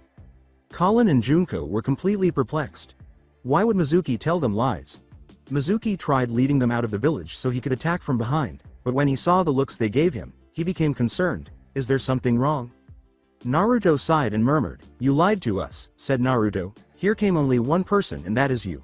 It means Yugo Sensei is in opposite direction. Plus I wonder why you smell like special paint, smoke bombs that Arashi.ni exclusively uses for distractions and tracking." Seething inside, Mizuki remarked, "It must have come from training yesterday with him. I didn't notice and forgot to wash it up. Things got pretty hectic.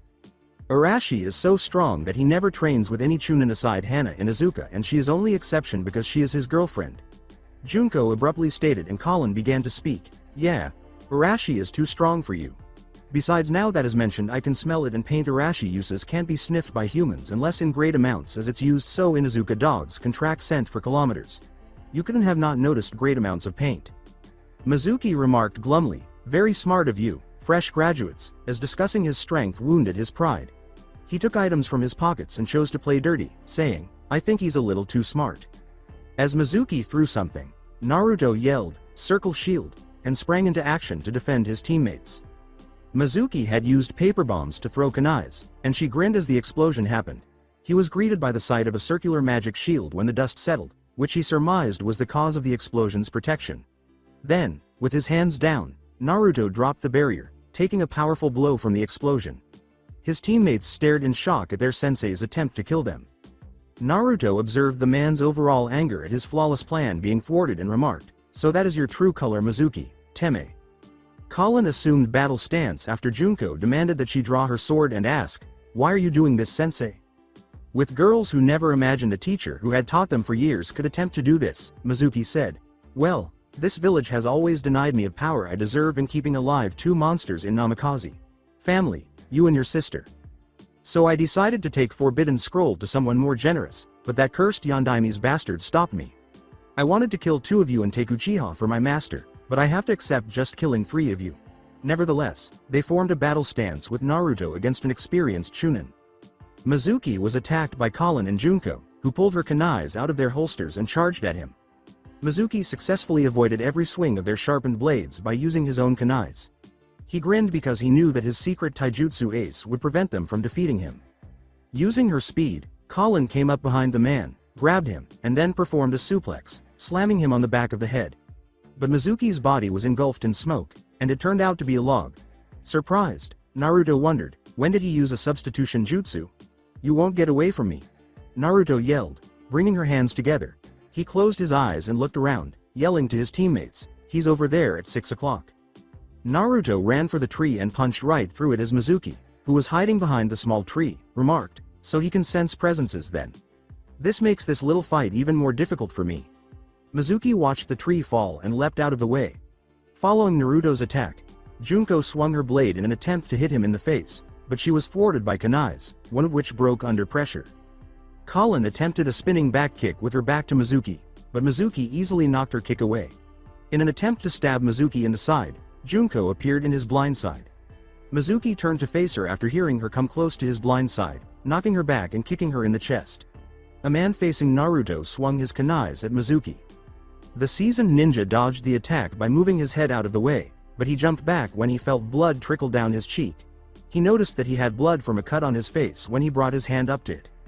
Colin tried to hit Mizuki in the body to inflict some harm and take him off his game. Mizuki quickly flipped Colin onto her back after grabbing her right hand, bending her arm back, and kneeing her in the stomach. Naruto was about to use his final kunai to stab Colin in the chest with all of his strength when he ran to her and grabbed her by the ankles.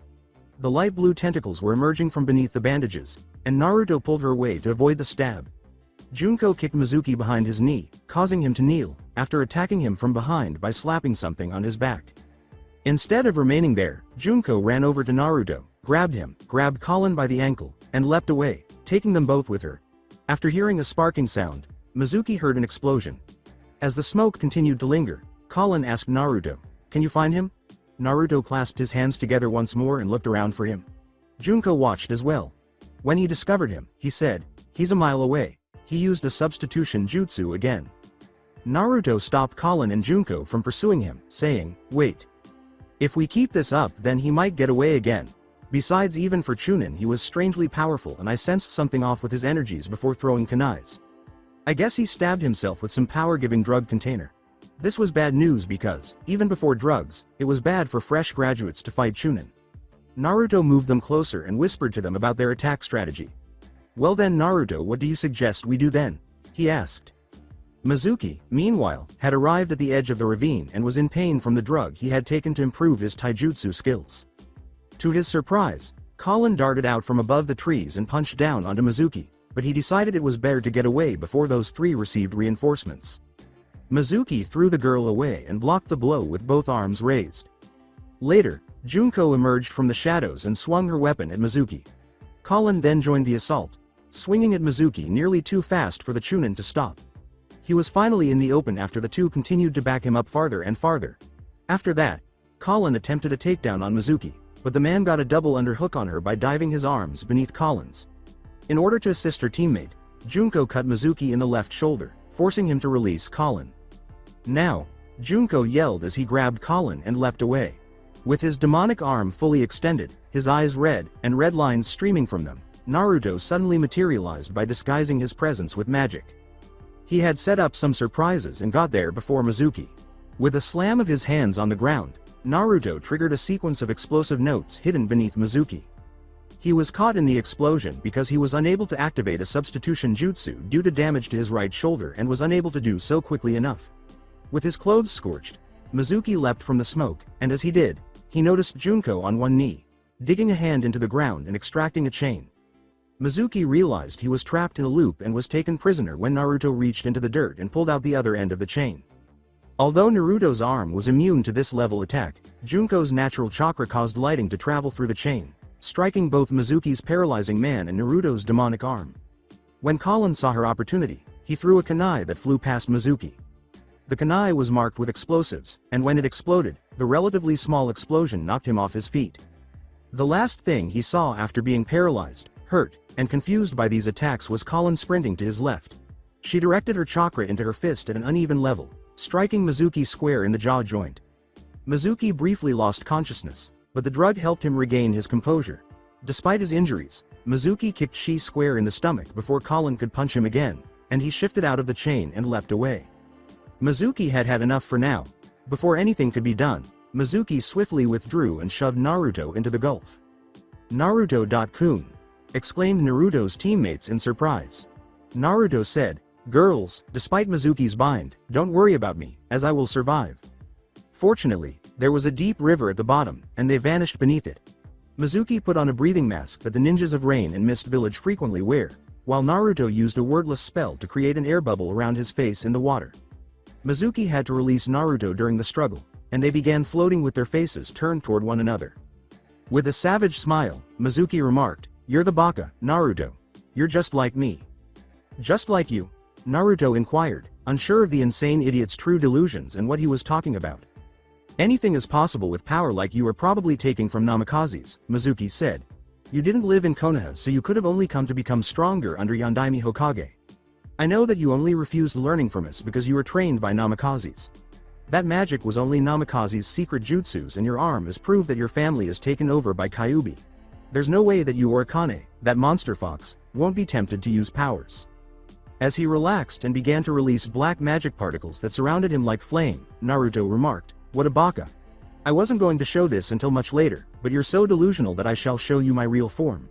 You haven't seen real demon until now. Prepare yourself." Mizuki gasped in surprise at what soon floated in front of him as he watched Naruto begin to change. Mizuki began to swim away, but his ankle was encircled by tentacles of black slime. He now understood what it's like for deep-sea divers to be attacked by enormous squid kilometers below the surface. He was certain now that the demon he was seeing was real. Junko and Colin were not alone in their concern as they gazed down from above the ravine. After being briefed by the girls about what had transpired, Yugo and two Chunins arrived and were getting ready to follow the boy and trader into the ravine. Naruto, carrying Mizuki, was suddenly drawn by two light blue tentacles that resembled slime and attached to the edge of the ravine. Naruto was unharmed, but Mizuki was in excruciating pain and had cuts, bruises, and broken bones all over him, some of which protruded from his body. Naruto began describing how Mizuki had begun to sob due to the severe side effects of the drug he had taken, but still wanted to fight. After he was removed, he was forced to submit by Naruto, and Mizuki hurt himself more than Naruto when he was smashed against rocks during his struggles. Mizuki was in critical condition, so two Chunins began to take him to the hospital. With a demonic arm out and red eyes and red lines under them, Naruto said, "Well, by my calculations there are still some minutes before timer stops, so let's get back in battle. I don't know about girls, but I want to get through this test." When Yugo yelled, "Enough!" Naruto, Colin, and Junko regrouped, prepared to attack once more, but all three froze and simultaneously believed this to be a trick. With a smile, Yugo declared, "You all passed the test. You are now Genins." Junko took out her weapon and asked, "What do you mean?" Yugo responded, "Although there were some circumstances you captured dangerous, drug-powered traitor Chunin while using teamwork in your brains. I say you've deserved this after putting your life online." With a smile on their faces, Naruto, Colin, and Junko exclaimed, "Yes. We are now Genins ready to face the world." Yugo said to his team, "Okay. Listen. I have to go to report about this for Hokage. Arrange payments for you doing B-rank mission, and get some training materials. The training will take place at 10 o'clock and we will meet back here, so I'll explain what will happen when we meet back here." "Understood." And then Yugo left. Junko turned on her heel and faced her teammates. "You know you two aren't so bad at all." Colin responded, "Yes. Although we almost lost our lives." Naruto rarely offered compliments, but he figured that these two also rarely did, and he had to acknowledge that Colin fought well and that Junko could support her claims with twofold evidence. Sighing, "I think that if we cooperate more and get to know each other a bit more, we'll definitely rise in the ranks." Naruto asked that they go to Ichiraku after both of his teammates nodded, and Junko suggested that they eat as a group to regain their strength. When Colin and Junko learned about the little ramen bar, they decided to go there since they had nowhere else to eat. X. Ichiraku Bar. X Ramen. Kiba, Shino, and Hinata sat at the stools. After the three finished their brief team battle, Kurenai let them go eat before returning for training. Kiba suggested they go get some ramen since he was craving it. While the three ninjas were eating and Kiba was giving his dog Akamaru some snacks, he was talking loudest about how they could improve as a team. When Akamaru smelled something familiar while he was lying on the ground, he left the ramen bar and approached Naruto and his group. Naruto and his team were seen by Team 8 as they entered. Kiba exclaimed, "Hey Junko." Naruto gave Kiba his customary flat greeting, and Junko waved with a faint smile. Naruto and the girls were also greeted by Shino and Hinata. Hinata occupied the vacant seat next to Naruto, while his group sat to his left. After noticing Naruto, Tsuchi grinned and asked, "Why, if it isn't little Naruto? You want the usual?" Naruto gave a nod. Junko gave her order, saying, "I'd like some. How about some chicken-flavored ramen?" Tsuchi nodded and turned to face the redhead girl. "What can I get you too?" Tsuchi asked his teammates. "Can I have just regular beef ramen?" Colin asked. Hinata was blushing slightly, but she responded, "It went great Naruto-kun. At least better than with Akane's team since they had taken another test when they failed to company operate in first. How did yours go?" "So Hinata-chan, how did your first team get together go?" Naruto asked in a quiet voice. "It went nicely. Our sensei gave us a few hours off to eat, so we have to meet her again at 10 in order to train." Naruto replied. The interaction between Naruto and Hinata caused Junko to frown slightly, and Colin couldn't help but feel a little envious as well. They could still control it. For a while, Junko, Colin, Naruto, and Hinata kept up their conversation. Hinata was one of the few people Naruto felt comfortable talking to, and his mother had taught him to value everything you like or even believe in. Naruto was no fool, and from what he understood he could clearly tell that Junko, Hinata, and Colin like him, but he has no way of knowing how to politely return those feelings since he basically shuts his emotions off to almost everyone. He does however let it slip and doesn't know how to not really be like how his friends are. Like the rest of her male friends, Hinata enjoyed spending time with Naruto, but Naruto was unique.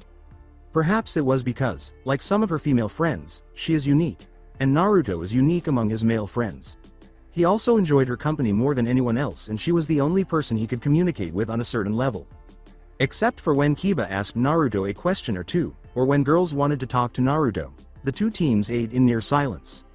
After a while, Colin informed her team that she was returning to the training area to recuperate. In order to get something to aid with their assignment, Junko had gone to her apartment. After chatting with his friends for a little while longer, Naruto left as well. Office of ex-Hokage. There were all the Junin senseis.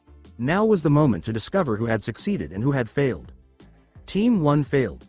Team 2 failed. They fought amongst each other all the time, and I had to even break them up when two boys ganged up against girl. Team 3 failed. Team 4 didn't even come in time, and they forgot their ninja equipment.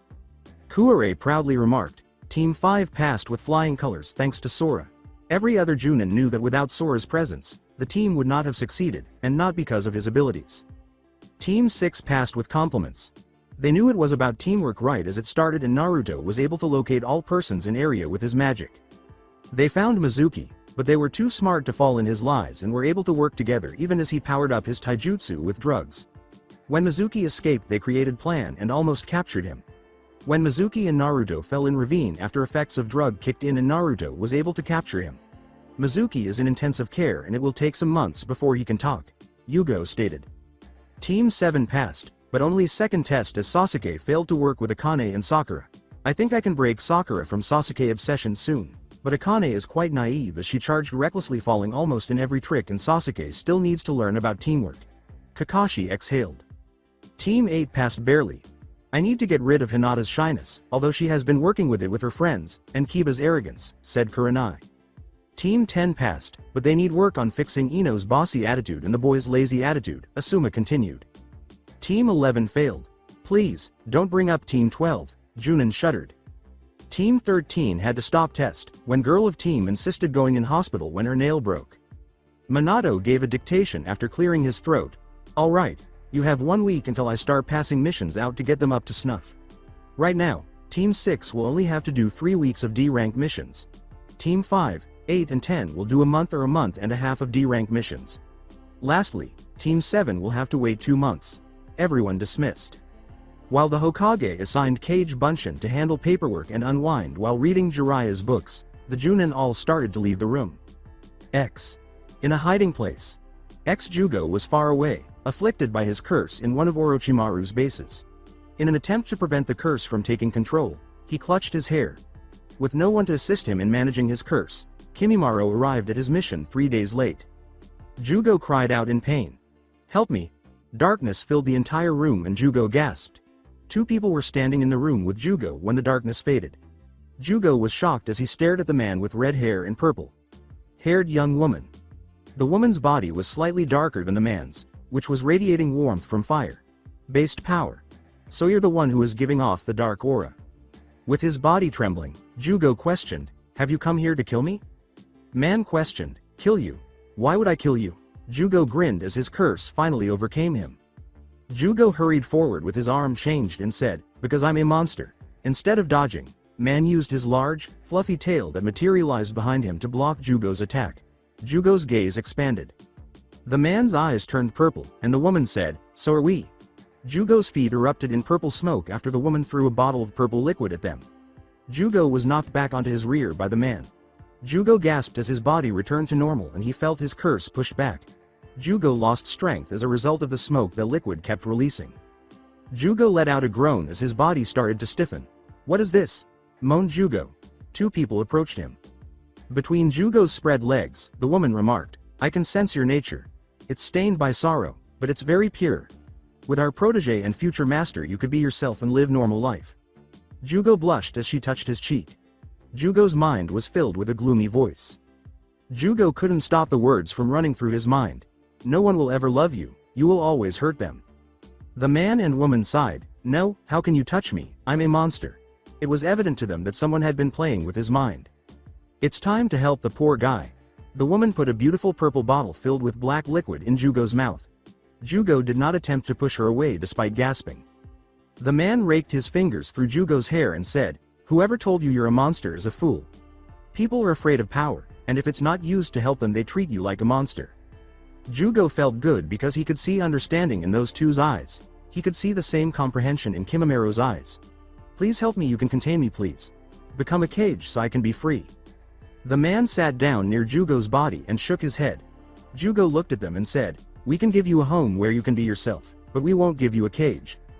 The young woman went on, a home that no matter what you do you can always turn to. The woman's words caused his heart to race. However, the gloomy voice in his mind caused his joy to diminish. You're lying, you will hate me and throw me away. If you truly believe that become our comrade, then you're our future masters forever. You will share our residence and always have a home, man replied. Jugo let out a groan. Even though the dark voice persisted, the hope overpowered it. Man's gaze remained fixed on Jugo. I've never done anything like this. They smirked when Jugo whispered, we know, but don't worry, we will take good care of you. Jugo gave a nod. Jugo gazed in amazement. What do you want me do? You have to accept the blood of darkness you drank and you will become like us. Jugo grinned. I accept. He heard a voice in his head change into something more pleasant, amiable, and strong immediately after he said that.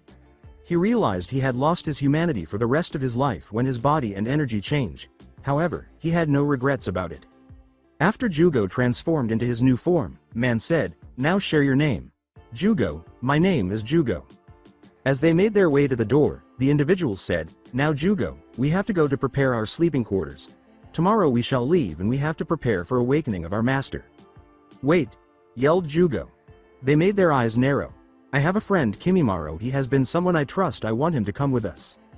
The woman grinned. Jugo appeared dejected. Well, if he agrees, I don't mind, but we cannot force him. Since Jugo was now aware that Orochimaru was taking advantage of him, Kimimaro was also being taken advantage of. The woman patted his head and said, please, he is being blinded. I know he will be happier with you. We will try and we'll leave for him tomorrow, but now get some rest. When Jugo recalled something, he started to experience new abilities from his new body. Excuse me, but you haven't told your names yet, and what are you? People grinned while introducing themselves. I'm Sean and my companion is Ito Fujiko. A man replied. We are Yukais or Ayakashis, or as what humans call us, demons or monsters. That's it for today. I hope you guys enjoyed this great story. See you in the next one.